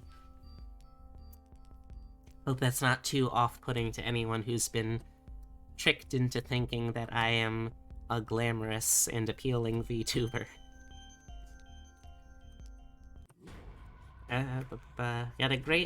We had a lot of story RP, maybe you just had a great DM. At the same time, it did take Snapper 30 minutes to calculate his damage if he landed a crit.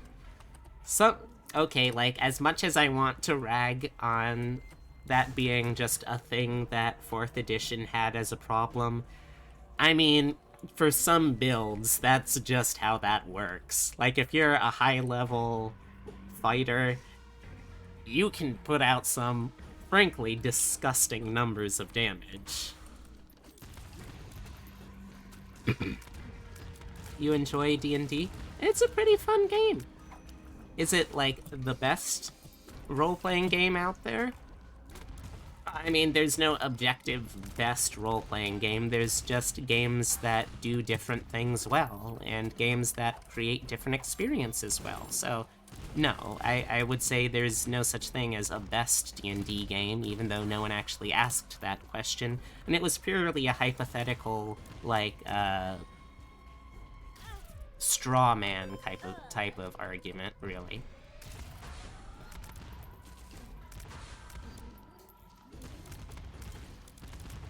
He was an Avenger? Yeah, Avengers were nuts. What were Avengers again? What was their deal? I assume that they had some kind of revenge mechanic based off of the name.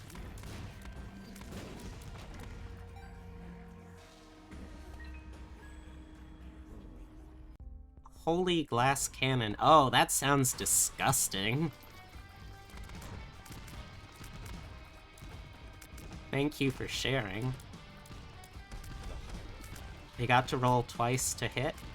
So, wait, they basically had permanent advantage on all of their attack rolls? That sounds busted as hell. Was there any kind of, like, balance to that? Or were they just supposed to be that, like, absurd? You and your stepdad made a barbarian that could single-handedly kill an ancient red dragon in 5 to 6 turns. Excellent. That's the kind of craftsmanship we like to see in our power builds. We here at B&B Power Builds are after one thing, and that's builds that are very fun and very stupid. I think for me, still, the thing that was my absolute most favorite thing to have created was, in 5th edition D&D, I realized that a character that I had made was capable of putting out in a single round, with the help of just one accomplice required. They were capable of putting out, let's see, what was it again?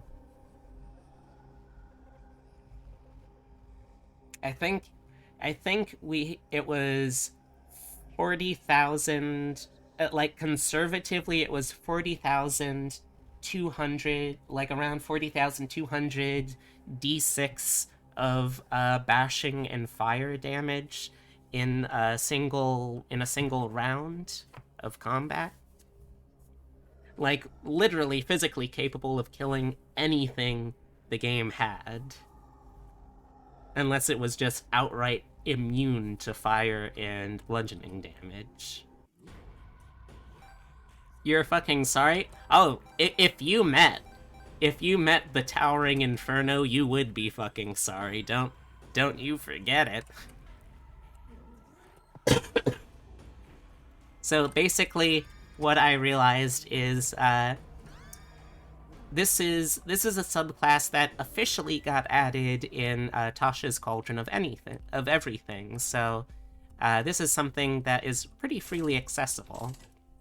But to explain it, ugh, God, sorry. But to explain it,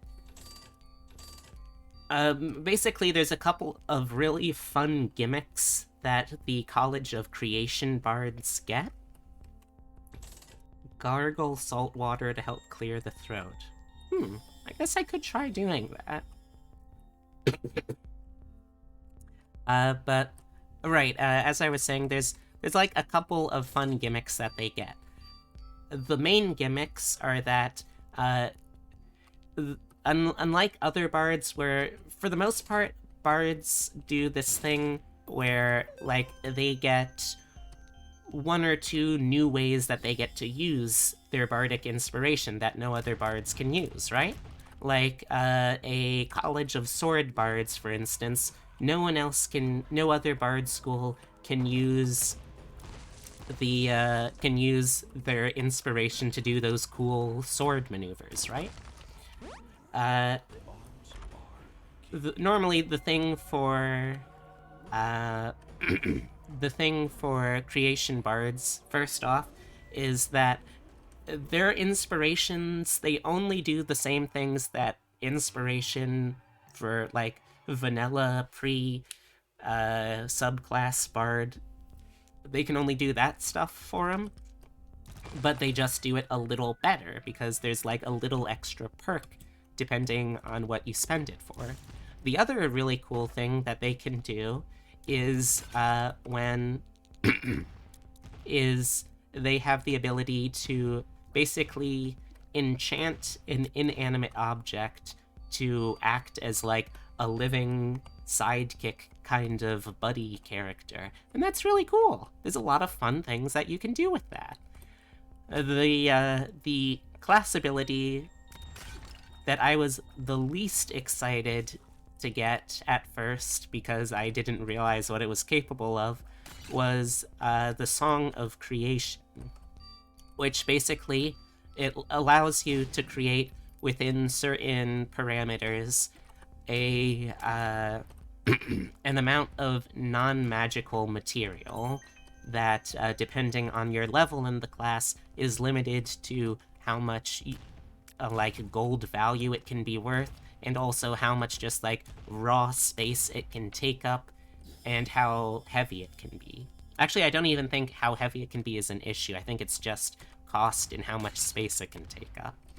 So, I was trying to figure out, like, looking through the guide, okay, well, what could I even make? Because it can't be magical, and it has to be able to fit within a certain parameter.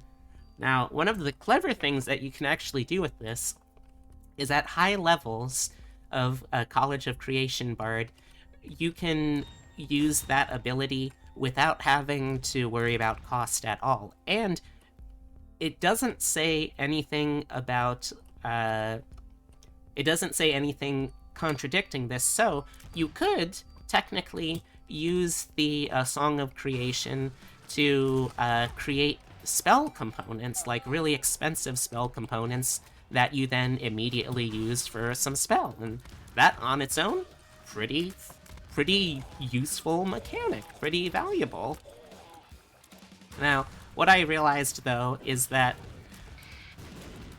D&D has a critical weakness in that the rules of physics still function, for the most part, unless explicitly stated otherwise in the rules, how they would in the real world. So, what I realized is that there is a particular kind of material that, if you can get it in the right form, that it can become incredibly dangerous. And if you've ever seen Mythbusters before, one of the ways that they worked with this particular kind of this particular kind of concept was in an episode where they made a coffee creamer cannon, where they figured out the engineering logistics of making a tube filled with coffee creamer, essentially, that when fired would shoot this towering inferno, like 30, 40 feet into the air of fire, all created and fueled by burning coffee creamer. And as it turns out, materials like coffee creamer, incredibly volatile. And also, very easy to get an awful lot of material in a single package. So then I thought, okay, well, what's the biggest example of this that I can find? And with advice from Epitome, I looked into grain dust fires. Like, this is a disaster that can happen when there are silos or other such closed containers that can be filled with something like grains or sawdust or coffee creamer, and when it reaches the right kind of like air to particulate balance with the dust ambient in the air, it becomes an incredibly explosively volatile and flammable material. And we did the math based off of how much could I create as a College of Creation bard? Like, how much could I physically create in just one round? And we figured out that I think it was you could do a 15-foot... I think it was a 15-foot by 15-foot plot of ground you could fill with material. And there was no upward limit. It was just, it has to fit X by Y value 15. Z value going up, no limits on that. So for this trick to work, you have to be in a closed-off area. That's the really important part. If you aren't in a closed-off area, it's just not gonna work.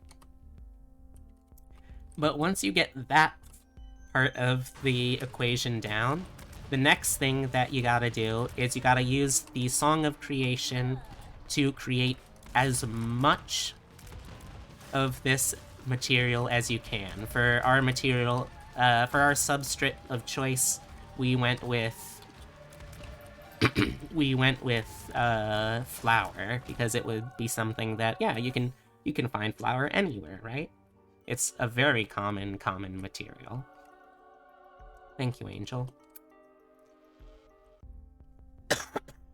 Also, let me quickly catch up on chat, because it looks like some very fun things are happening here. You were a Scion vampire Kalishtar boy who was secret girl, and it was your first experiment with gender. Oh, true love. That's so cute. Mucinex nasal spray works wonders for a little while. Interesting. Thank you. Thank you for the tip. You play D&D on Saturday nights with some people. DM streams the game on his channel. You're playing a Dragonborn Life Domain Cleric. Nice! You know, people say that healers are boring, but, those people are wrong. But, so, once you have step 1 done, the next thing that you need...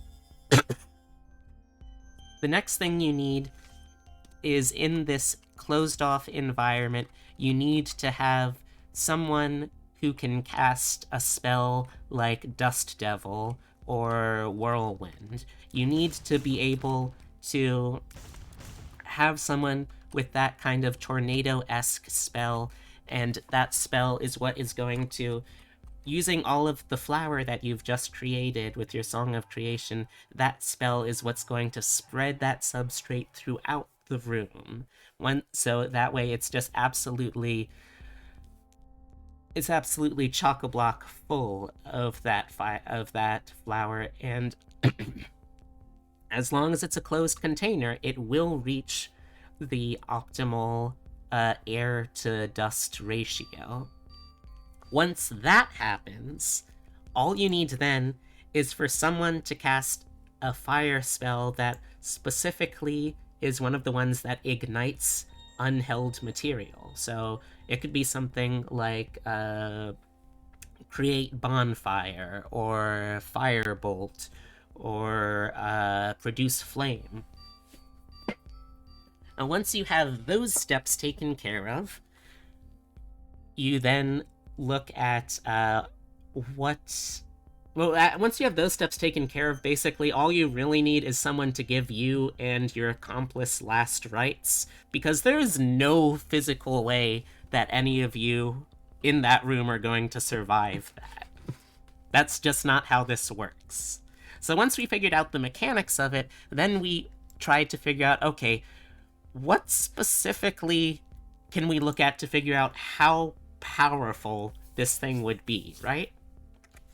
So the way I was able to do that was I found in D&D there's no like easy math for mundane explosives, but they do have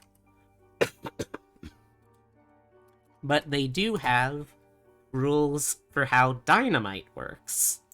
So I looked up what the rules for dynamite are, and basically each stick of dynamite is approximately 1 pound of explosive, and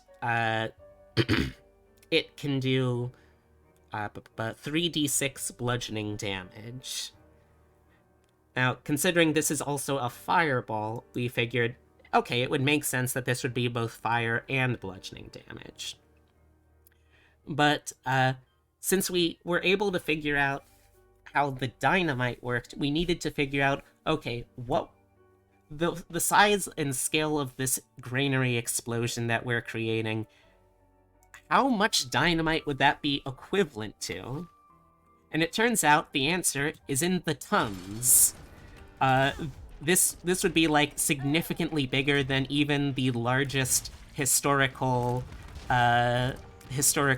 granary dust explosions, and those explosions were enough to, I believe, if I recall the terminology right, they were enough to level half a city block. And eventually we were able to figure out the math, and it was, I don't recall the exact numbers, but it was essentially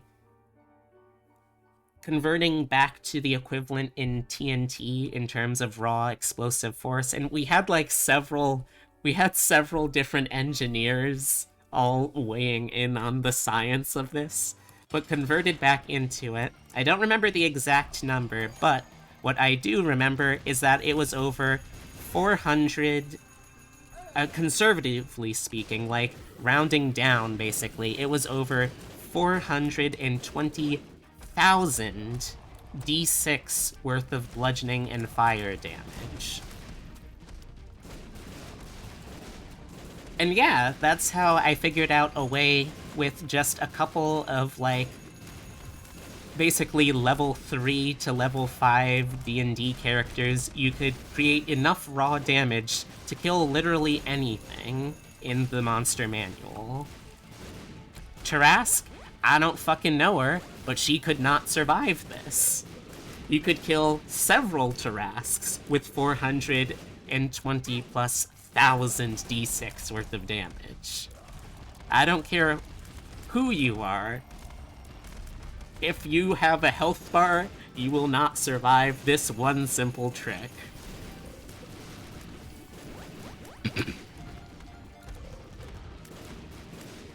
So yeah, that's the story of how I figured out how to kill anything as a College of Creation bard. You're welcome. I hope you enjoy. And you know, technically speaking, if you're willing to wait a little bit, you probably could make it so you could do that easier all on your own. But I think that that would require some finagling. That would be kind of annoying to do, so I just designed it to be like using a couple of people for health. We are pretty low on health, that's pretty worrying. But we're almost done, too. There we go. So yeah, that's my story. I hope you enjoyed it.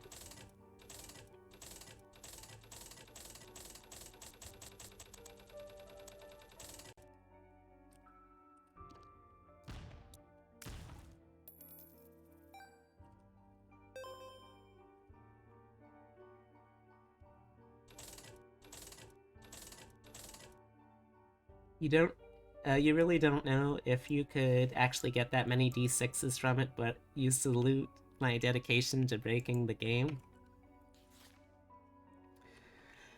I mean, in terms of the raw rules as written mechanics, technically there's no rules for or against it, but we were able to do the math and do the rules and do the rules lawyering, and you know, I think my goal was not so much to make something that a DM would actually allow. My goal was more to create something that would make a DM cry. And I did succeed on that account. Just presenting the idea to a DM did make him cry, so I feel, honestly, pretty good about that.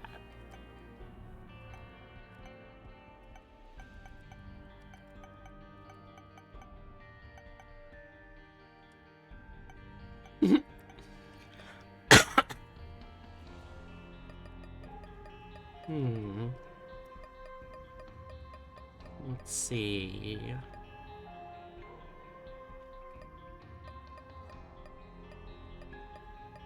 I'm not really sure who I want to play next, to be honest. It's never... The answer is never Jacob and Esau, though.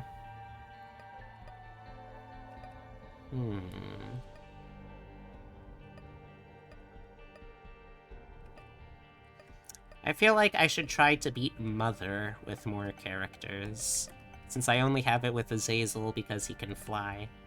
Any challenges? Let's see. Are there any challenges that particularly tickle fancies?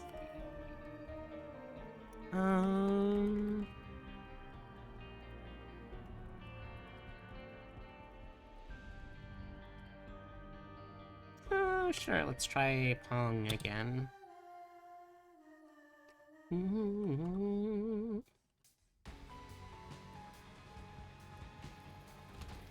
So this challenge's whole deal is you get one tier at a time, a very slow fire rate to get a second tier, but the tiers do a disgusting amount of damage and they just bounce every which way.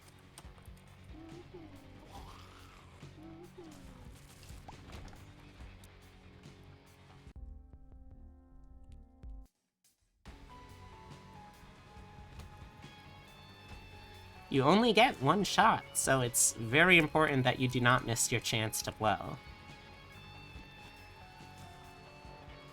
Because the opportunity only comes, like, I don't know, once every 10 seconds or something. It's a pretty long time. Oh.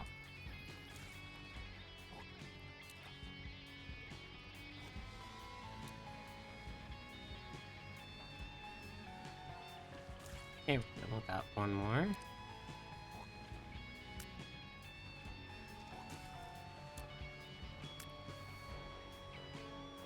Yeah, these enemies are... You piece of shit, little worm. There we go.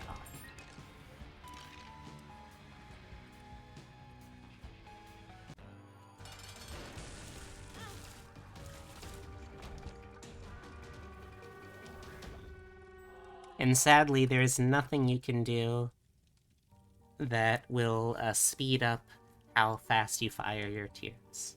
Today has been a weird day. First Meatloaf, now Louis Anderson. Yeah, I heard about them. Meatloaf kind of managed to soften the blow of his own death a little bit by being like a Trump guy a couple of years back, but still, it does kinda suck.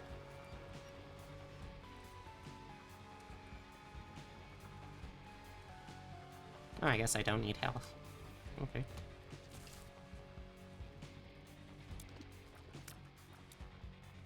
Nah, the game's pretty careful about that.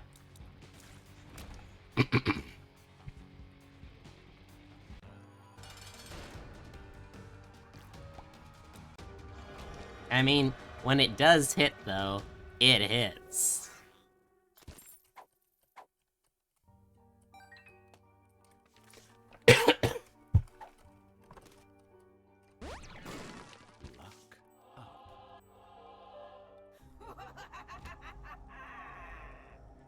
You know what? Yeah, actually I will take this one. Because this will basically mean we can shoot twice. Per shot.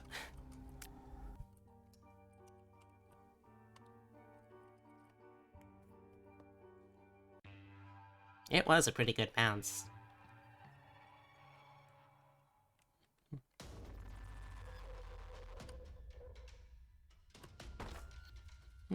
Yeah, sure.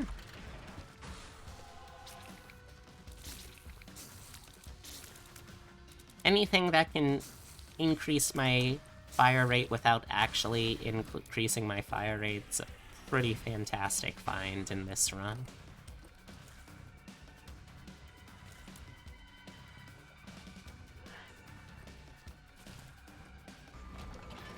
There we go.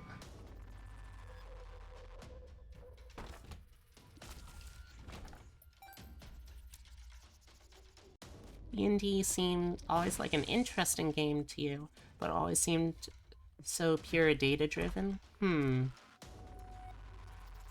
I can see that for sure, but I would say that there's actually like quite a bit of room for really interesting story as well. It's a game that can very easily be made to do either thing, I think.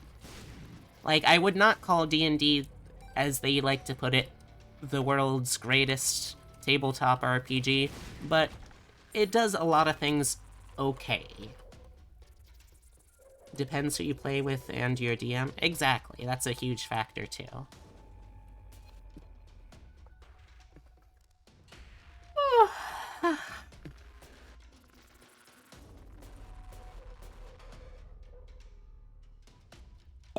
Ooh, excuse me.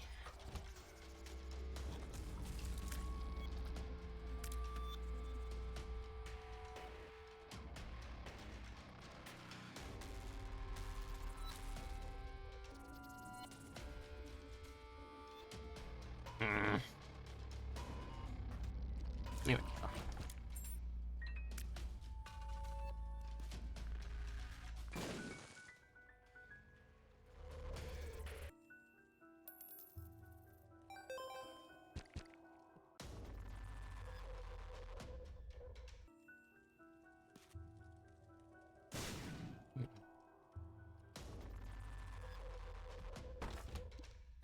Ow.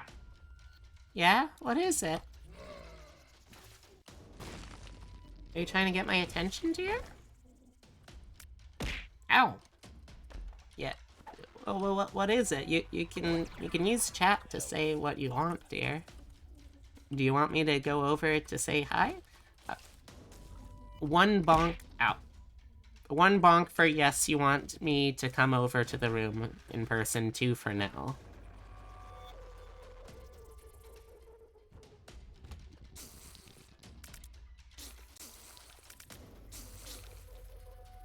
Okay, that's one. Alright, once I finish this room... Ah, yeah. Enemies that spawn enemies like this is the worst on this run. Ow.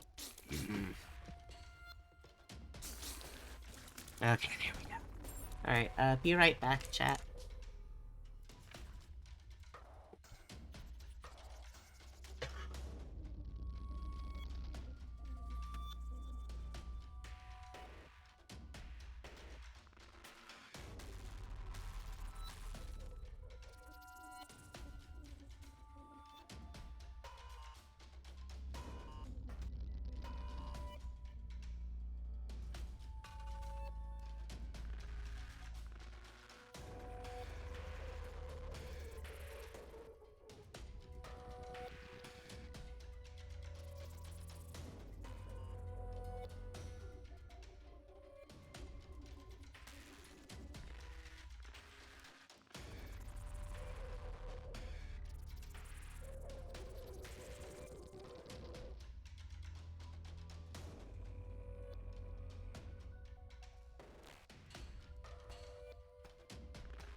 Alright. And I'm back. I'm actually gonna explore a little more on this floor just to see if I can find a shop. Maybe a couple more coins.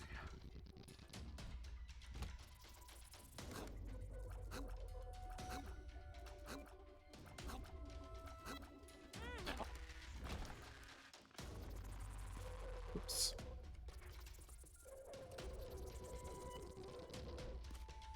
Well, thank you for the welcome. Did I miss anything?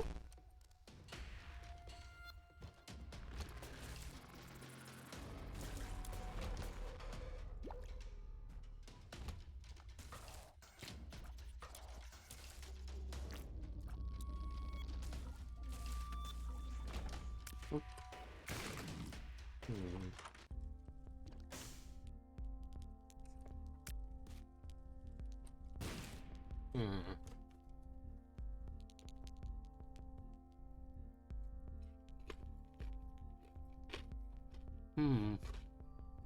Yeah.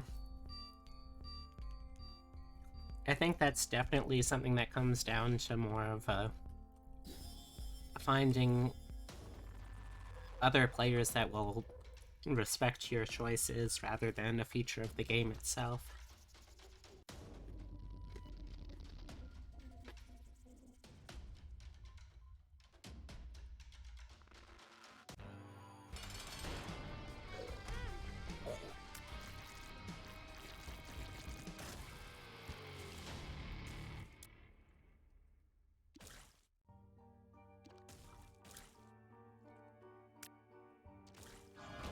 There we go. Ugh.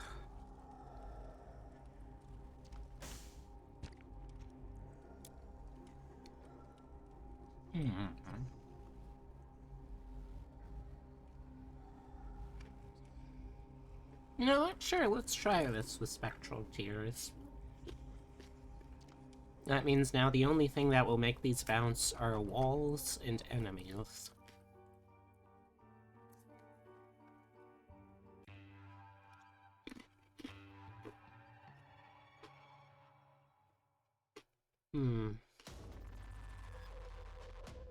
That's sad.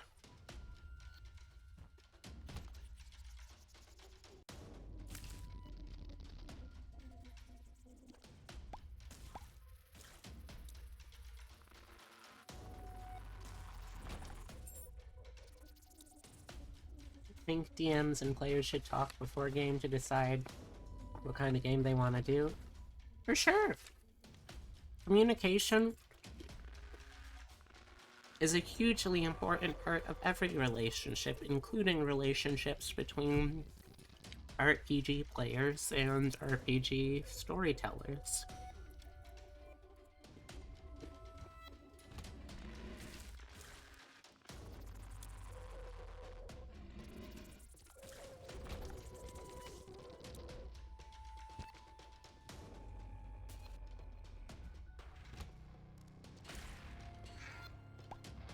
Exactly.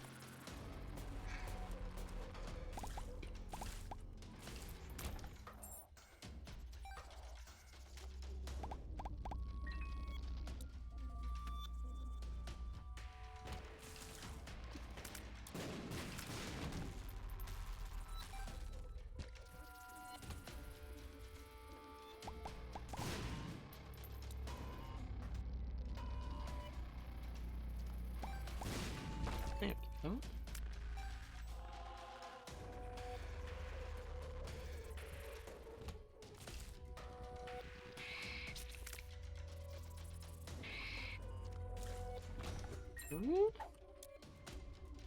Don't want that pill.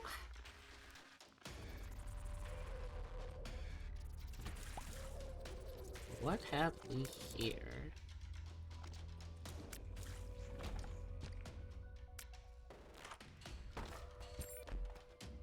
Nothing worth it.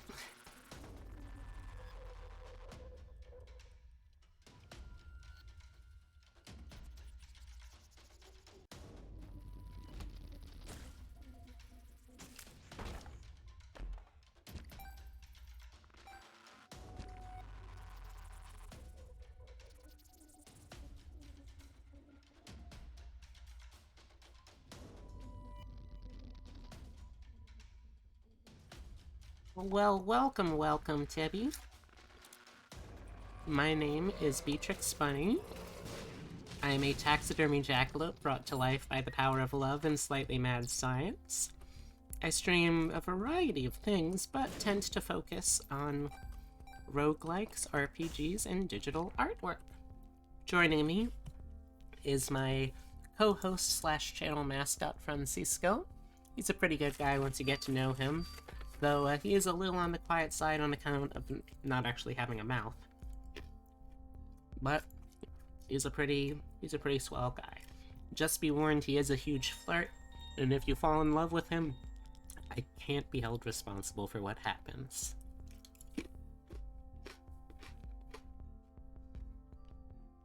You're gonna get rid of 4 extra points, but you can only do it once a stream. Yeah, sorry.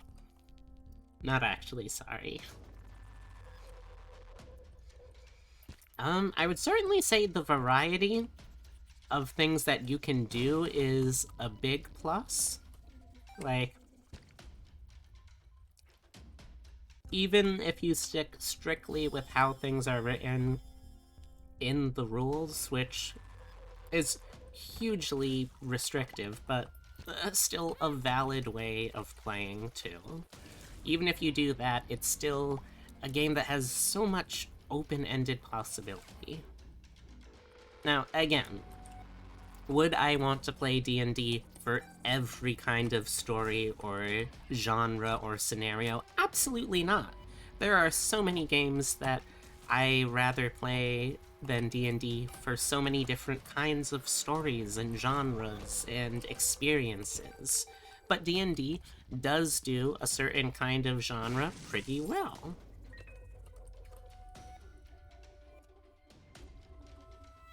Oh, I tried, Tippy. I do get those fairly frequently, so I gotta make sure I got them down pat. Even if my name isn't Pat, I still gotta try to get them down.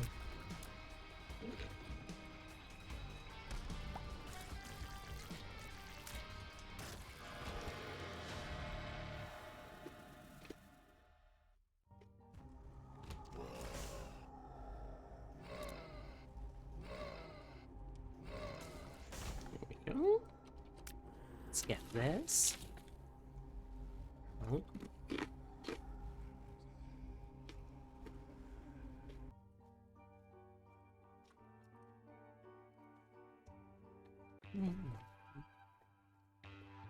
I know I really shouldn't be having this many crackers before dinner, but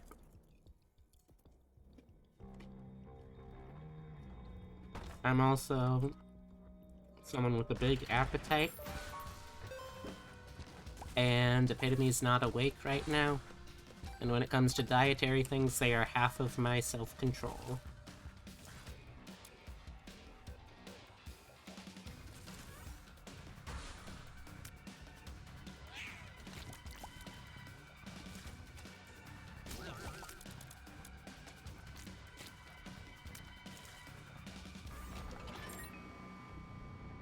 Ever decide to get more into D&D will bother you? Yeah, absolutely, that's okay. Feel free to, Aero.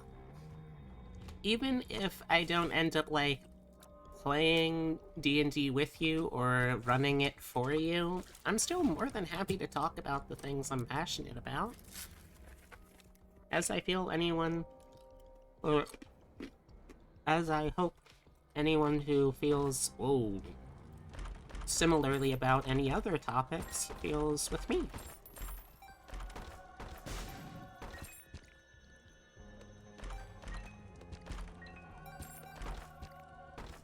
Oh boy, this is a big old room, huh?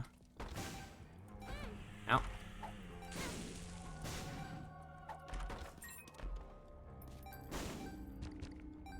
This was a fantastic room to find, holy heck.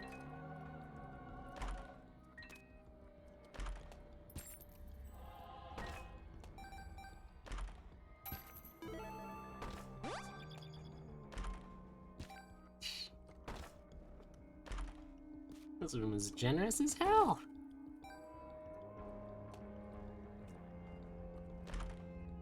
Boy, did I find the right floor to have, infinite keys.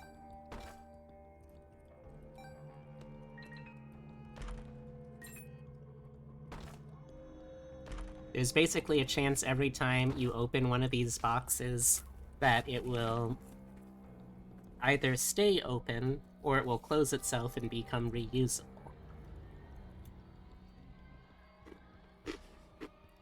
Now, if it picks up an item like the stapler, or the key, or the screw, or any of these things were, then immediately it becomes immobile and it can't refresh. But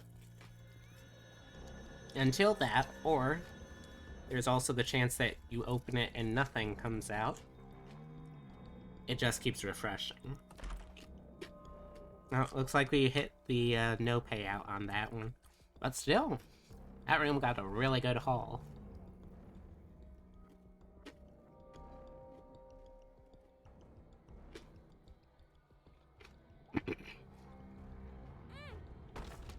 And with so much money and infinite keys for the floor, I would be an absolute fool not to check out the shop too.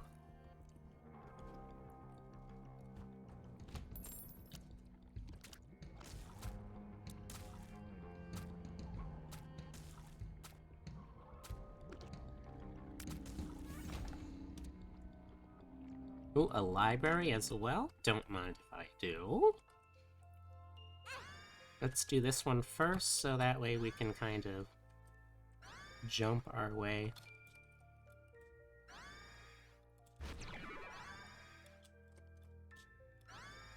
I'll just walk out. There we go.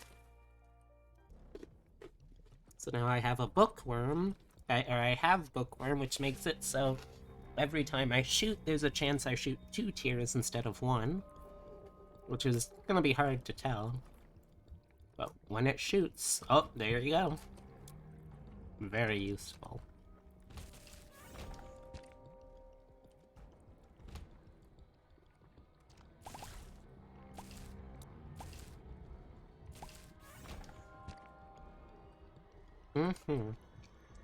I'll certainly try and make more.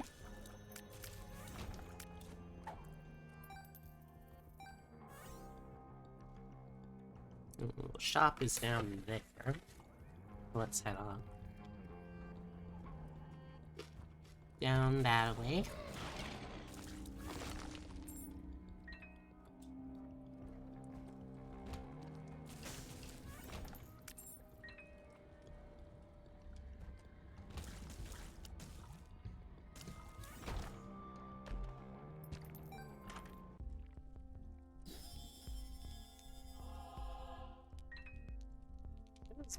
Might as well buy everything, huh? Health up.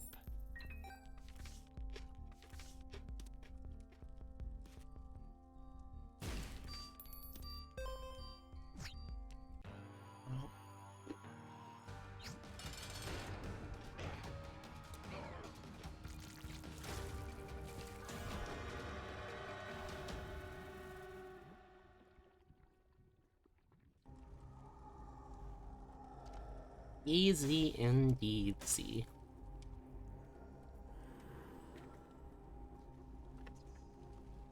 Oh.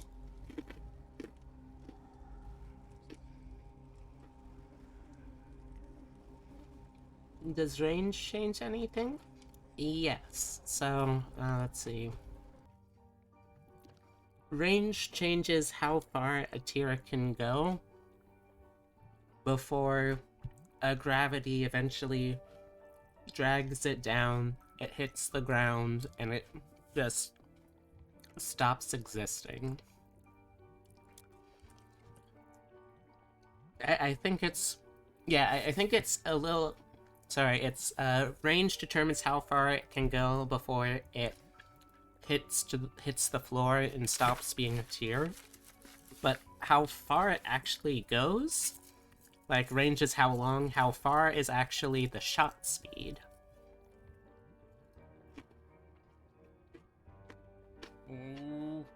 Oh. Hey, bud.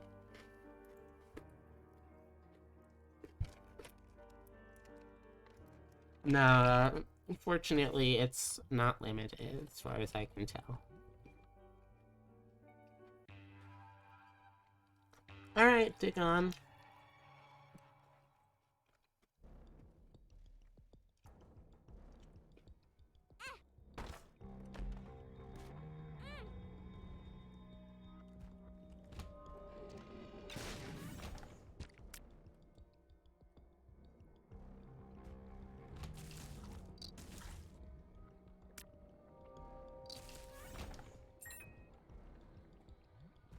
Not going anywhere, just need to use the little girl's room. Hey, no problem.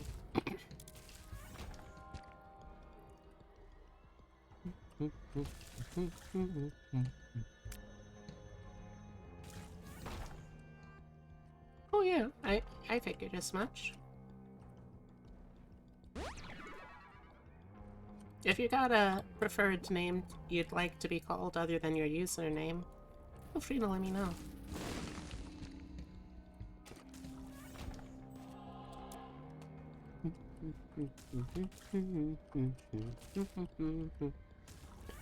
Ooh, excuse me. There we go.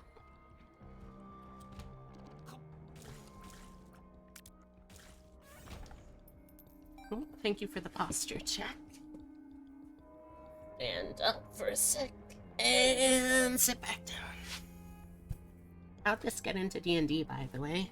I don't remember, to be honest.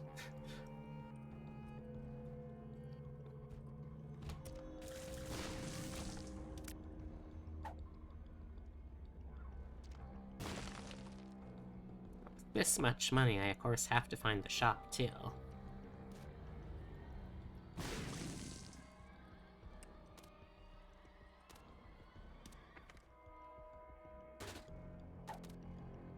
Soul of Bethany.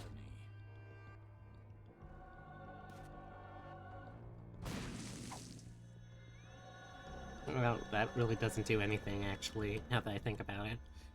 But it was still exciting to see, I guess.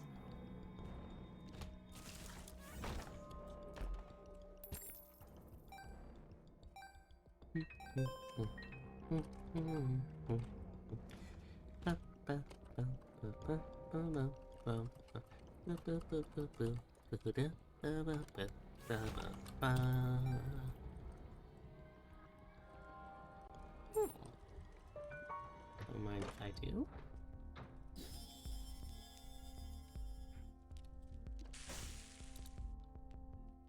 Ow. What is... Oh, you were coming back from taking the SAT and stopped at a game store near where you took the SAT. They were playing D&D inside, so you hung out for a bit to watch. Nice.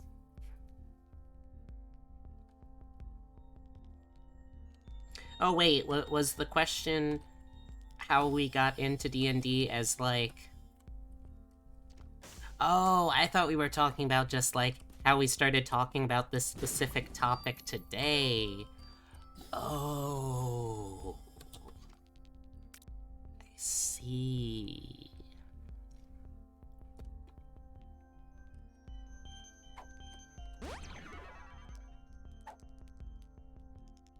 Hey, Alexis, how's it going?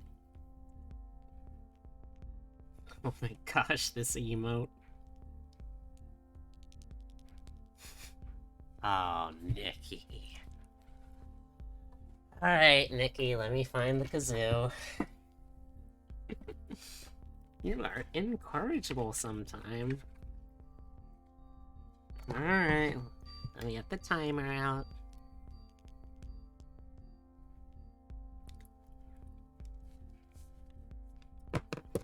Sorry in advance, everyone that is not, Nikki.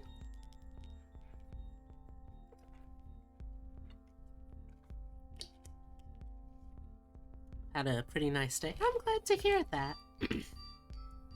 I have still been struggling with my cold, which I'm hoping is not just a super mild flu. We'll see, though. We'll see. The important thing is that I'm feeling... Hold that thought. Let me just wheeze for a second. The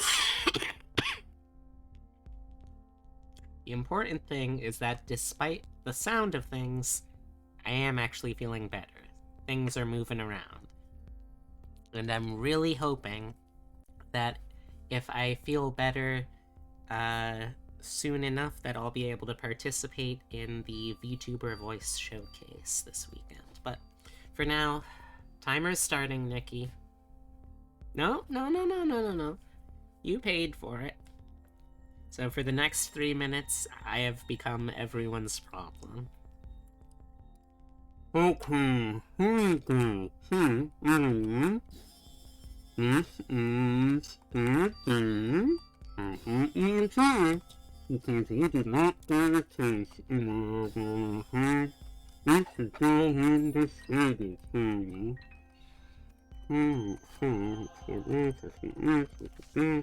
And first, after that study, I'll eat really talk about some old stories, okay?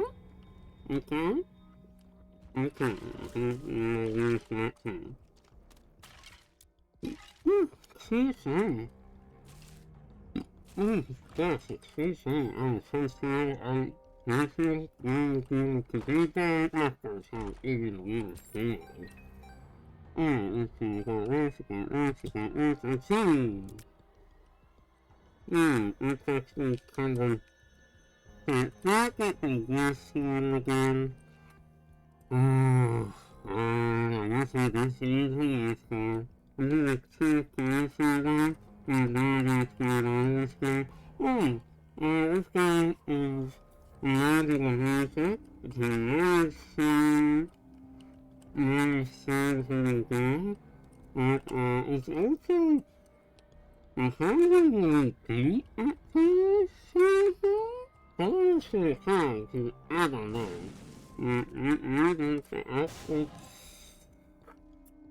Tonight's secret password is mermaid. Mermaid. If you can say mermaid to me when I'm finished with this, you will get a free subscription to this channel. Password again? Mermaid. Mermaid. Mermaid.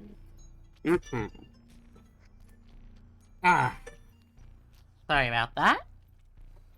So, this is a roguelike that is... It's not a game that I would have thought I would consciously call one of my favorite games, but then I realized that I have over 1,800 hours in it, and I realized, I guess it is a favorite game of mine, huh? It is called The Binding of Isaac. It is a top-down twin-stick shooter kind of game that is very heavily inspired by, like, classic Legend of Zelda sort of experiences. And it draws a lot of inspiration from, like, nerd shit, like D&D. It draws heavily from biblical inspirations. It's sort of like, if you asked a young child, like 6, 7, 8, to come up with a story, it feels like the kind of story they would probably come up with, but it's also very dark and in many parts pretty depressing if you like Dark Souls style read into what the plot actually is, because it is the story about a child trying to deal with the emotional abuse of a mentally ill, religiously fanatical mother, an absent father, and not being allowed to, like, creatively express himself or explore his identity. So it's a weirdly emotional story, I guess. You're a little sad though, because when you were walking around your local mall, you saw the cutest pair of wedge block heels. It was the last pair they had, and it was in your size too, but you're a broke bitch and could not afford them. Oh, that is a heartbreaker. I'm sorry to hear that, Nikki. Someday.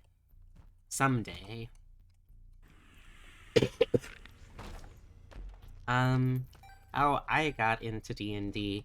I think my first exposure to D&D was, I randomly saw, like, one episode of the old 1980s. Was it 1980s or was it 1990s? Oh, wait.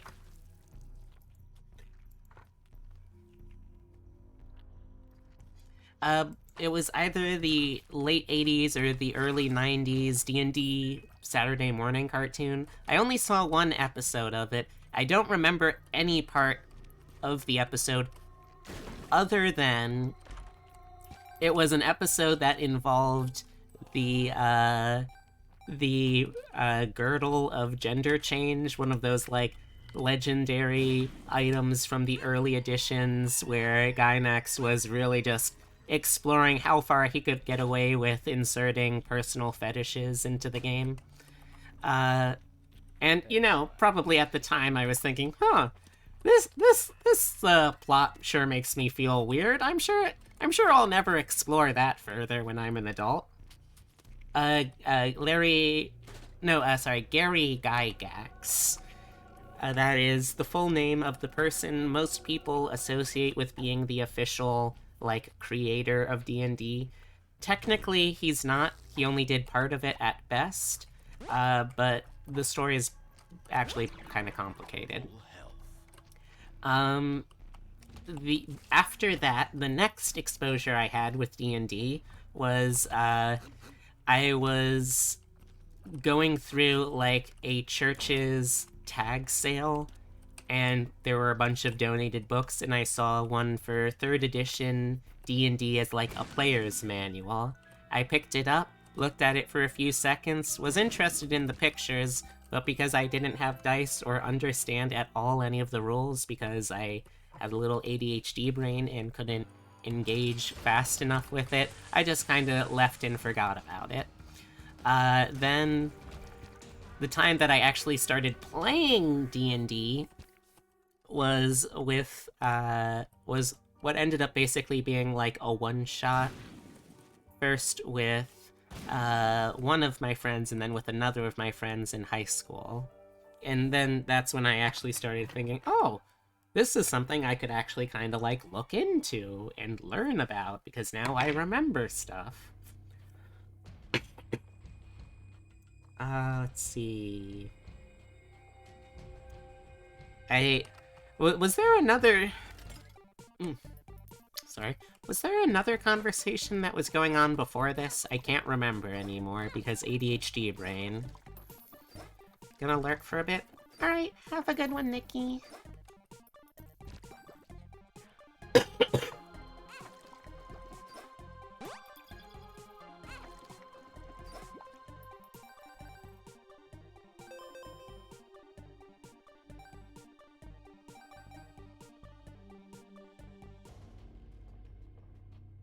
Your first run was a one-shot using D&D 20's...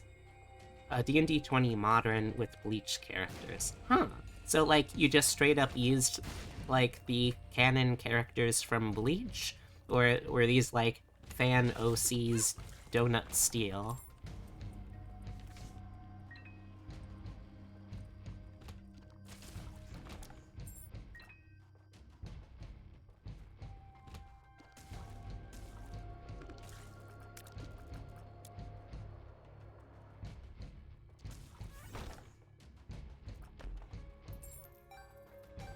But, what have you been up to for everyone who's kinda just coming in, like, Alexis and Nikki? Well, Nikki's lurking right now, so I guess I can't really ask her. Forgot since you got 4 more? 4 more what?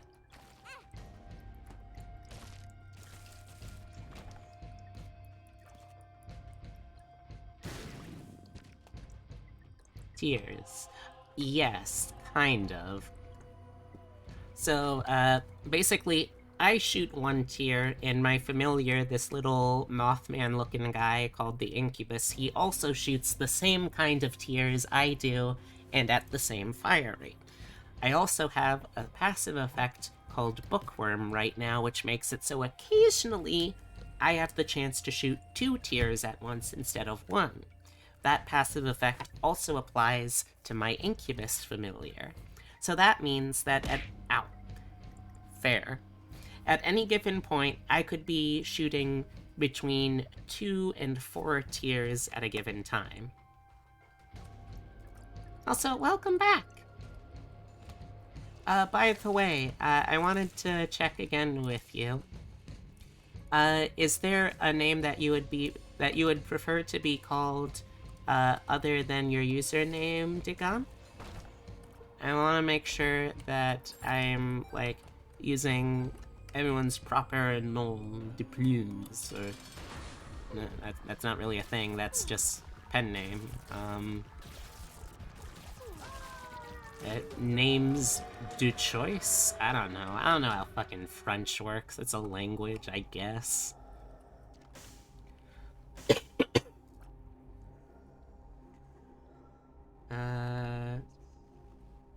Do you like being called Nina? That is my question.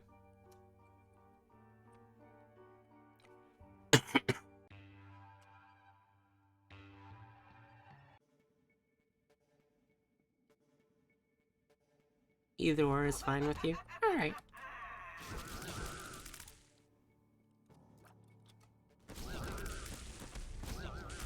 Oh boy, there's a lot of you. There we go. Okay, we got all those at least. There we go. Nina's a nice name. Many RPGs you've played have a Nina. It is a very pretty name. It's a simple name. It's only got 2 sounds in it, but they're both good sounds. You got your ni, and you got your na. And those are both very nice noises.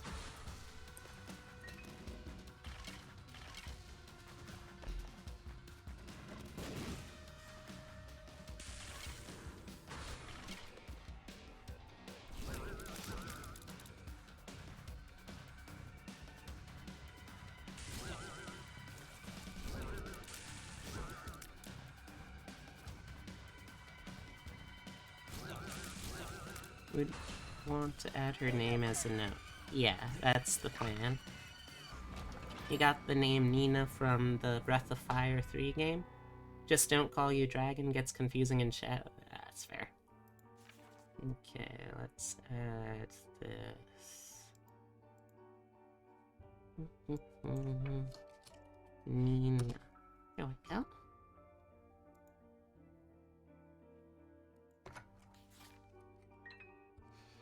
Yeah, we've had a fair number of Breath of Fire fans coming through recently.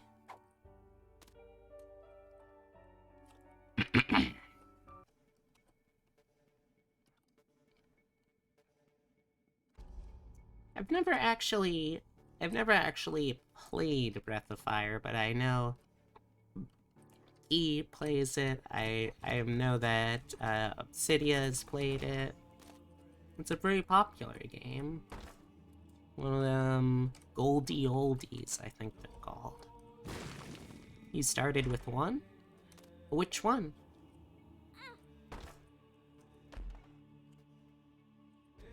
That was me being silly, you don't actually have to answer. You know what? Sure. I'm gonna embrace chaos. Chaos, chaos, chaos!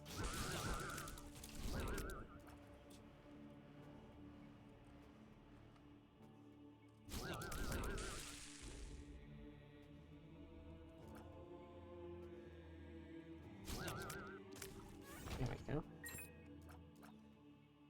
Breath of Fire 1 on SNES. Do you know if Breath of Fire 1 is on... Is that, like, on the Virtual Console, or whatever they're calling it, on the Switch now?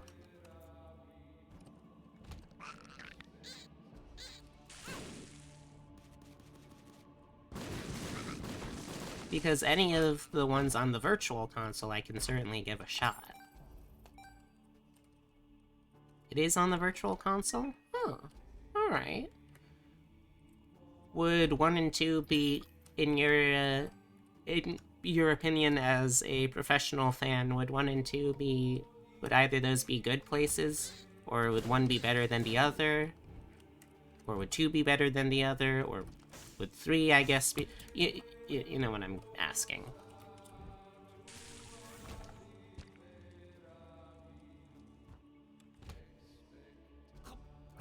Oh. Oh, this is gonna be messy.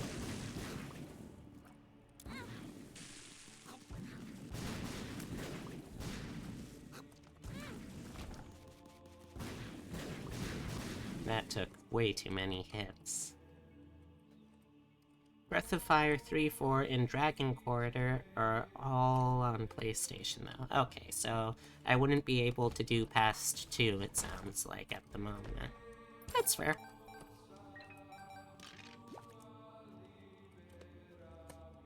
Three and 4 are good, 5 isn't good or bad. Huh. Okay. I guess. It just kind of is, I guess. It can be fun. You would suggest having a walkthrough on hand for 1 or 2, though? Oh, so it's back before they invented localization?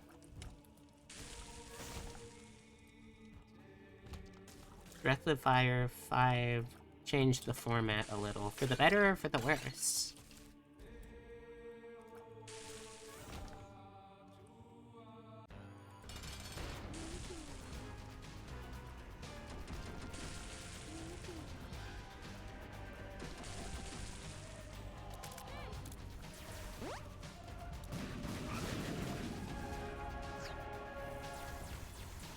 Depends on the person, and you'd say worse? I see. Alright, well, I'll have to look into it then. And if it ends up being a game that, like, clicks with me, yeah, sure, I'll check it out. From Breath of Fire 1 to 4, you play as a dragon who takes a human form, as opposed to a human that takes a dragon form, I assume, right?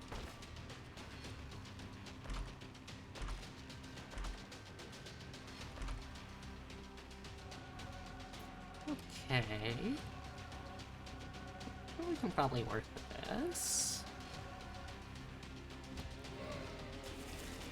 Yeah, we can work with this.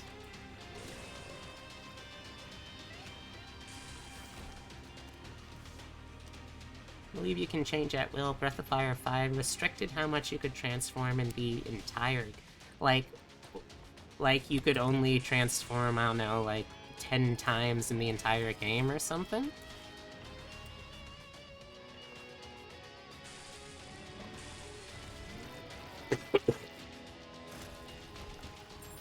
There was a Breath of Fire 6, but it was a mobile game in Japan only.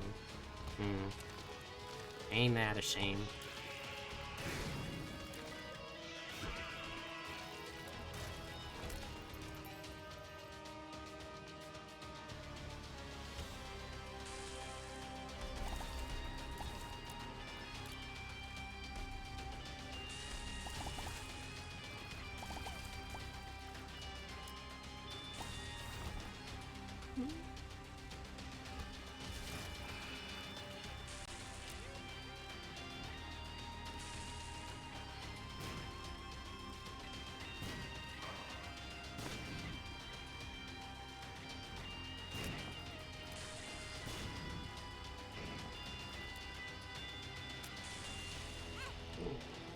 Rude.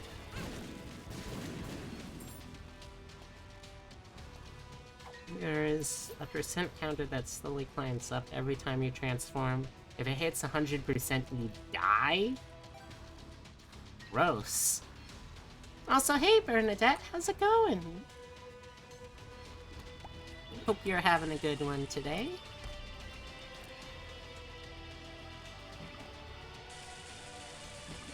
Yeah, I felt like doing another one of my comfort games today, so since I did Streets of Rogue back to back the last 2 days, oh,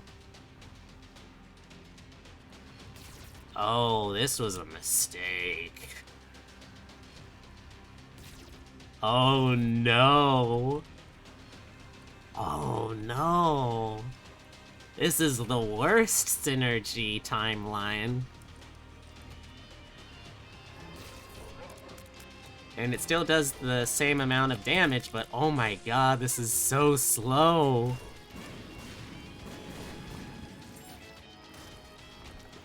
Okay, well, let's see if we can salvage this. As the games each have little to do with each other than the character names and abilities, though, and a couple of plot points.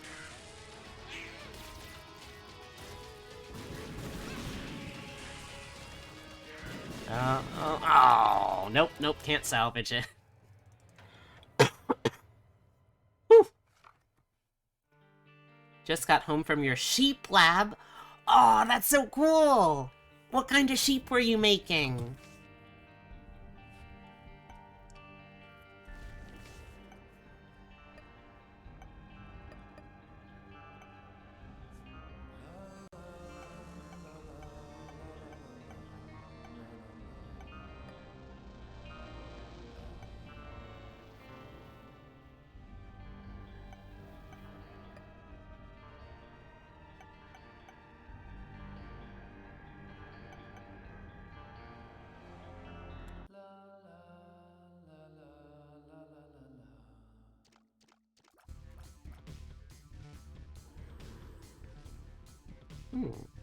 I honestly don't remember how she works, so I guess we'll find out.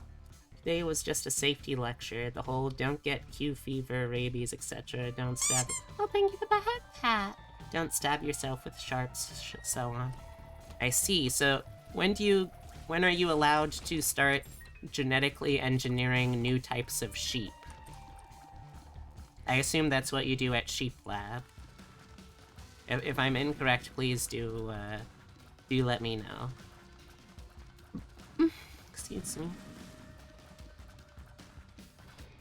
Ow. Oh, alright. Have a good lurk, Happy.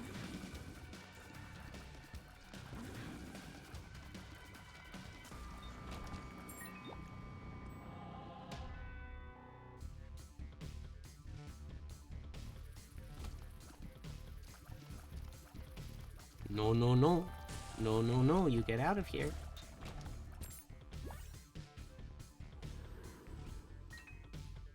That'd be cool. We just learned how to work with sheep, vaccines, castration, lambing, all that stuff. Hey, that's still really cool. Also, not gonna lie, for like a hot minute there, I didn't know if you were talking about a sheep lab or a sleep lab, because those are both things.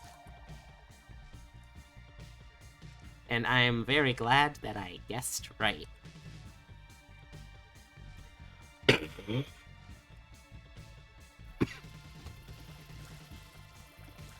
And even though my cough hurts more and sounds worse, I do think I'm getting better. Because I am... I'm now actually coughing stuff up. It is a lab for a sheep... It is a lab for a sheep management class. Huh. Interesting. Now, I know what you're talking about. However, what my brain chooses to interpret that as is you saying that, like, you have to be a corporate middle manager for sheep. Because I find that to be a far more entertaining idea.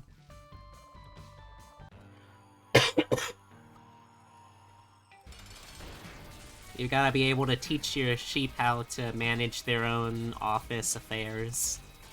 Not like romantic affairs. We don't need more lambs on the job, you know? You're just learning how to run a sheep farm from the bottom up. Have you met any particularly cool sheep yet?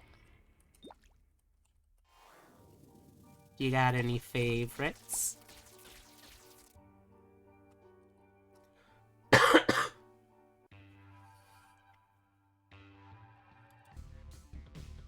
And are sheep like your animal of choice to focus in?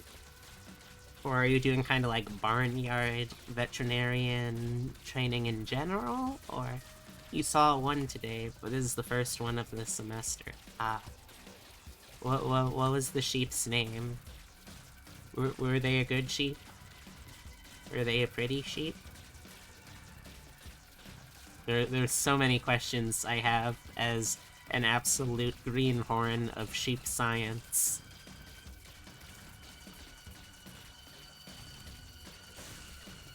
Oh no, one of my items got destroyed.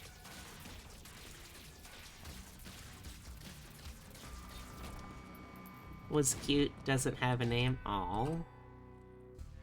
What would you have named it? If you were allowed to, which I'm sure you aren't for reasons, but probably just a number? I think 7 is a pretty cute number if you ask me. Oh, so the way this character works is whenever she gets fully charged in this little book item in the bottom right corner, she can press Q, and it will create a new, like, passive item that she'll get the effects of. However, if the little, like, orbital thingy corresponding with that item gets destroyed, she loses that item. So you gotta be kinda careful that way. We can't see that? Huh? Oh, yeah. It's gonna be a little hard to see from a distance, but that's the basic gist of it. So right now I have temporary items for butt bombs that give me little poop bombs, deep pockets so I can hold more money, and mom's necklace. But if any of those get destroyed by taking a hit for me, then I'll lose them. So, I mean, hopefully they won't get destroyed. Ideally.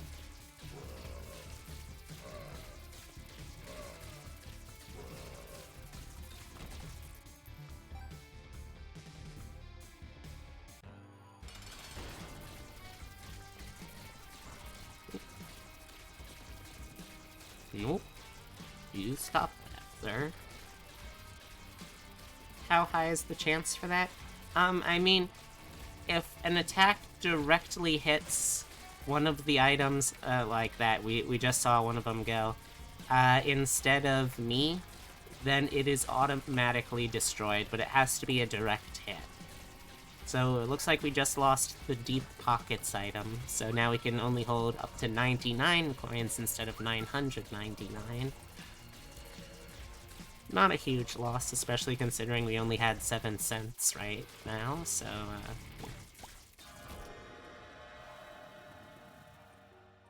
Oh, I can't pick those hearts up? That's a shame. Oh. This is also a very disappointing devil deal. Come on, bud, you can do better than that. I believe in you. Alright, let's see. I guess let's just go down to the next floor, then.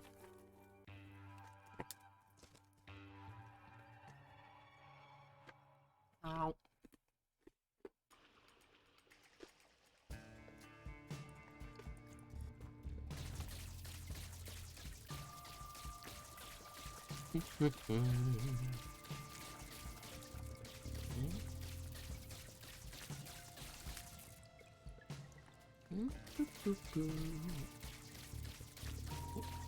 Nice try, Mr. Shroom. You can't kill me that easily.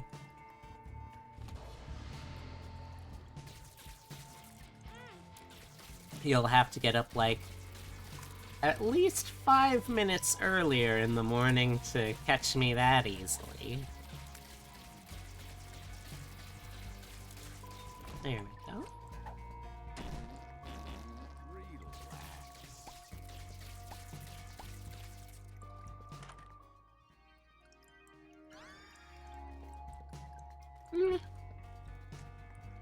Might as well, I guess. That's true. Although, don't worry. I've already resigned myself to the fact that if I were to die, Totoro would simply eat my corpse. And that's okay. Because that's how cats work.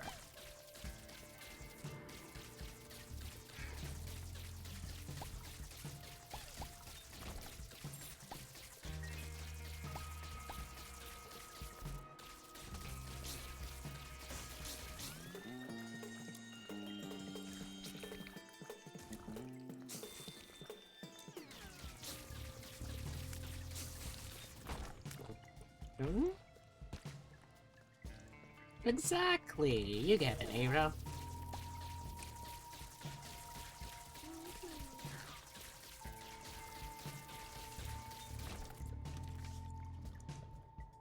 The mothers.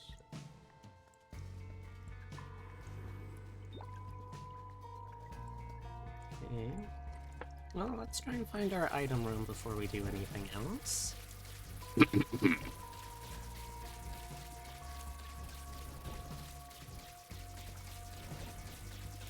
For those of y'all just coming in, though, I do apologize first off for the condition of my voice, because I still am sick. Hopefully I won't be sick for too much longer, though, because I still want to take part in the VTuber voice showcase. Beyond that, though, for some reason people have still kind of seemed to be into the whole my voice sounding like this. Or maybe it's just the bottoms that I've attracted. Apparently, though, I can still do a halfway decent ara ara voice. So that's good enough for me.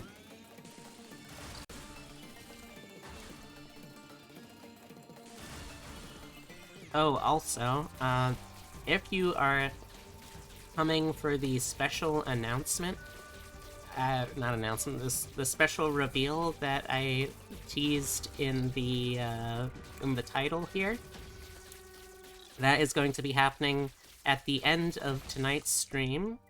If you're not able to make it to the end of the stream, don't worry. I'm also going to be posting it on the Discord.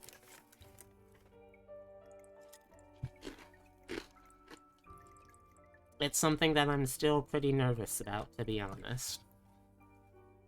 But considering what I want to be able to do as a VTuber and a content creator, is something I need to be able to do eventually, so important steps. Also, hey Abby! How's it going? Between Titty Sprinkles and Yeetus the Teetus, would be nice if there was a way of exchanging them. Yeah. Yeah.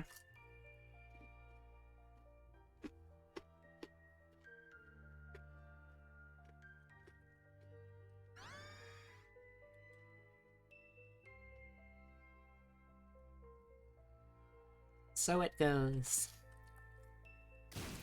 Anyway, how's your day been today, Abby? I hope you've been having a good one.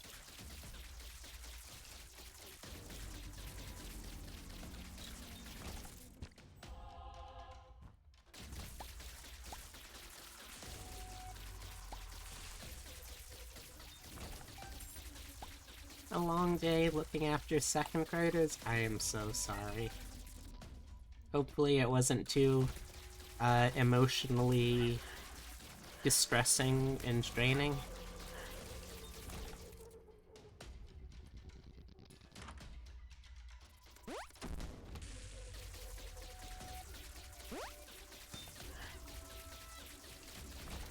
Infinite bombs for the floor. Sure, why not?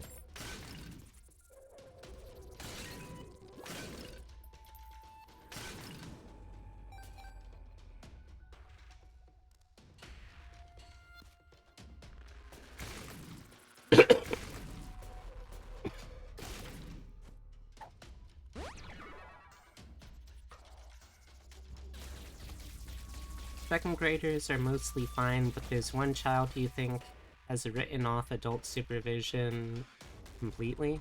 Oh no. So are they literally a rebel without a cause?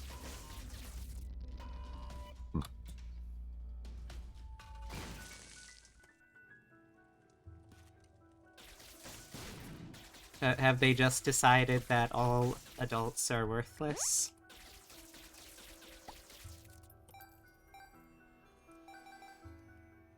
Which, on the one hand, sad, but on the other hand, now having become adult, I can kind of see it.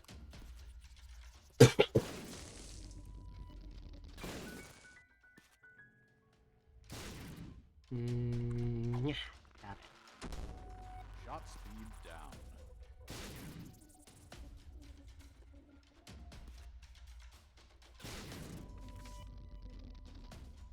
Strength.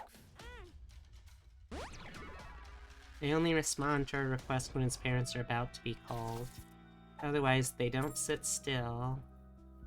Pick fights frequently, run around the room all the time, and generally cause as much chaos and havoc as they can. Ah, well, it's okay.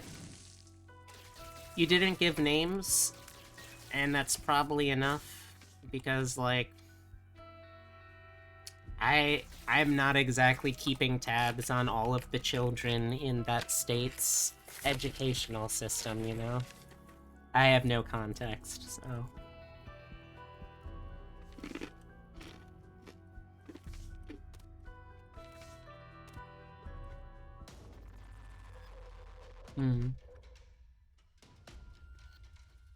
You are blessed, my love.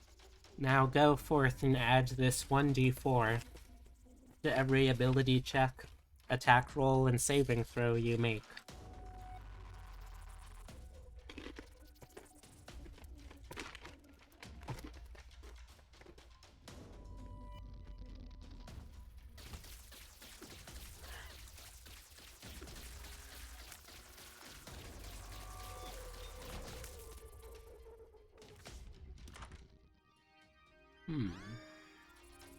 Judgment.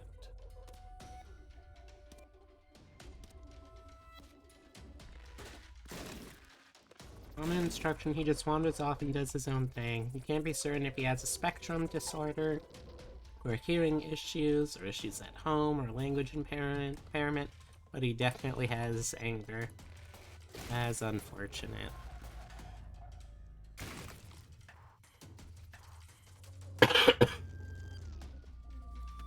Well, I hope that he settles down in the future, whatever that means for him.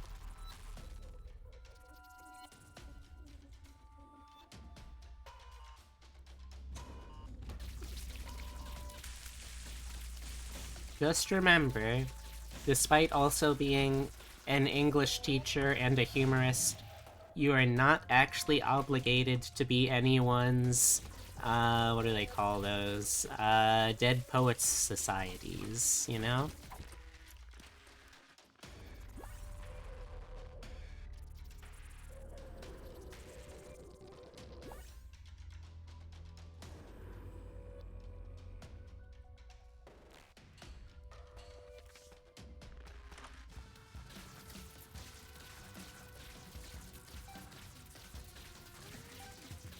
Uh-oh, are we speeding up? Oh no, oh no. It turns out the edibles were in fact shit.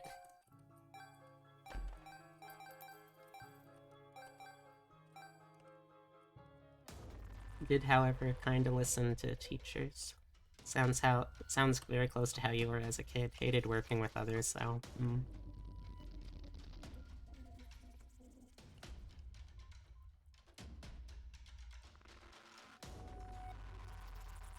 The kind of profile you also see in the class, and they're generally sweet.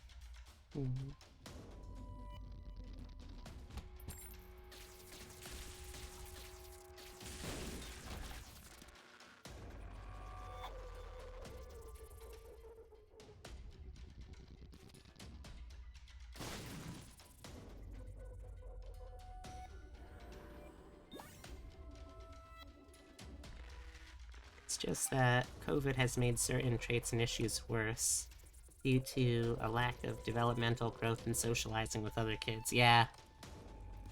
Yeah, that was one of the fears that my relatives had with raising their kids during this whole crisis, too.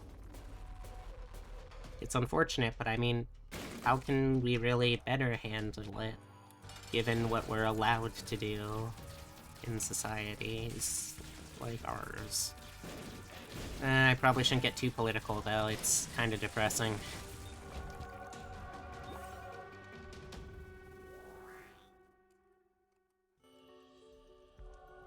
And believe it or not, that's not actually my goal here.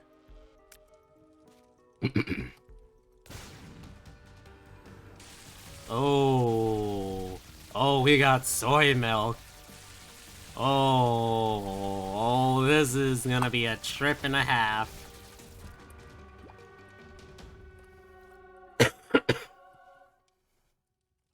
There's only so much you can do as an aide and teachers can do as teachers. Exactly, yeah.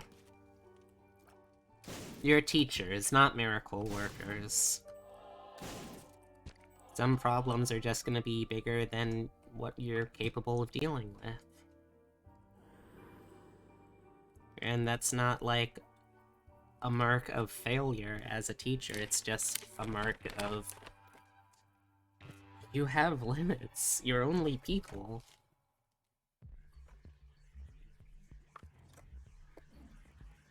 Oh, shit, what was I gonna say? I was gonna say something, I'm sure. If I could only remember what.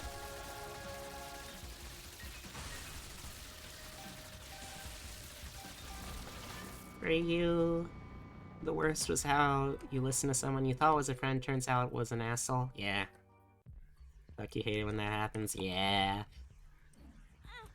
I think I was going to say that, I was gonna watch Encanto again tonight, but I don't know if that's an open invitation to any members of the Date Mate Society, or if that was something that is gonna be, like, just focusing on Julep tonight. It is. It is which. Either way, my apologies for bringing it up. Oh, it is open. So, if you would like to watch it again with us, that is something that is going to happen tonight.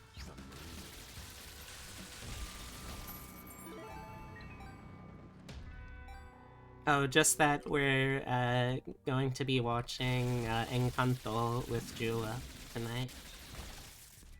And that if you would like, you are welcome to join. Also, that reminds me, chat, macrophagy. Oh, that's gonna be messy. Also, in general, chat, I really should do more movie nights with y'all.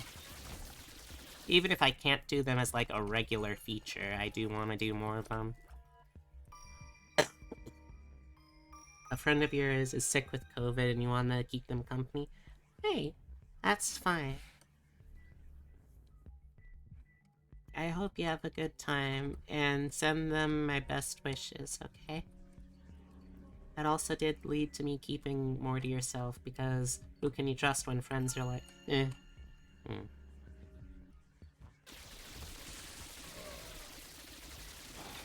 But send Breezy my best regards. If I can't afford my best regards, the best regards I can offer at this time. But I think I'm pretty sure I can afford my best regards. So you can send those.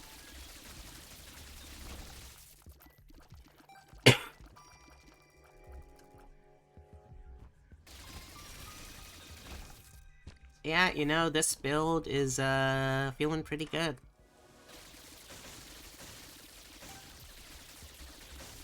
It's feeling very silly. Which, really, what more can you hope for? certainly an unsteady feeling knowing that people can turn around like that and manipulate you until they feel they can cut you loose. It is.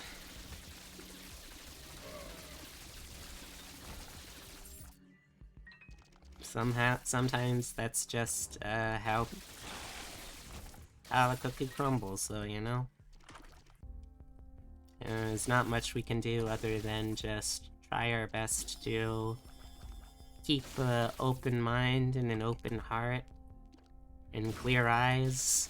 And if you got clear eyes, clear heart, clear mind, can't lose.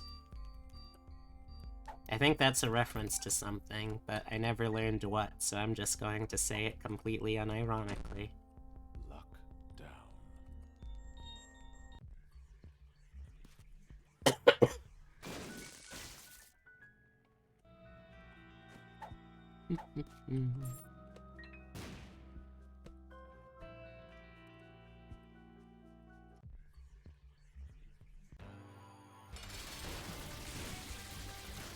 Oh my god, we just melted that man. Phenomenal. You just woke up again? Welcome back to the world of the waking. I did just melt war, and it felt good. This is a combination of, well, it's a combination of a lot of things, but mainly soy milk, laser, and lacrophagy, and it turns out, very fun, cool-looking, and silly combo. And you know what? I'm gonna do some challenge levels, just for the hell of it. By and large, though, most people are pretty straightforward with their emotions, not nearly as cruel. It can be hard to learn to trust again after someone's hurt, but it's important to be able to try. And to just try your best.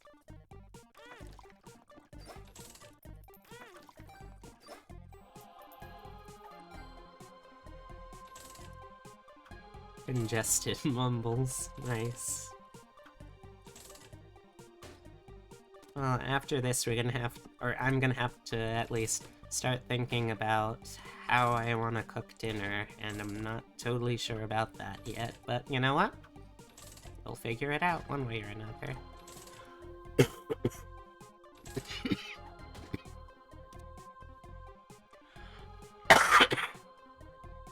Ugh, gosh. I don't know how y'all can listen to me today. It is a mess in here. I say, pointing generally towards my tits.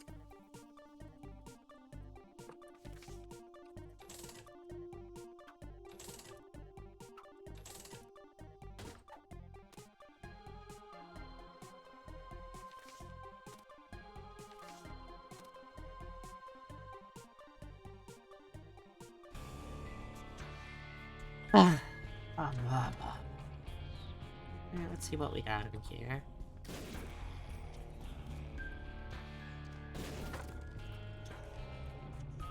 Ah, dang, I was hoping for a clean room.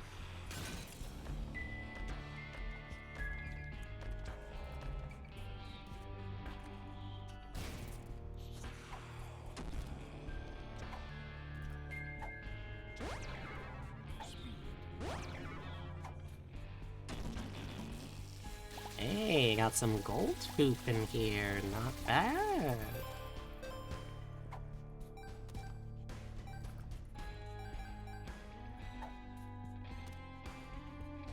Also in elementary, you think in your report when you finished your elementary school something along the lines of, she waited for instructions by a teacher, got frustrated easily, and did not bring herself in group works. Ha, that's a mood. That's a mood.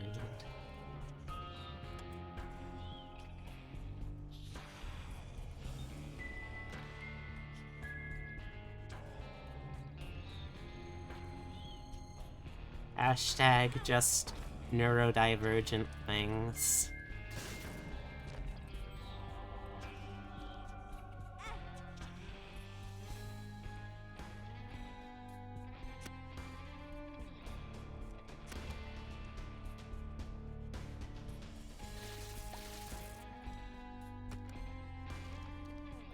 Ooh, we got a puzzle here, huh?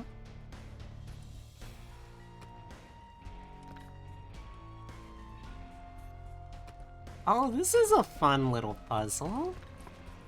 And let's see, how am I gonna do this? Hmm.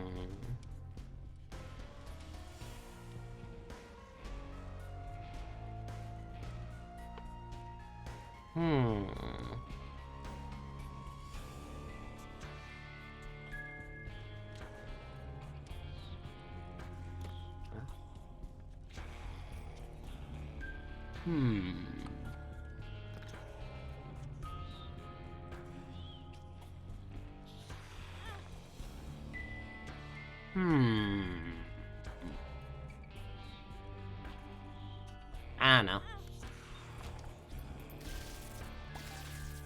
I am too much of a bunbo to try and actually solve that. I've never been good at, what are those called? Sokeban puzzles? I think, something like that. Oh! Well, that's cool. Accidentally unlocked something without even, without even trying. Yeah, sure, let's do it.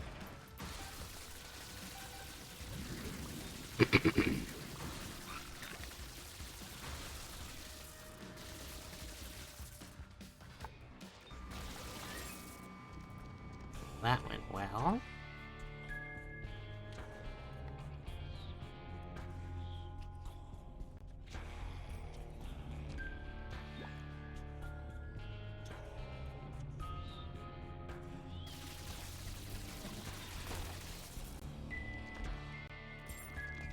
You've seen that a lot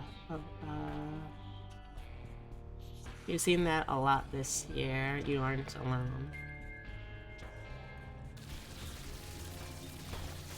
I think that's probably the most important kind of message that we can share during all of this absolute mess, you know?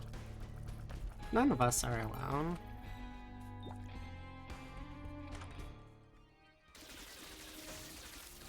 I guess I'll take this. Oh, man.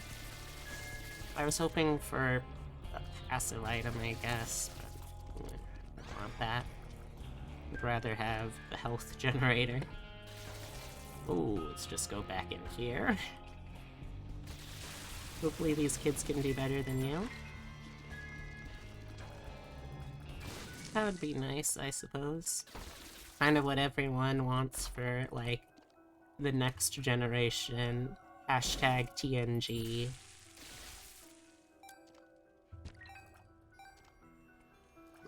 Was the next generation...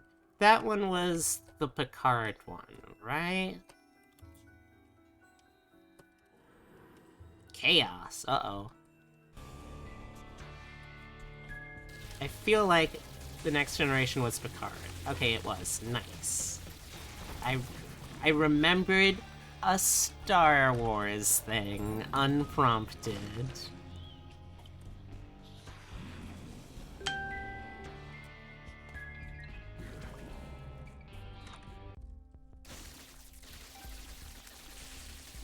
Mm-hmm. Yeah, you know, Kirk, Picard, Janeway, they're all characters in Star Wars.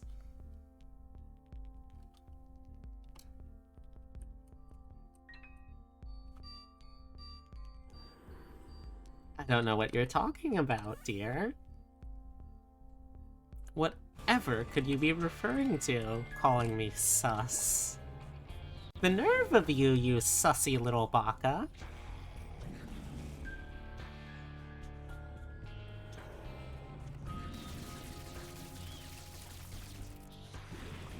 What about that, Abby, would possibly make me sus? Sussable, suspiciable. Be sus? Be imposter? Be venting?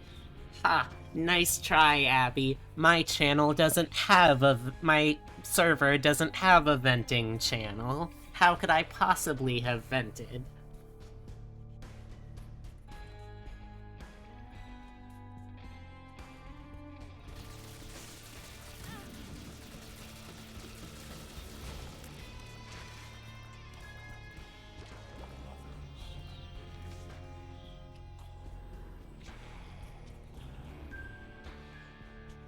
Okay, I think we've hit our max.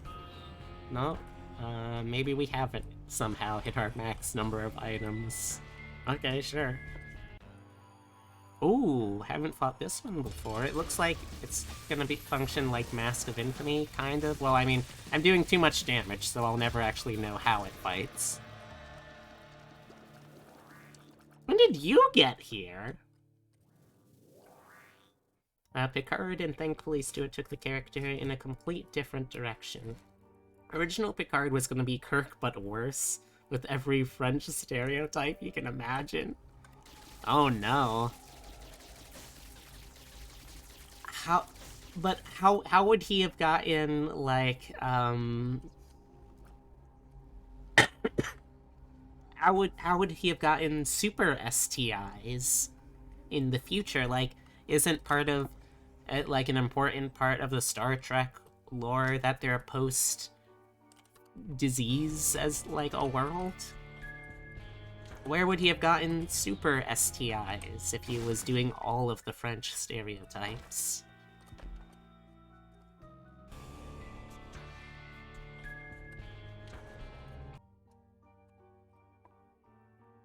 Animalistic charisma. So you're saying he yiffs. Are you saying he yiffs, Daryl? Is that what you want to say, that Patrick Stewart's one of his seminal works is as Captain Jean-Luc Picard a yiffer? Is that what you're trying to say, my friend?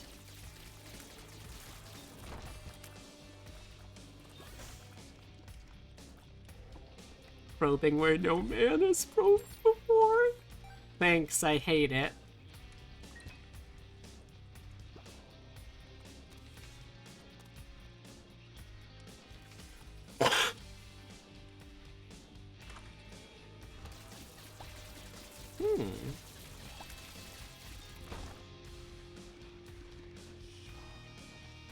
I am no man.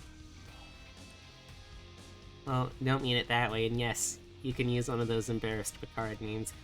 I will refuse to, because it makes me look like less of a nerd if I don't.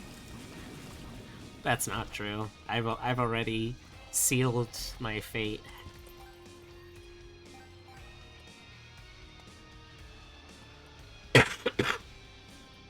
Also, hey Jeb, how's it going?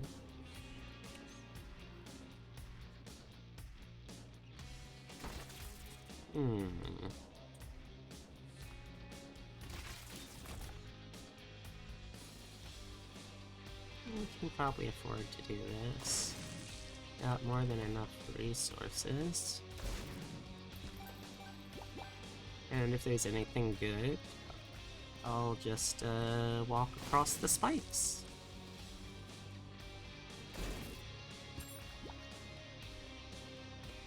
Okay. You already sealed your fate by knowing what everyone is talking about. You're doing strangely okay? Well, I'm glad to hear that you're doing okay, even if it's strange. Also, even though... Sorry.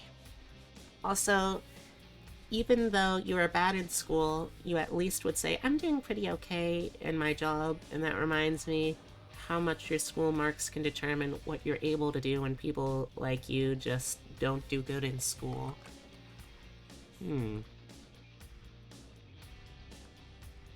Yeah?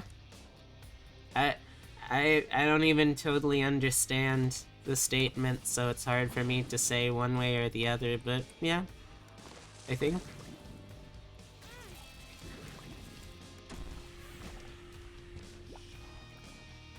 Feel like Strange is pretty good when sat in chat for a cryptid stream. I mean, you're certainly going to be at home if you're Strange in here.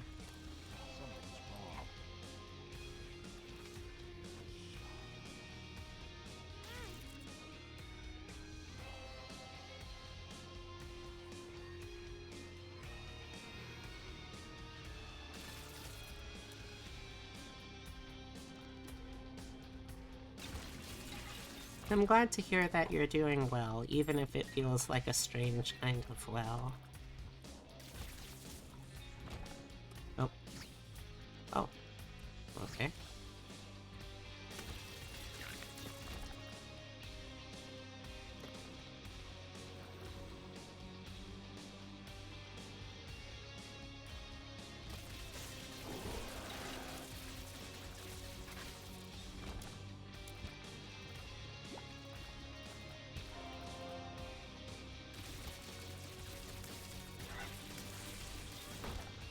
Go.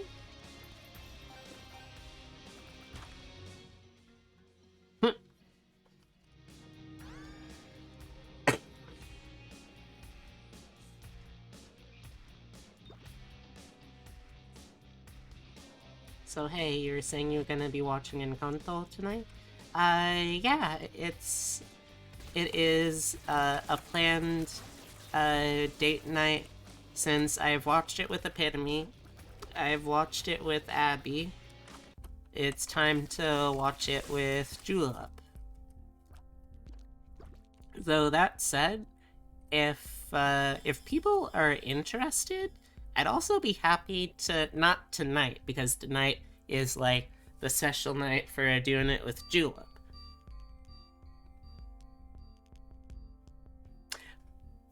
But I would also be willing to stream it as like a group movie night thing too. I think that would be more than easy.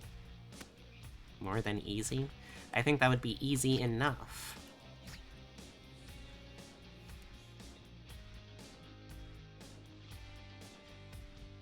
Oh no, sorry. I didn't mean to mislead.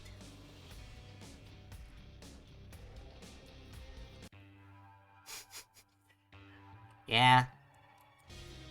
I kind of lingered on it too long to say nothing about it, Daryl, but I wasn't sure what to say, I guess. You're busy tonight, it works out. Okay.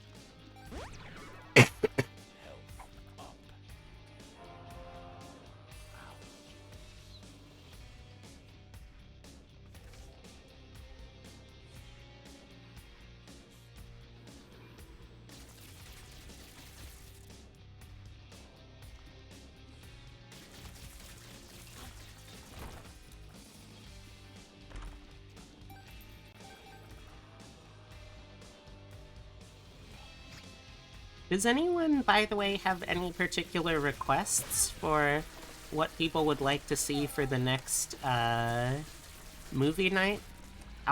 It won't be... Well, actually, I guess it could potentially be as soon as, this coming week. We're gonna be on lurk for a bit? Alright. No problem, and, like I've been saying here and there throughout the stream, if you're not around to catch the big reveal live at the end of this stream, I'm going to also be sharing it on Discord. Thank you for the head pat! Thank you!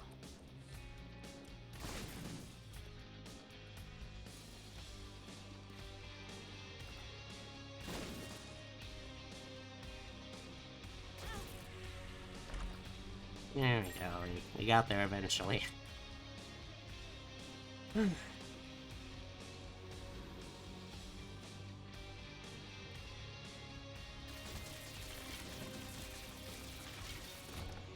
we go.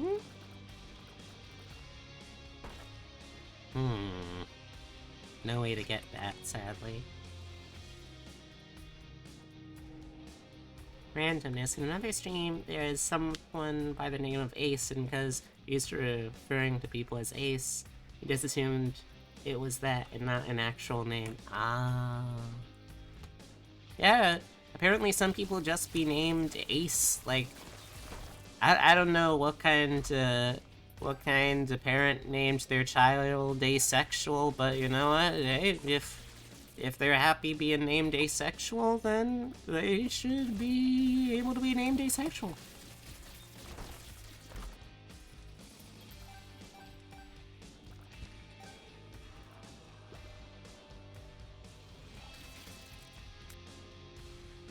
Okay, so I still need to find item room in shop. Otherwise, the whole redoing the entire floor is kind of pointless. So let's go and find those. Also, I'm relieved because the cough has been getting the cough has been getting less frequent, and I've been able to control my voice more normally between coughing fits. So, like, I don't know, gradual improvement, hopefully? Question mark, question mark, question mark?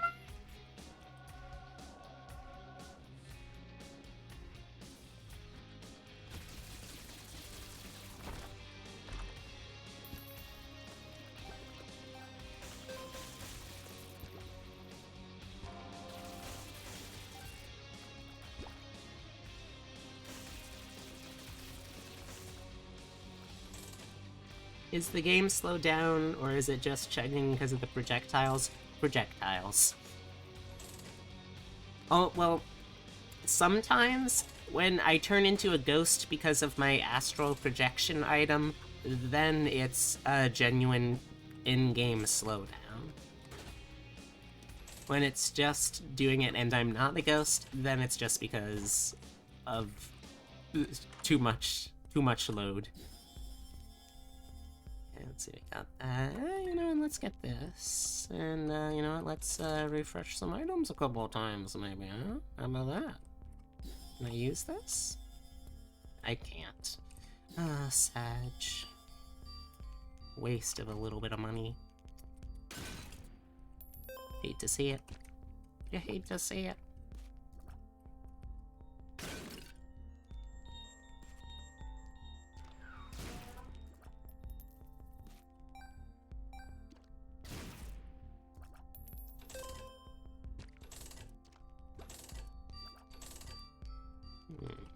Yes, please.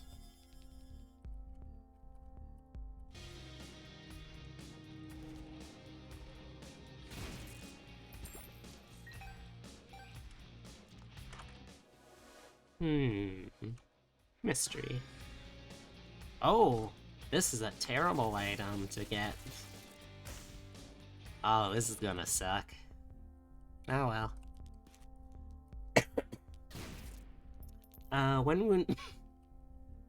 When would I do a movie night? In the past, it's been Monday nights. But, I mean... I might just end up starting to try to do them more frequently in less planned ways. But at the moment, at least, I'd probably start with just doing it, sticking with the original planned schedule of Monday nights.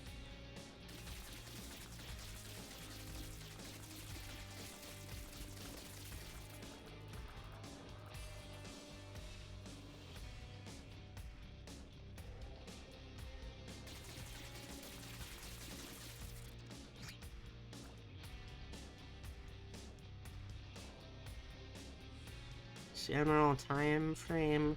It would still probably be EST times.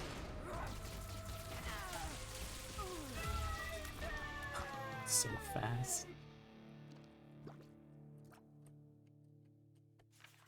We are going down, down, down into a burning hell of fire. Oh, hey son, I didn't see you sitting over there. Such a polite little man.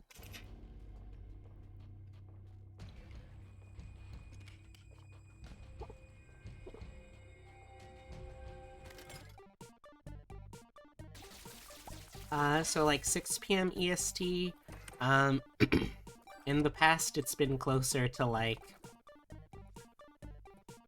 10 p.m. Ow, ow, ow, ow, ow. Oh, So much. thank you, Chula. That's really sweet of you. Thank you for continuing to support me, and I hope I continue to be entertaining and fun and some streamer in person that you like. It would probably be around 10 p.m. Also, thank you, Bernadette, for the hydrate. Let me take care of that.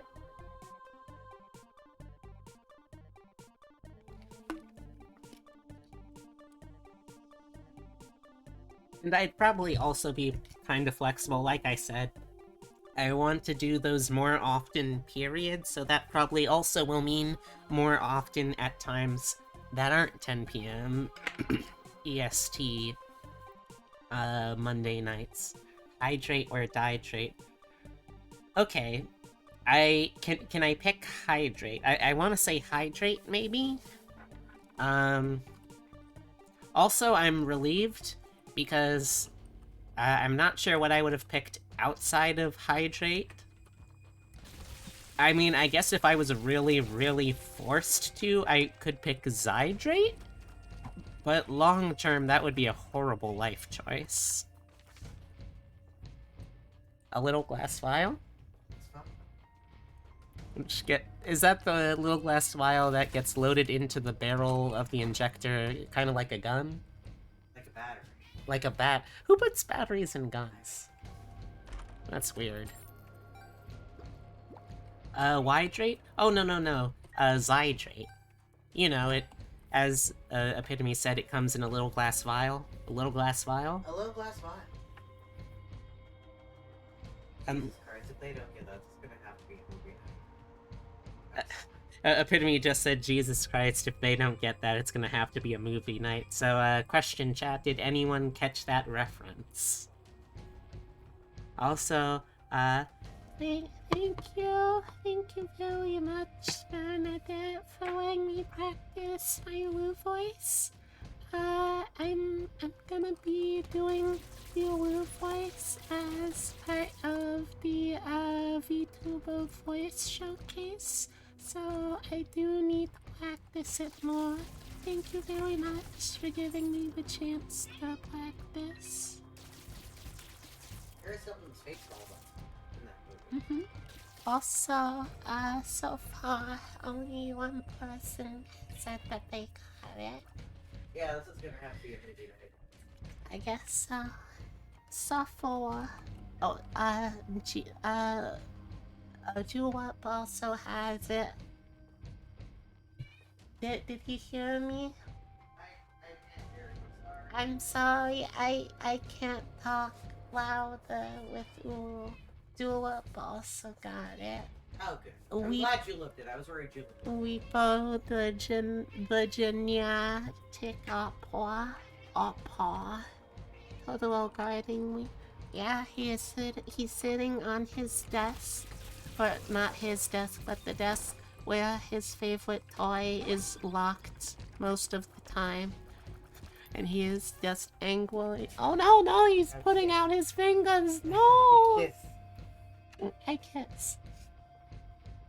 And now he's in a hamper. And now, he has jumped out of baby jail.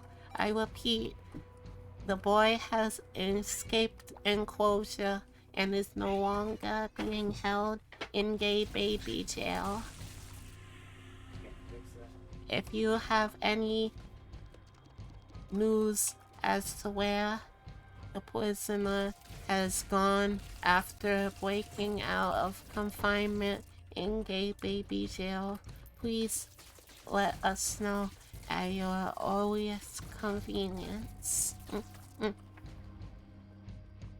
Sufferer. I'm trying to suffer. Totoro is having a conversation. Please abolish gay baby jail. As long as there are gay babies, we cannot totally abolish gay baby jail. He has now been put in the gay baby oubliette. Oh, he has knocked it loose. Oh, he has knocked it loose again. He cannot be contained. He is chained heat. Look at this little man. It's little man.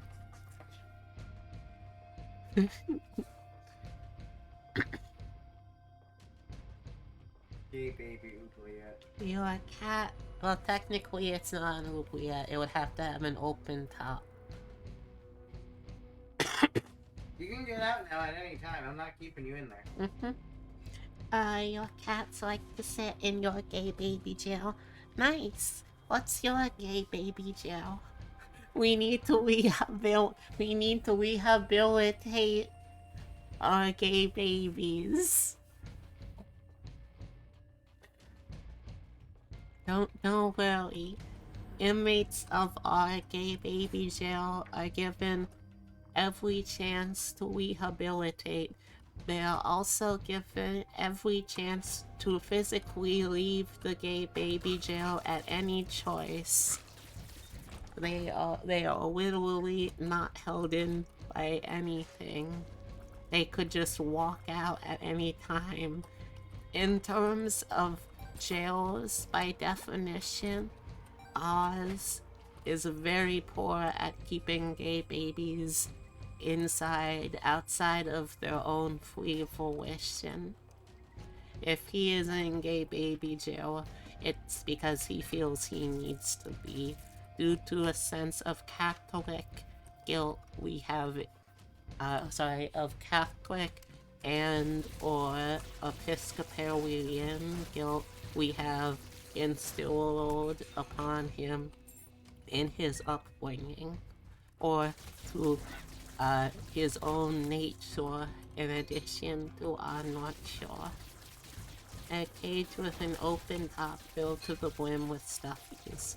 Now that does sound pretty good. Why would your cats want to leave that, you know? The prison industrial complex. Fuck. Alright. Thank you for doing that. We reach the prisoners and legalize gay babies.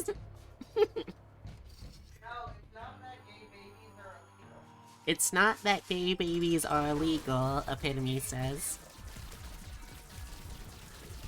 It's for jails specifically when gay babies do other non-gay baby related crimes. Also, thank you for doing that, Bernadette. I needed that good laugh. Totoro is currently now meowing and rustling through a couple of boxes, a tote bag. Yeah, like tax evasion. He's a good innocent boy. He is good. He is a boy. Innocent? Debatable? He's a murderer. That's true. He is a two-time murderer. At the very least, we can confirm he's a two-time murderer. So, I don't know if we can really say innocent. Innocent on a scale? What is the far end of that scale, Jeb? All cats are parentheses, gay, close parentheses, babies. They had it coming. Wow, absolutely no mercy from Aero for the mice or the mice communities. Truly a dark day for rodent Aero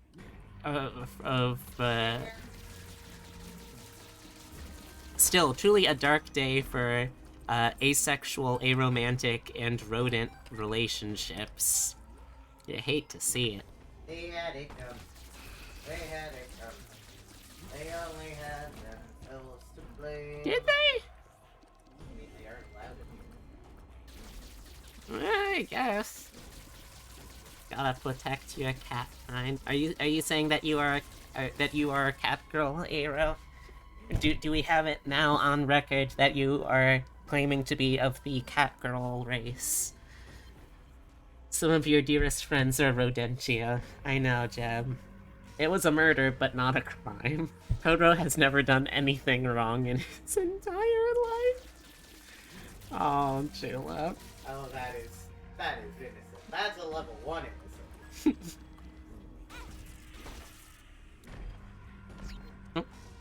Hey, Hey, perfect! I was just thinking about how we wouldn't be able to make the special boss this run, but nope, we're totally on track now. What a lucky little break. We know this and we love him. You heard Chicago and now you must sing. Then sing, Jeb. Sing to your heart's content.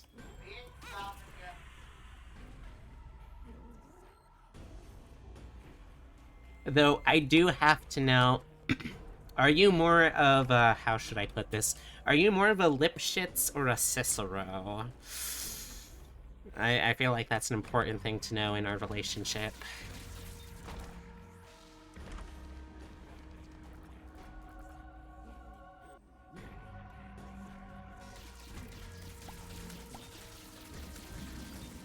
Also, for anyone who was curious as to what this sound... Oh, you're a Mr. Cellophane. Oh, Julep, I am so sorry. Julep, tell me, who hurt you?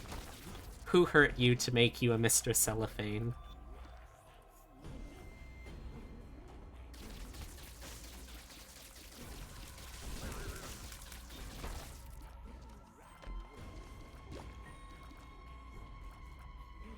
Honestly, Mr. Cellophane, though, like, I don't remember shit about that actor's name or anything, but he was a very surprisingly strong singer and performer.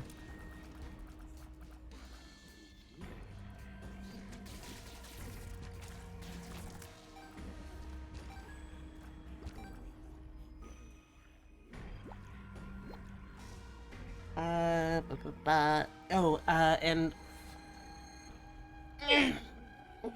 just because I feel like it. Anyone who missed John C. Reilly, yes. Yes. But yeah, like, I normally only know him as the guy who does kinda like dumb lowbrow comedy acting, but like he's got a really legitimately talented musical theater side too. You'll love to see it.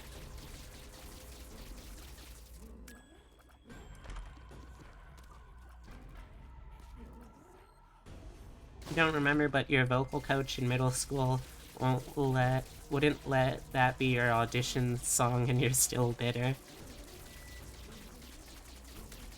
It was middle school for you? Yeah. That's fair. You know what? That's fair. Sad. And I wish it wasn't, but that's fair.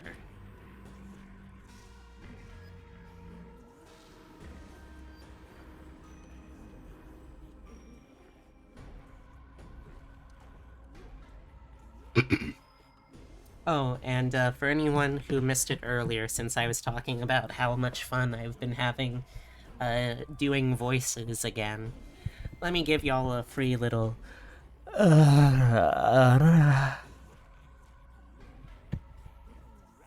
Just because I feel like it.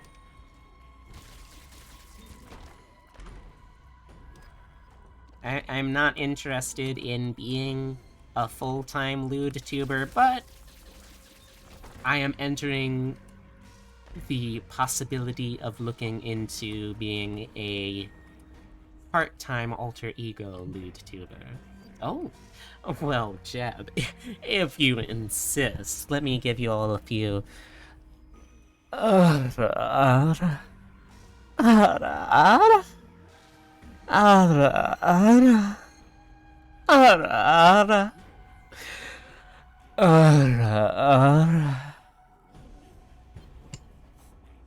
you go.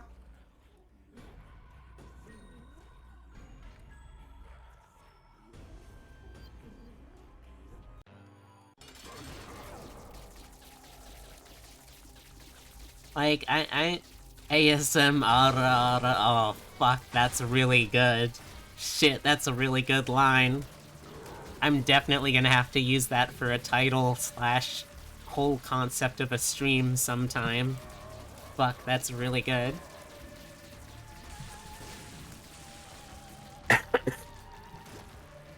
Hey, Tyler! Not too much.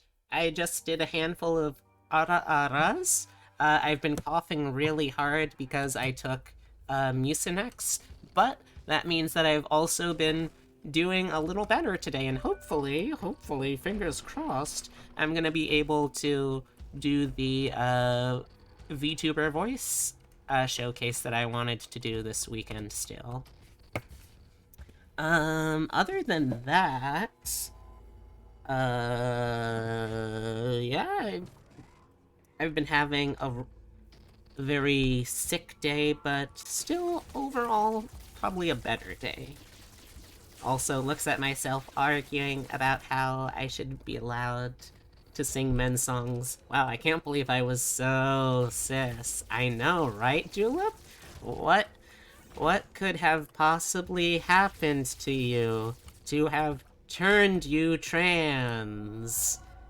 It is truly a unpredictable and totally unforeseen thing. Anyway, how you doing, Tyler?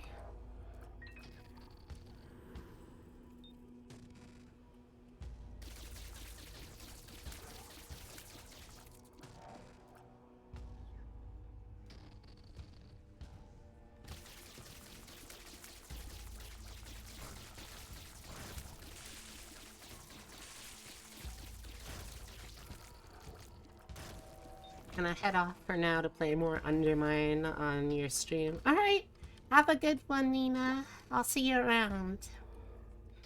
Thinks about how they used to be frequently asked what the boy equivalent of a tomboy is. Huh, wonder how I turned out queer.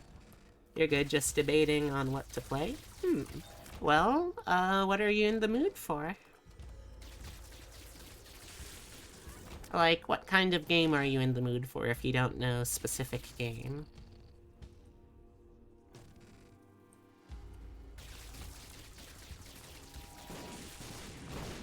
Oh, ow. Ooh, sure.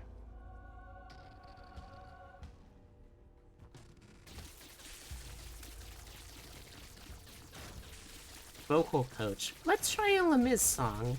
Baby Julep. Javer's suicide? Vocal coach. Holy shit, child, no.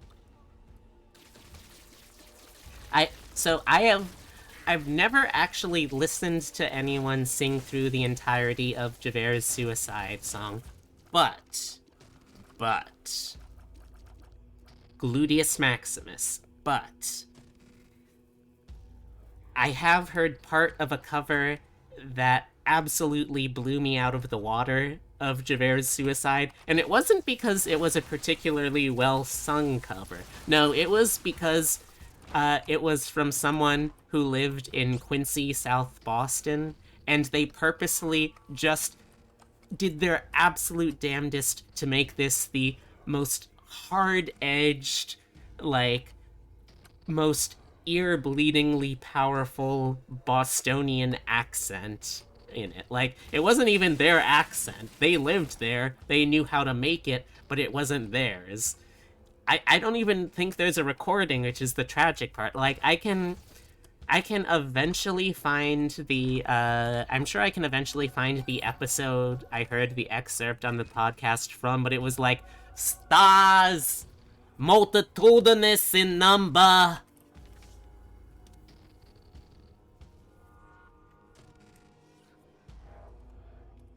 Just shit like that, and it was chef's kiss. I wish I could have heard the whole thing.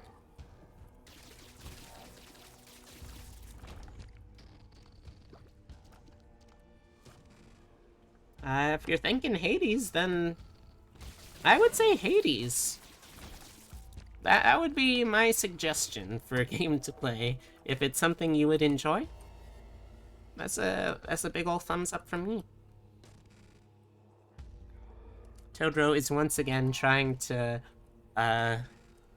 figure out how to open up the desk. Fortunately for us, he has not yet figured out how to do so. I'm honestly not sure what we'll do if he ever does figure out. Javer is a Julep dream roll, Why? Because he's a pig? Is that what you're trying to say, Julep?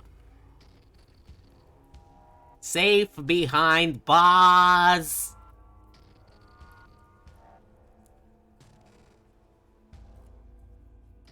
He has good... No, his intentions are to get his toy out of the desk and then just go absolute sicko mode on it until we stop him, because the toy has a literal, like, thin metal wire on it, and we don't want him to strangle himself.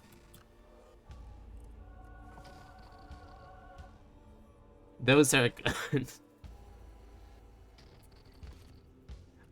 I mean, I don't know how I can argue with that then, I guess.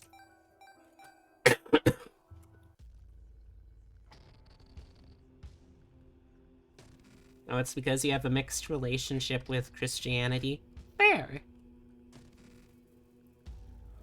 What is Christianity if not the Lord's police?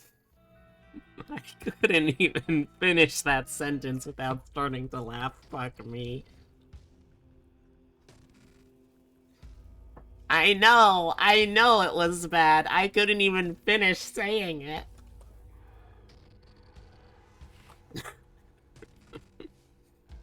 Okay, no. That God cops would specifically be Catholics, I think. Catholics consider themselves God cops. It's the bishop!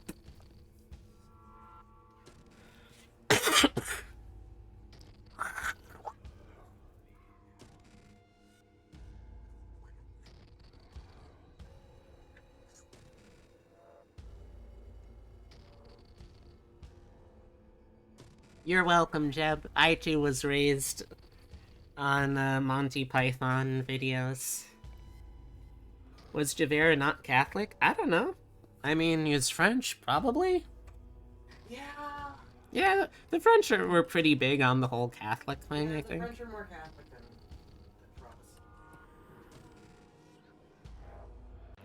Protestant. Those French, oh, you know how they get with their Jesuses.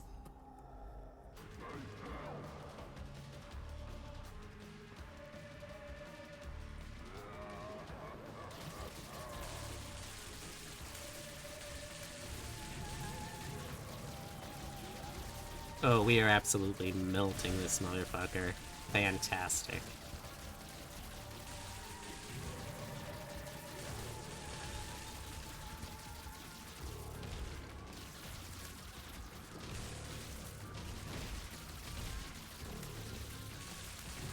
Praise be to Catholic. Oh my gosh, I think we actually dealt so much damage we managed to skip the entirety of the 7 Deadly Sins sub-boss. I don't think that's ever happened to me without just using, like, an instant kill. That is phenomenal.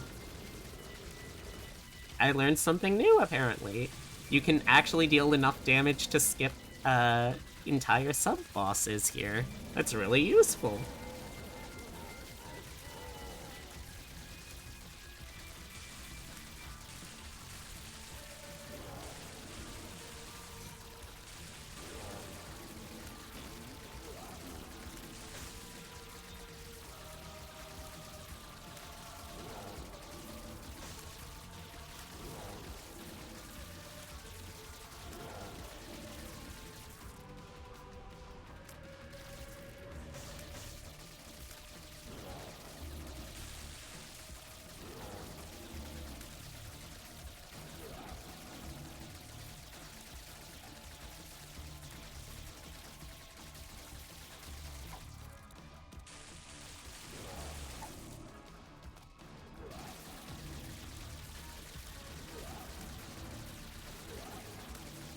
Yeah, we got it. Okay, fingers crossed. Will we get delirium? Will we get delirium? Ah, no delirium. Oh well. Alright, dear, how we doing? You ready for me to help cook? Are you sure? We're almost done. Oh, I mean, like, I'm almost done here. With, like, the 6 hours. If I finish here, we cook together? Alright, what's your snack? English muffin? Okay. I want you to come in here when you're done eating the snack to tell me. Then I will wrap up the stream and do the special announcement. Javert was half Romani and born in a prison, so he was likely converted to what is certainly Catholicism. That's true. What? Where'd the Romani come in? Oh, that's part of the backstory. If you read the, like, offensively large novel. Alright, so we got a little more time for a little more ice sack.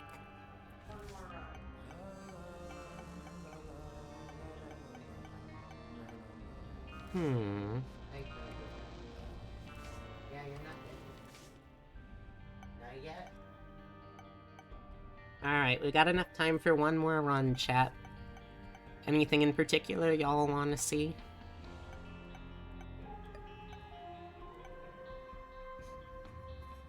Is there a certain chance for that boss to appear? Yes. Unless you are fast enough to clear, like, the first section of the game in less than half an hour, you don't have any guaranteed chance to be able to face the Delirium boss. Me, I wanna be Javert or the innkeeper. Middle school vocal coach. You can be Child Cosette. Me gets a new vocal coach. High school vocal coach. You can be Eponine.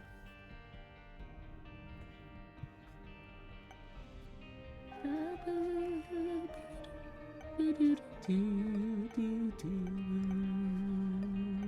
smell like fish.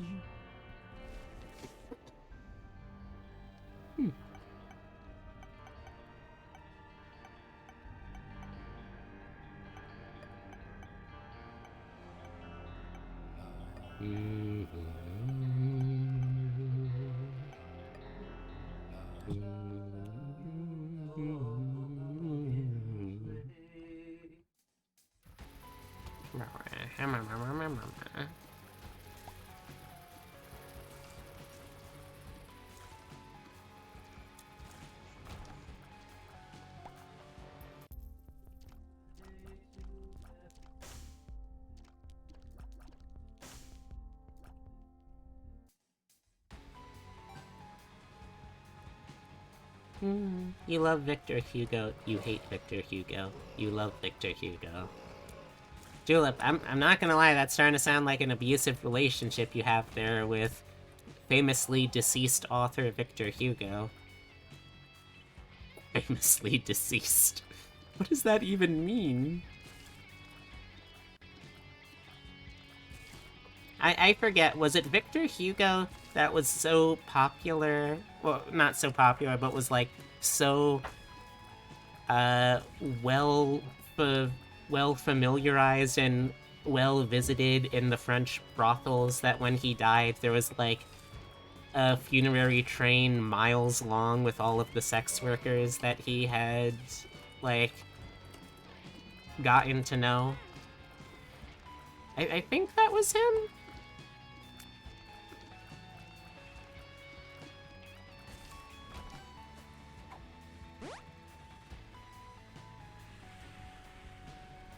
It sounds like a Toulouse-Lautrec thing. I wouldn't be surprised, but I don't think this particular instance was. Although, that Toulouse-Lautrec, for such a tiny man, he sure had a big honkin' dick, I guess? I don't know where I was going with that. But I think that's kind of the only way that you could finish that sentence, so... You've only actually read Hunchback, and it took you 3 years. Understandable. It is, Hunchback is a weird love story to an old building that recently burned down. With some drama peppered in. Yep. But we understand the Notre Dame part. That said, though, his Toulouse sure hung low. Fuck. I thought for a second there, Jeb, to tie it back, you were making some kind of Star Trek joke, and I was trying to figure out how the fuck you were connecting Toulouse-Lautrec to Star Trek, and then it just hit me. Oh no, that's just another dick joke as well. Got her. Shit, you did.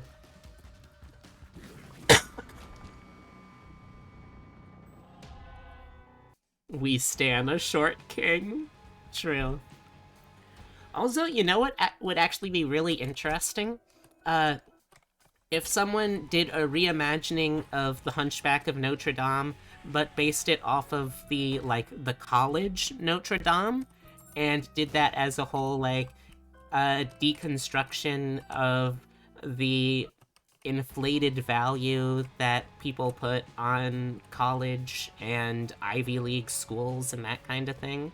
I don't know. I think that could be a cool, reimagining of the Hunchback of Notre Dame, you know?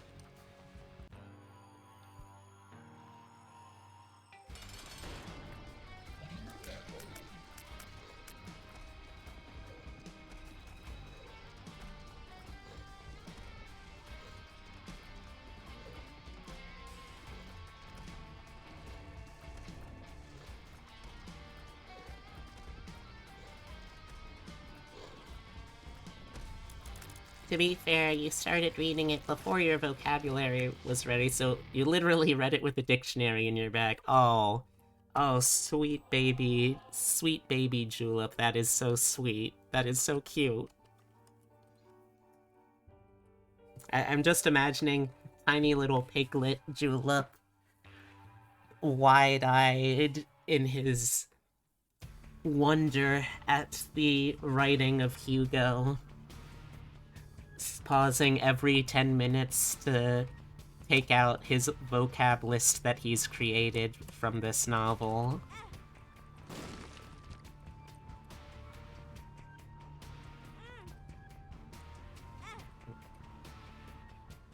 Yeah, you know what?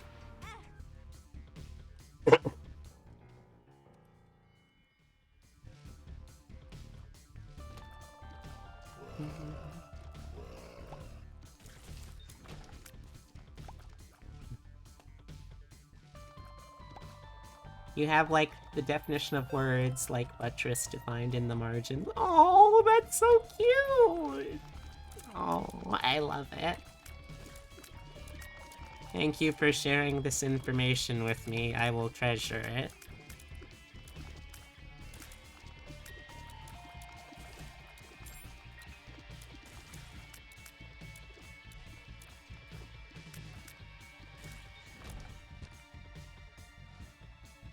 Wiggles their buttress. Hey, Daryl, don't do that! If the buttress goes down, you're destroying a very important part of the internal architecture.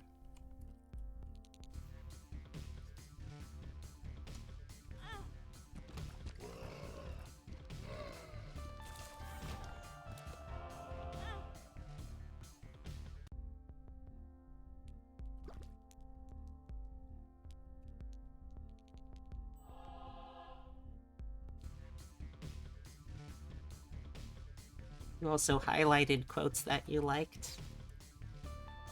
I can just imagine little baby Julep finding reasons to, bring those quotes up in day-to-day school life. It's very cute. It's probably not what happened, but it's a very cute mental image, and I choose to preserve it.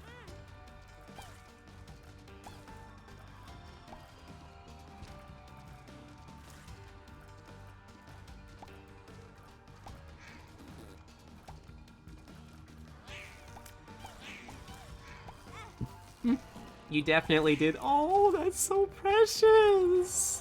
I love thank you for sharing this gift of a mental image. I appreciate it. Okay, looks like we're all set for the next floor.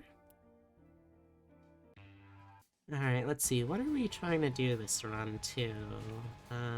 Oh, pretty much anything. Okay.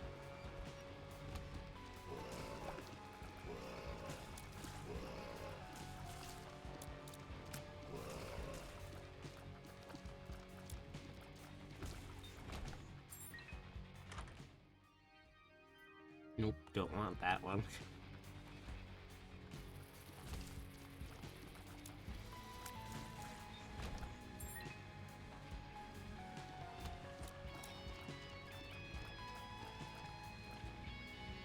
This is a bad spot.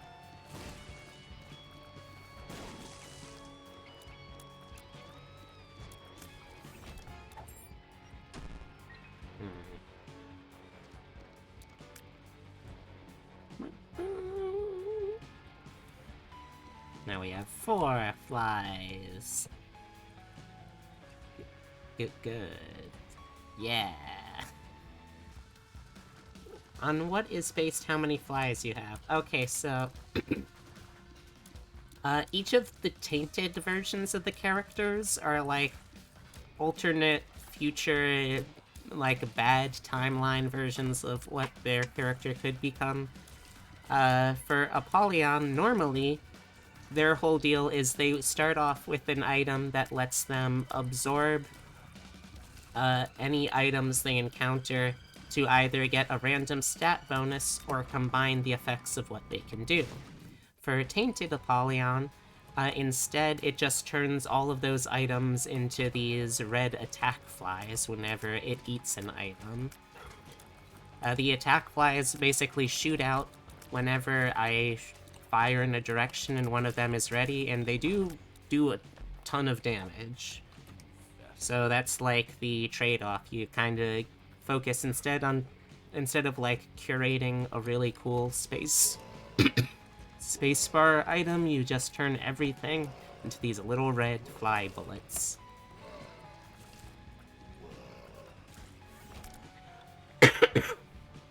You gonna put a picture of an example page in the Discord? Excellent.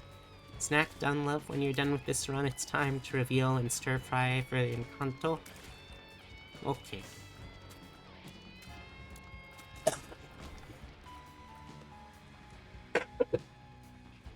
Yeesh.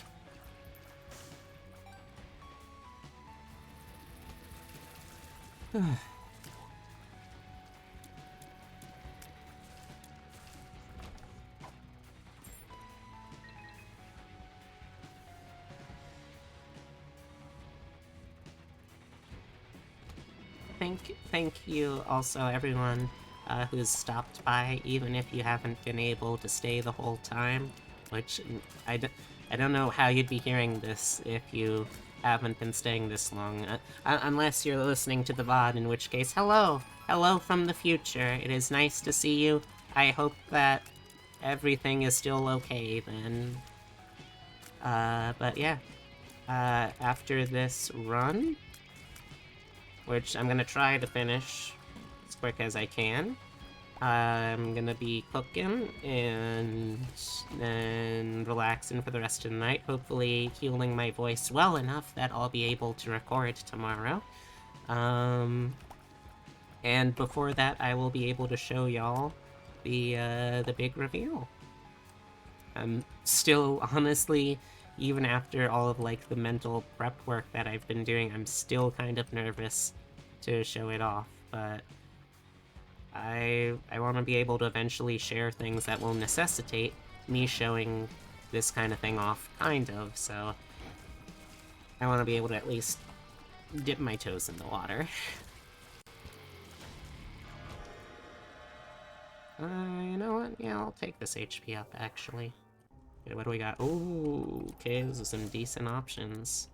Sure. Do I want this to... Yes. Dip my toes in the water. Oh, it's that kind of... Oh, what? What is even the implication there? I don't even understand how you're being perverted. I know from the tone. Oh, feet. Oh, feet. Nah, I can't show feet on stream without getting TOS struck.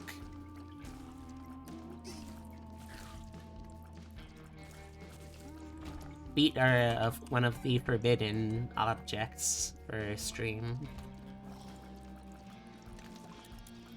Probably? Maybe not like a hard ban.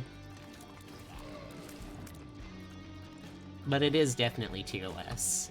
Monka TOS, in fact.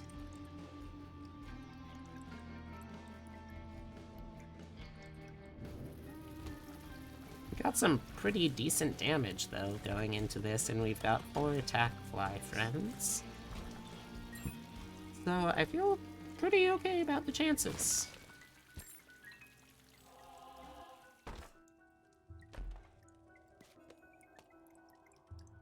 Feel even better with some more health, like more permanent health, but you know, we'll make do. Pretty weird. What is toes violation? Fuck, you're right. You're right, and you should say it. Ow! Threw a fucking bucket at me. Rude.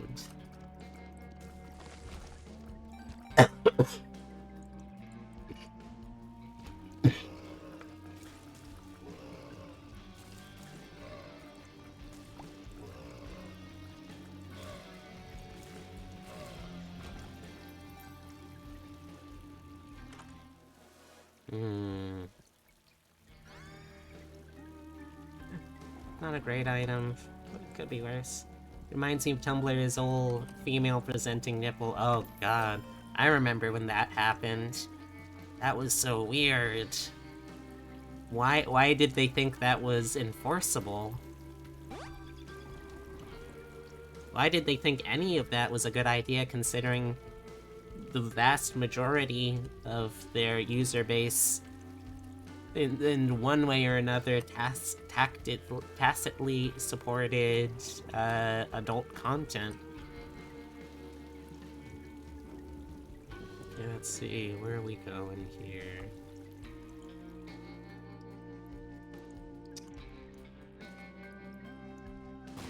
Literally happened right after you started on Tumblr as well. Oh, that's a terrible introduction to it. I'm sorry about that. I at least had a couple of years grace period, I think. If I recall right, I think that, like... Well, if I recall right, I think that, like... Well, I came in around 2013, which was kind of, the unironic cringe heyday of Tumblr, really. Because people seem to be under the delusion that Tumblr could be even the slightest bit profitable. Yeah. Yeah. It's not uncommon for a platform. Oh! Oh no, absolutely. I totally know what you mean, Jeb. It's still just wild that it continues to be a thing that people think they can successfully get away with, you know? Like, no one pays any attention to all of the many, many, many, many times that that concept and that whole plan fails. The day they banned any kind of porn stuff, the site died. Yeah...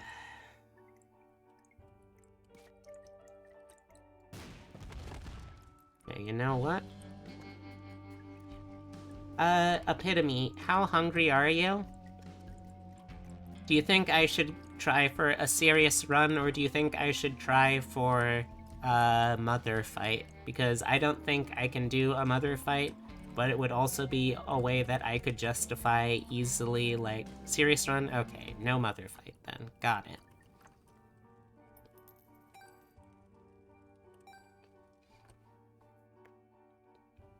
Have a little sippy.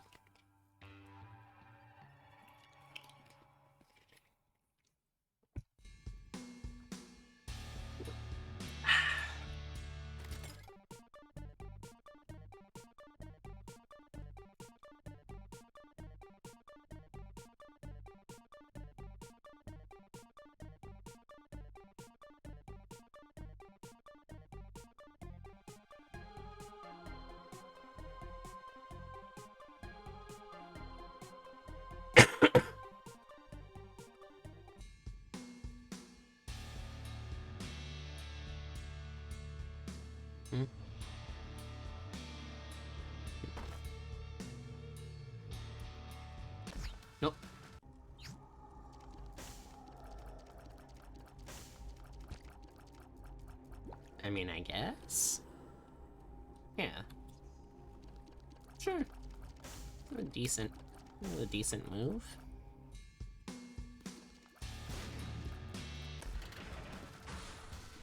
Oh, rock spiders.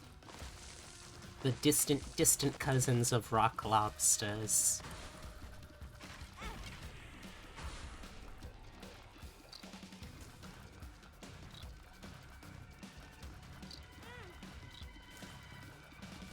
Man. For someone who falls, like, firmly in the millennial generation, I'm sometimes kind of disheartened to think about how much more I feel I have in common in terms of, like, cultural touchstones and references with, like, boomers and older generation. It's not necessarily a good or a bad thing, it's just, like, I am an entertainer, so sometimes it's kind of hard for me to relate to people still.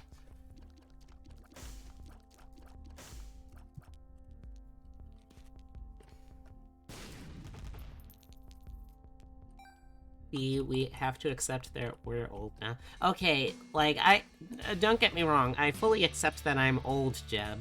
It's more that, like, how should I put this? It's more that when people talk about funny movies, one of the first touchstones that I go to is fucking the Marx Brothers. People who made movies in the, like, 30s and 40s. Those kind of people. Like, my cultural touchstones are, like, generations removed.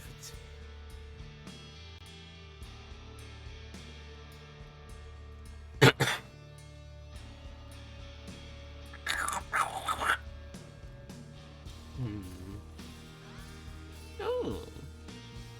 You know what? Yeah, we can work with this.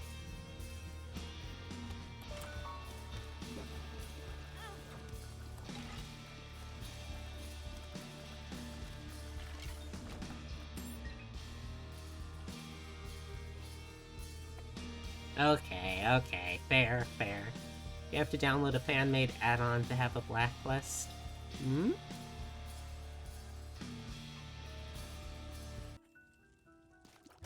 Oh, I think you're still talking about Tumblr? Yeah, that's how I ended up having to use the site, too. Also, you're right, Tibby, I'm old and I feel old. I just hope that I can age gracefully enough to become a MILF.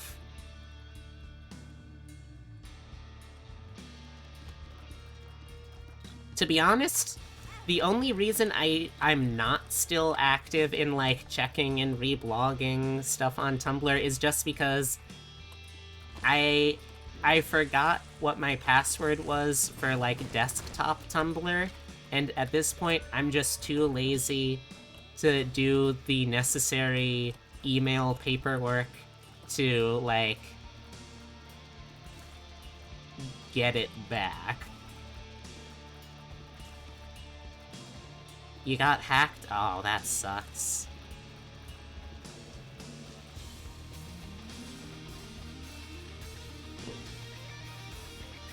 How many of those guys are there? Oh my gosh, so many. Finally, jeez, please.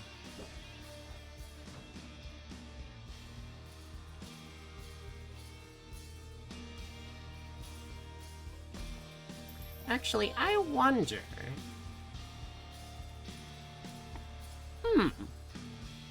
I wonder if Dad's Key would let me get into the mother fight still. I wonder. I'm gonna have to test this out now. And no one just look it up. I want to find out for myself. Tumblr CEOs are like the worst kind of tech pros. Oh yeah, like, I remember hearing all of the absolute horror stories about how not just incompetent, but like willfully ignorant and uncaring the average Tumblr tech bro employees were.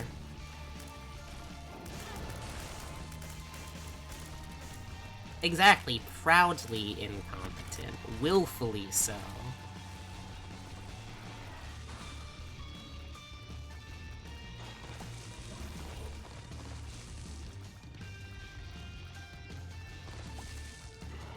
Okay, just one more wave.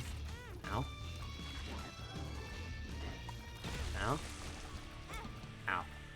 Well, we did eventually get there. Oh yeah, the community did make fun of him. It was all we could do to, like, not just hang our heads, you know?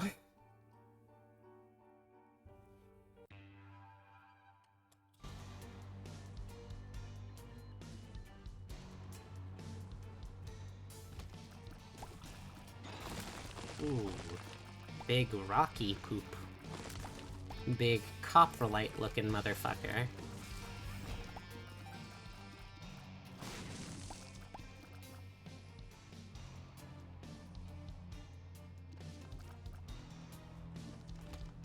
Uh-oh. Oh, we got naked mole men. The grossest kind of mole men.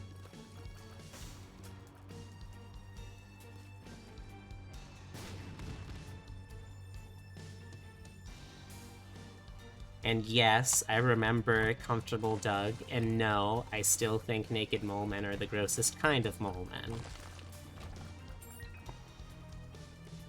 I don't care what people say. I personally found Doug to be a very uncomfortable character.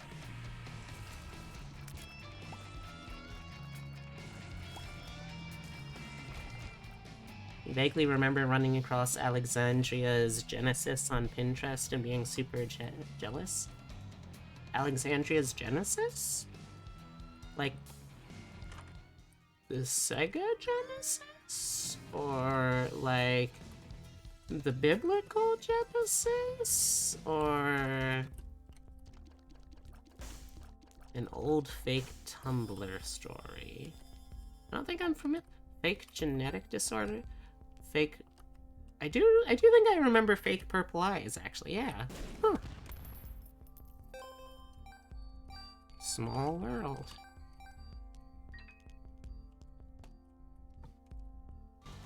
No body hair outside of head hair, eyebrows, eyelashes, purple eyes, no periods. Oh. Why did people ever believe that was a thing? That sounds dumb as hell.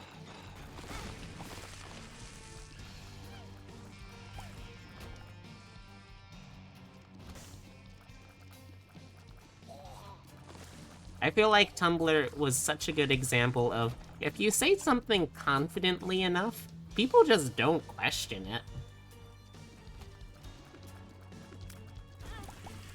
And granted, sometimes that ended up coming to head in the worst possible way, with shit like DashCon.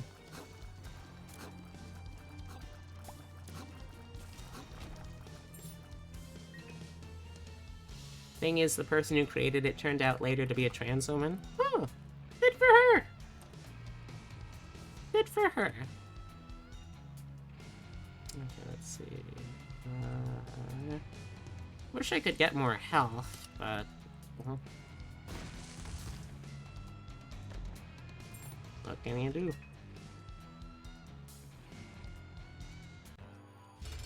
Okay, this could be rough on me.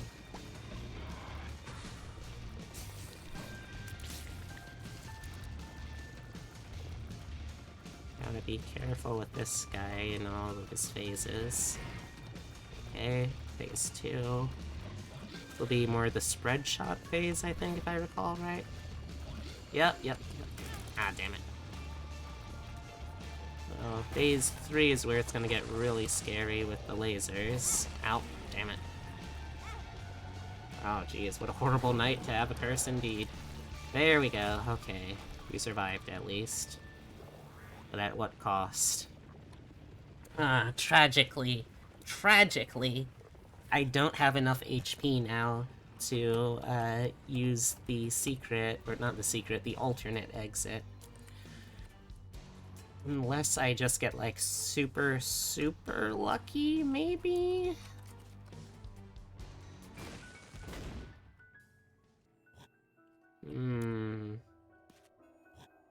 But at what cost? $6.99. Oh, okay. That's not that bad. Thank you for putting it in perspective, Jep. I know, $7. That's a pretty good price. It is nice, Julep.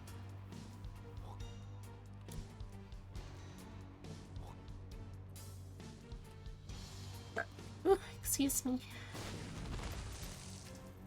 On the bright side, all these burps mean the post-nasal drip is passing through my system.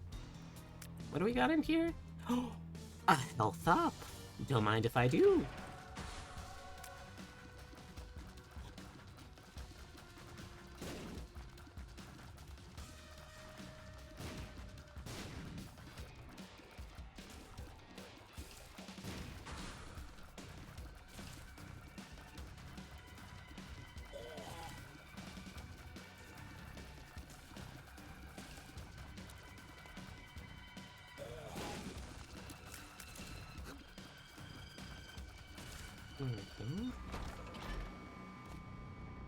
Okay, now, I think, though, if I recall right, unfortunately, the gate to get to the next level takes 2 hearts.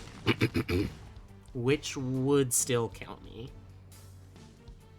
So, unless there's some health up that I missed in the shop,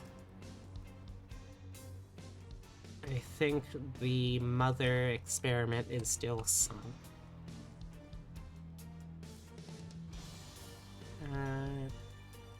He's a great YouTuber who does Tumblr deep dives in history of strange eons. So the name of them is Strange Eons? Alright, I'll have to check them out. The only Tumblr historian I know off the top of the dome is, Aldena Doublecast. But... Okay, maybe if I can get, some temp HP here? We got some temp HP. Okay, we can still experiment.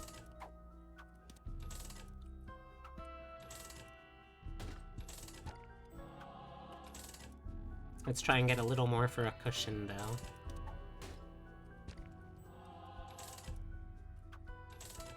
The worst is when they shot a young bear later and said that it wasn't that bear, but a common one. Eh? Do you mean the Miss Officer and Bear comic / cartoon scam? Her name is Izzy. Okay. I'll take a look at her stuff later. Okay, let's see, I think. Yeah. Okay, let's carry on with our experiment.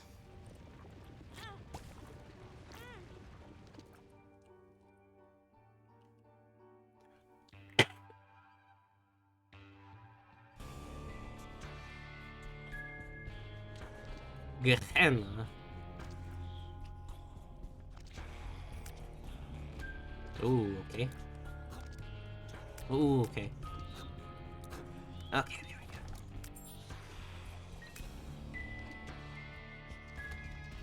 go. These guys. I hate these guys and their damn belly lasers.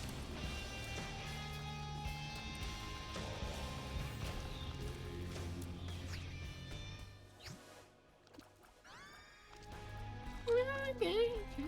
Never did get on Tumblr, but oh boy, things happened there. Oh yeah, things happened there. And don't you worry. They were things.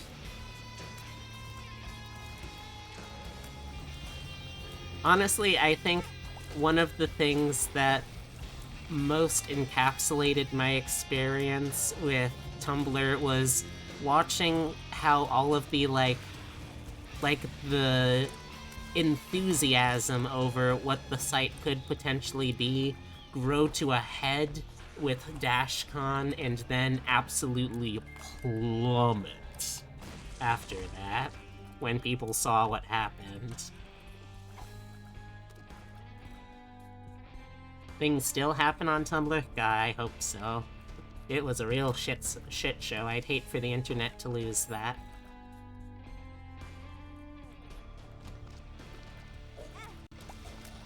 Oh, what? Ow. Ow. Ooh, jeez Louise. We are getting our ass kicked.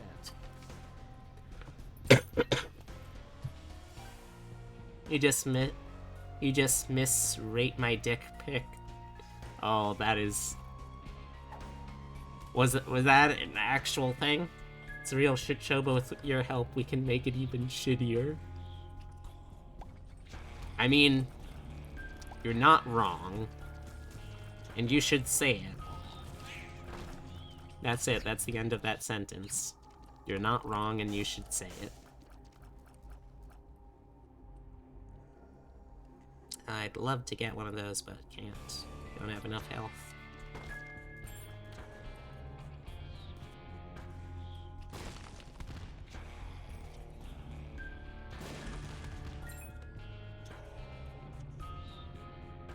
Considering how many miners probably did that, also super illegal.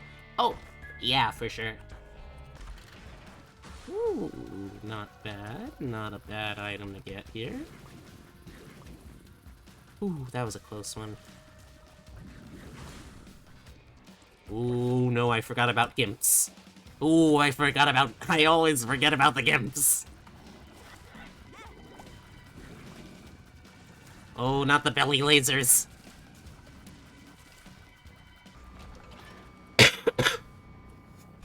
How do I always forget about the gimps?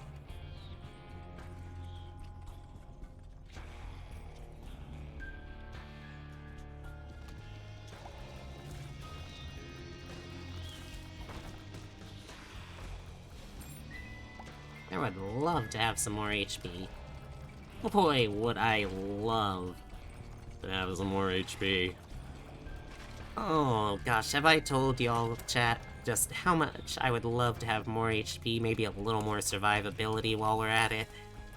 God, I would love to get some more HP and survivability. That would just be the best.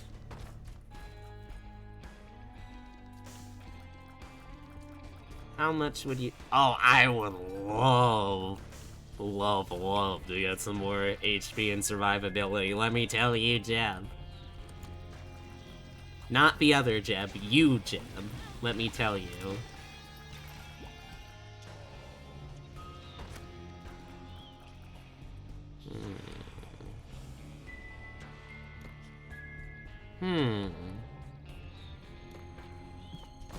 Hey! Wish granted. We got a little more survivability and HP. Me Jeb, and me Tarzan, and me Jane as well. Me complicated, and me contain multitudes.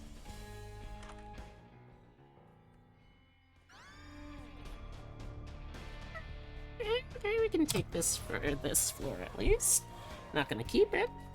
Although I would love to keep an Incubus, I just don't have the space, or the health, or the survivability. It was a art major who started publicly and academically critiquing the unsolicited dick pics she received, and actually ended up fostering a community of better genital photography. That's phenomenal. Oh. what a beautiful way that things work out in life sometimes, you know? Beautiful.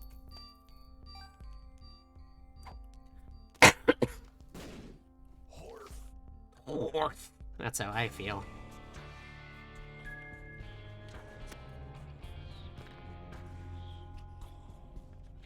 Okay, sadly, there's only the one shop on this floor. Oh god, forgot about how big that explosion was. I should really just go in to do the fight, I think.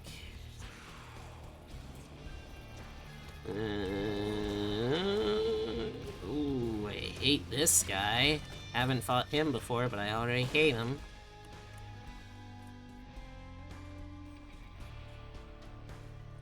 Okay.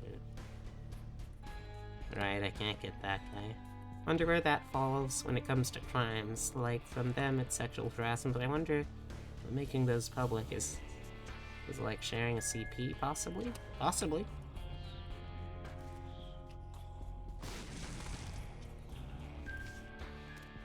You have to be very careful about how you vet your dick pics.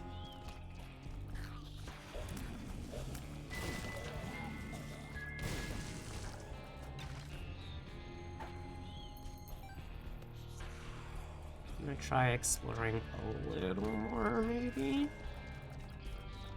If circumstance will allow.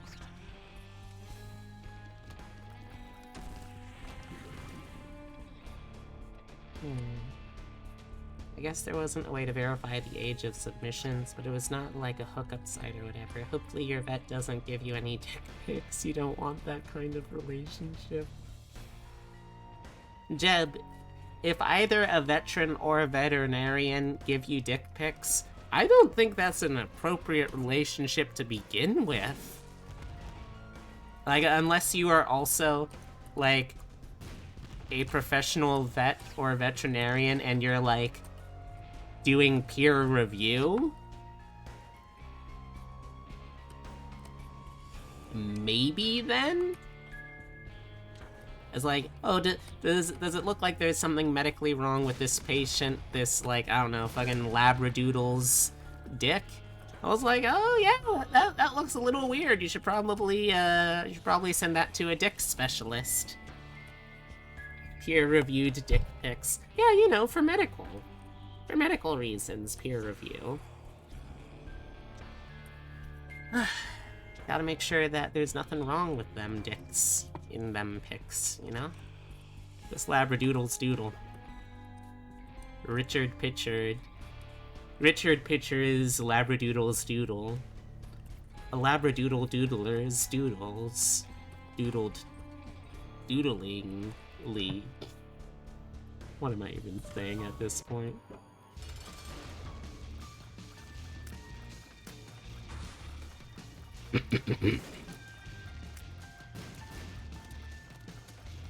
Oh, this is a fun little guy of a boss fight.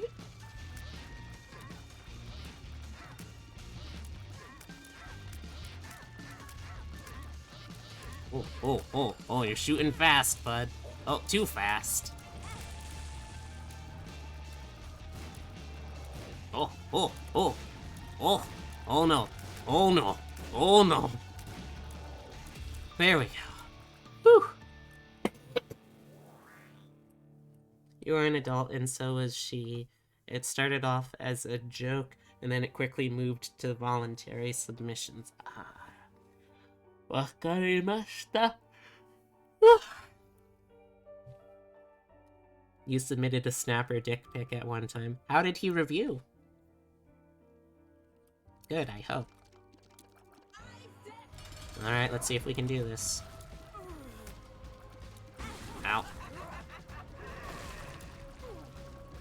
Well, there is no guarantee that this works, and if it doesn't work, then, oh well.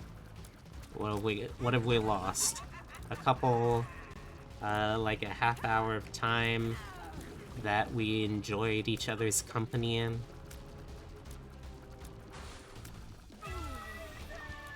Okay, let's see if this works. it does not work. That's fair. Probably should have expected that. Yeah, his partner's name of choice is Snapper, named after a DC Comics character known for snapping, if I recall right.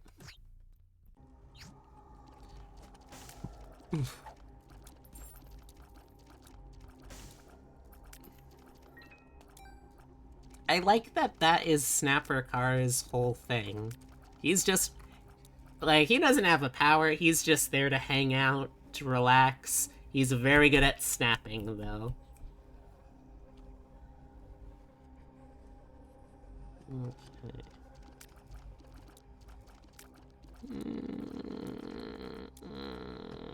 Yeah.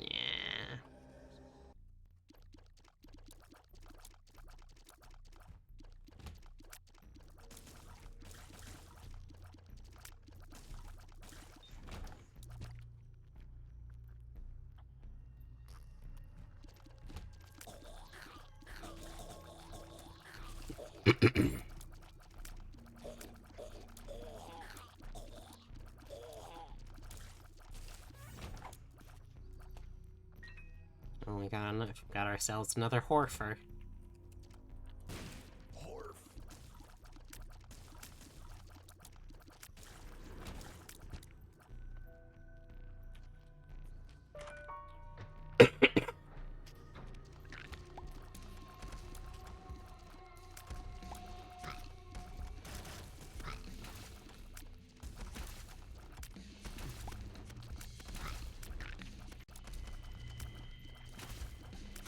Hmm?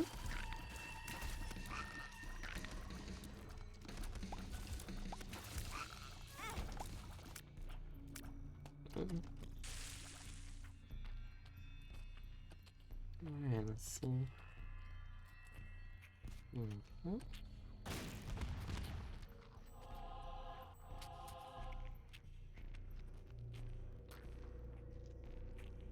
The blog does not exist anymore because of the prawn purge.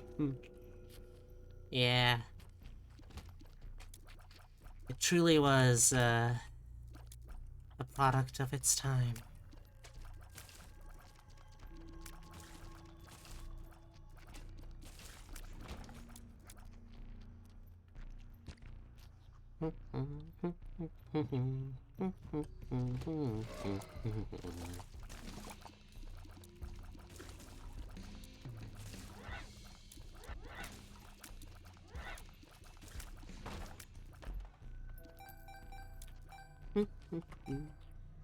Just seemed like a legal nightmare. Eh.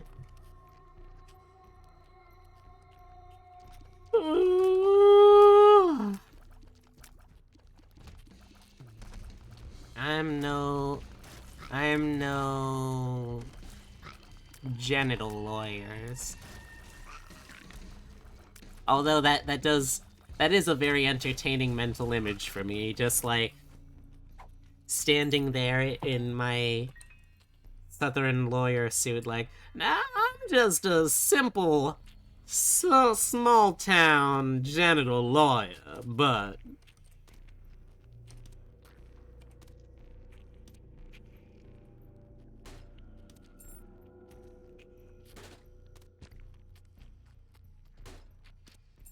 that's the end of the statement. The small town genital lawyer is pointing at a diagram of a butt. I just wanted to make sure I didn't leave anyone hanging.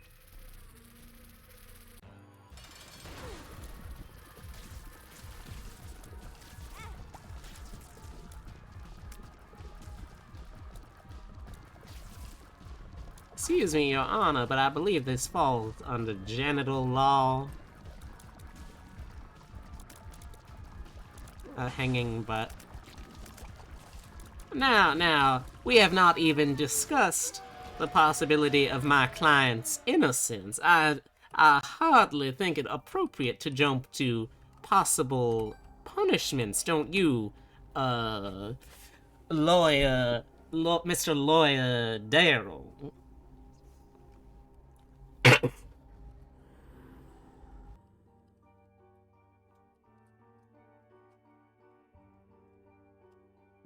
We are going up.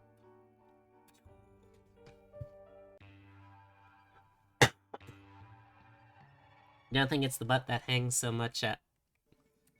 Jeb was shot before they could finish that post. Muse and lick lick lick. I don't know, I'm just a cat. That's a very important point.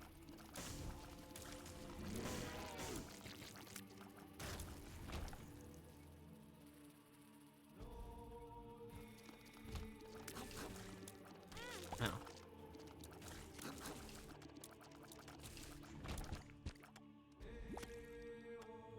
Now, Mix Daryl, as a cat. Oh, thank you for the head pat.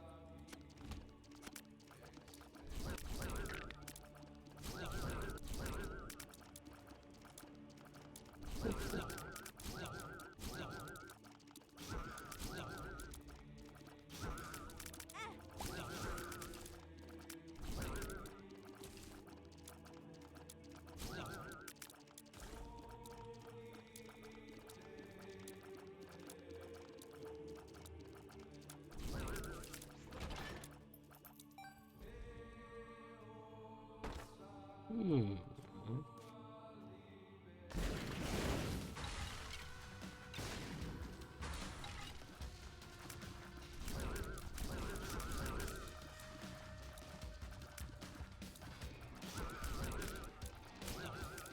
You found your Vtuber persona, a genital lawyer? Oh no. We did it. Oh no.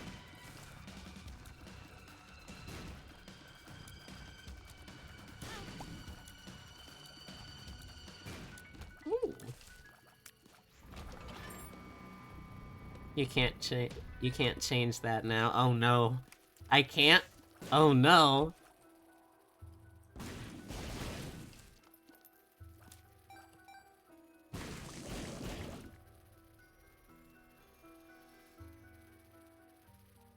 That's the law. Oh man. But you're asexual. I thought you didn't care about horny law.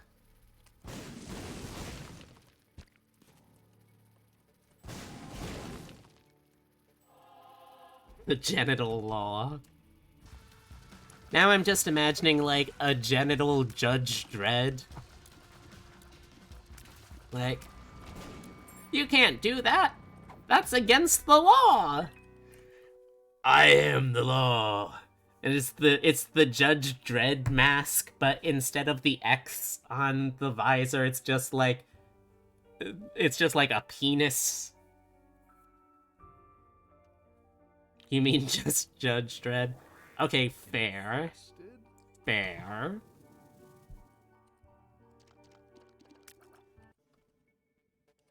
The Yonic helmet. No, I think you're I think you're crossing streams there, Jeb, with Doctor Who. It's Doctor Who has the Yonic screwdriver.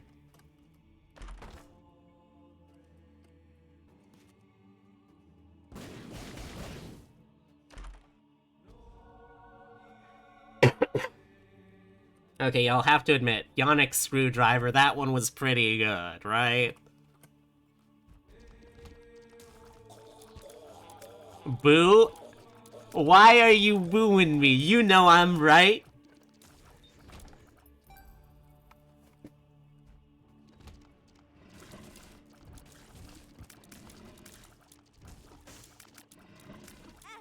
You feel like you've made the Yonic Hedgehog joke too many times in your life. I am so sorry, Jeb, that you have had to carry such a heavy burden. As to be the Yonic the Hedgehog saying person.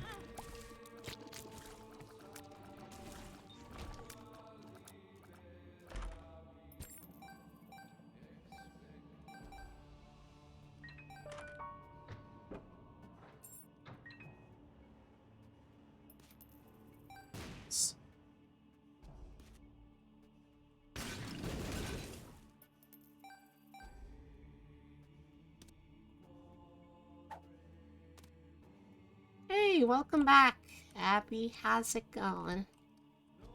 I hope that your friend is feeling a little better. Oh, there we go. Yannick the Hedgehog? I think if we're doing Yannick the Hedgehog, Jeb, it would have to be Fisto. It would have to be something like Fisto the Echidna. Or Fists the Echidna. What do you think would be better, chat? Yannick and Fist... and Fists, or Yannick and Fisto?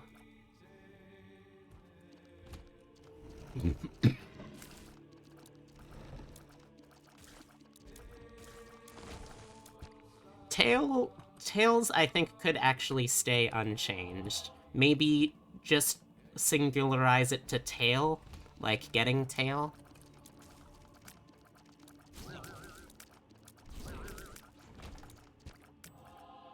Fists, it's closer to the original analogy if we're going that route. Good point, good point. Yannick the Hedgehog and Bean the Dynamite?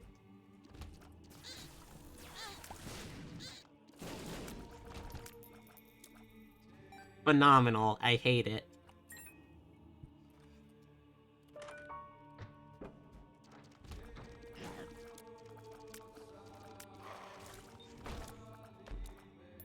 Ooh, okay, let's see what you can give me for this. Something good, I hope. Not really, but okay. You tried, I guess. 48-hour energy. Ooh, there we go.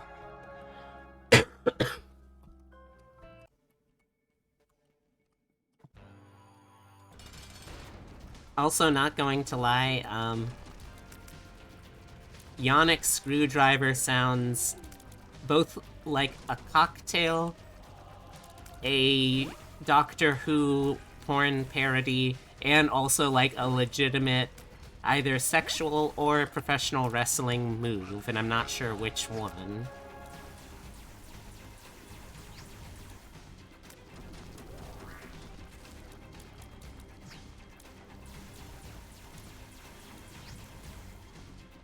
You love the bullet hell, the mini dudes release? Oh yeah.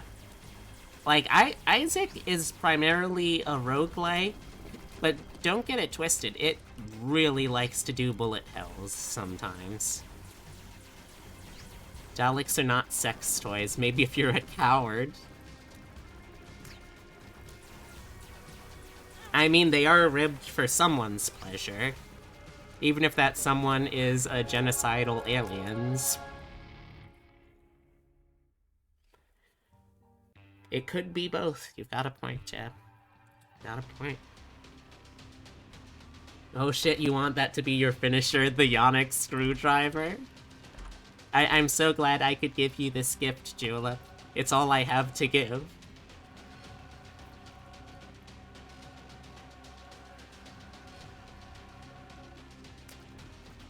It was legit said by a Doctor Who producer in response to a porn parody. Phenomenal. Thank you for this beautiful knowledge that has entered my life.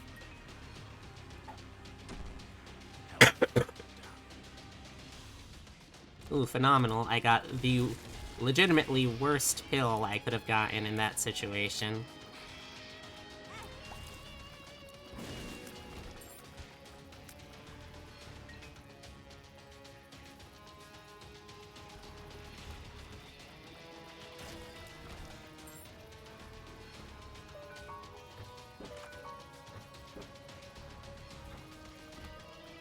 Add some WAP. I feel like that... Oh, damn it. There we go, we're dead. Ah, well. We got a little farther.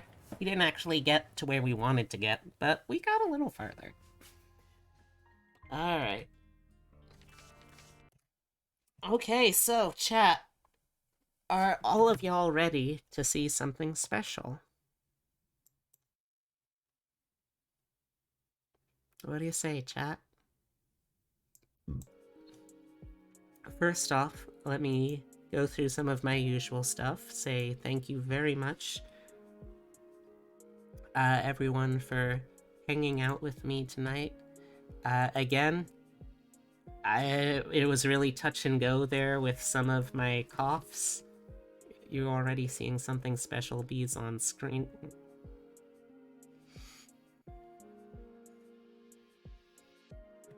But thank you so much. I really appreciate everyone who stuck around. Ow. Actually, let me just... Okay, good. I wanted to make sure I was in the right position, both green ghost and body. Alright, so... thank you all. That really means a lot to me. I'll want to go through my usual stuff first before I show the big reveal, and say that next stream is going to be tomorrow night, 6 p.m. EST. We are going to be going for another 6 hours with, honestly, one of my favorite streams every week, the Wheel of Roguelikes. I hope to see you there, and I hope that we can make it absolute messy shit show of a good time. If you want to keep track of me outside of streaming, may I suggest, if you aren't a part of it already, joining the Discord. Got a lot of really lovely people in there already, and I would love to make you a part of it too. You can also check me out on Twitter and all of the other projects that I do if you check out the panels down below the stream here. And with all of that, I think I'm about ready to confirm where I am going to go for the raid. Don't worry, I'm not just stalling. I do want to make sure I know where I'm raiding first. If anyone has any recommendations, by the way, feel free to drop them in chat.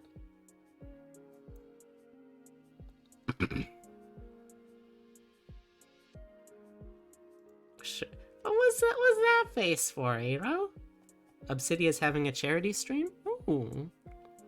Let's see, how far is Obsidia into the charity stream? Is she still going?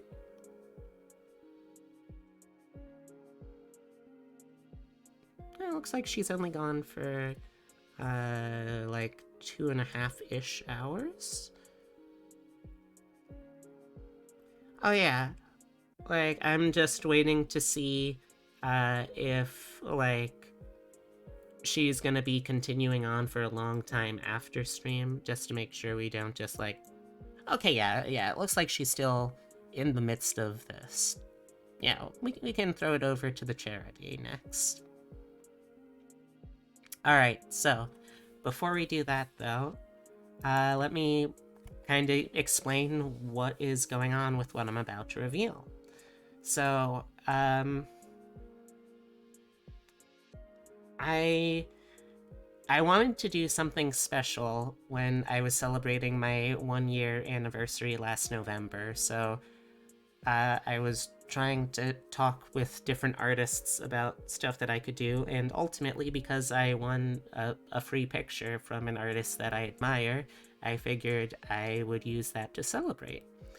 And I wanted it to be something that sort of was centered around how being a streamer and being a VTuber it's really helped me learn to love myself in a lot more ways than I'm used to, and not just like the persona that I present to everyone here, but also like my actual flesh mech self as well.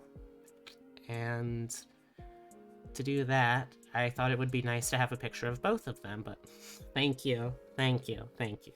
You're too kind. Thank you. And to do that, I thought, wouldn't it be nice if I could get a picture of both versions of me for everyone? and I've been a little nervous about sharing it now since I haven't done an official on purpose face reveal to general audiences yet.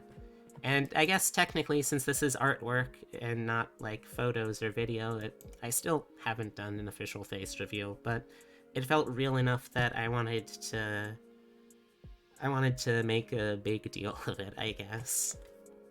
So, with that in mind, to thank everyone for making the first year and a little bit of change extra such an incredibly special and positive experience for me, I wanted to share this picture with you. This is from me, both sides of me that you've seen and that you haven't seen, with love to all of you.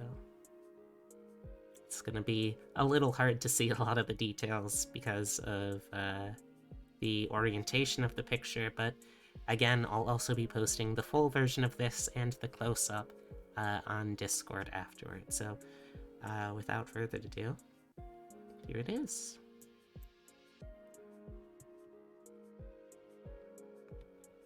So, yeah.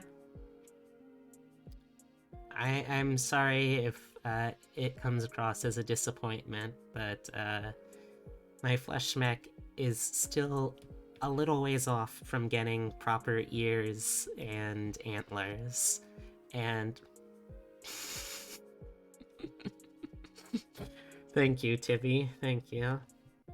That's true, Epitome did get me this sweater. And, yeah, it's still, it's not totally me showing all parts of myself to y'all, but it's still special enough that I wanted to make it a special thing, so, thank you.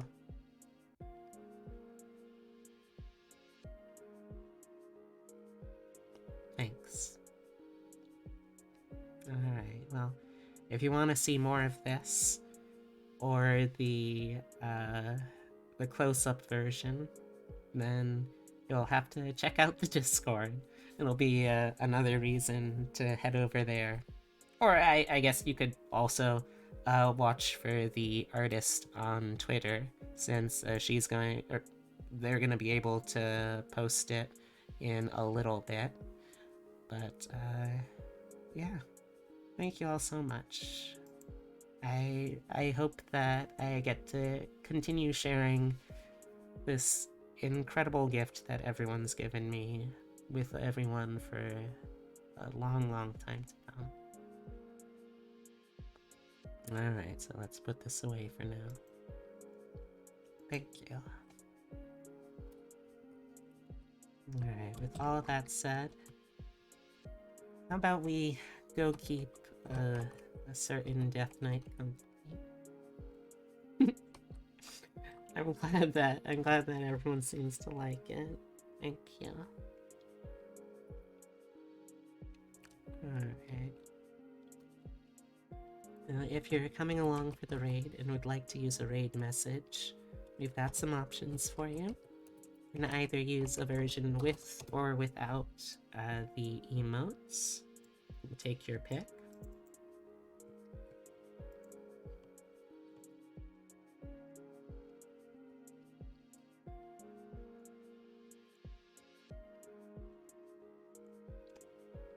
And again, thank you all so much.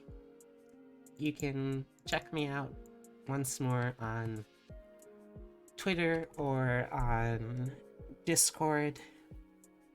And my next stream will be tomorrow night at 6 p.m. EST with more Wheel of Roguelikes. It's one of my favorite streams of the week, and I hope I'll get a chance to share it with all of you once again. Alright. So, for those of y'all not of the kissy type, from all of me to all of you, let me give you a big ol' hug. Twitter is linked down below, sorry. And let me also give y'all a little mwah. Thank you, kiss. Alright, thank you all. I love you. Thanks for keeping me company. And until I see you again next. Goodbye! Goodbye, goodbye, goodbye! Love you, goodbye!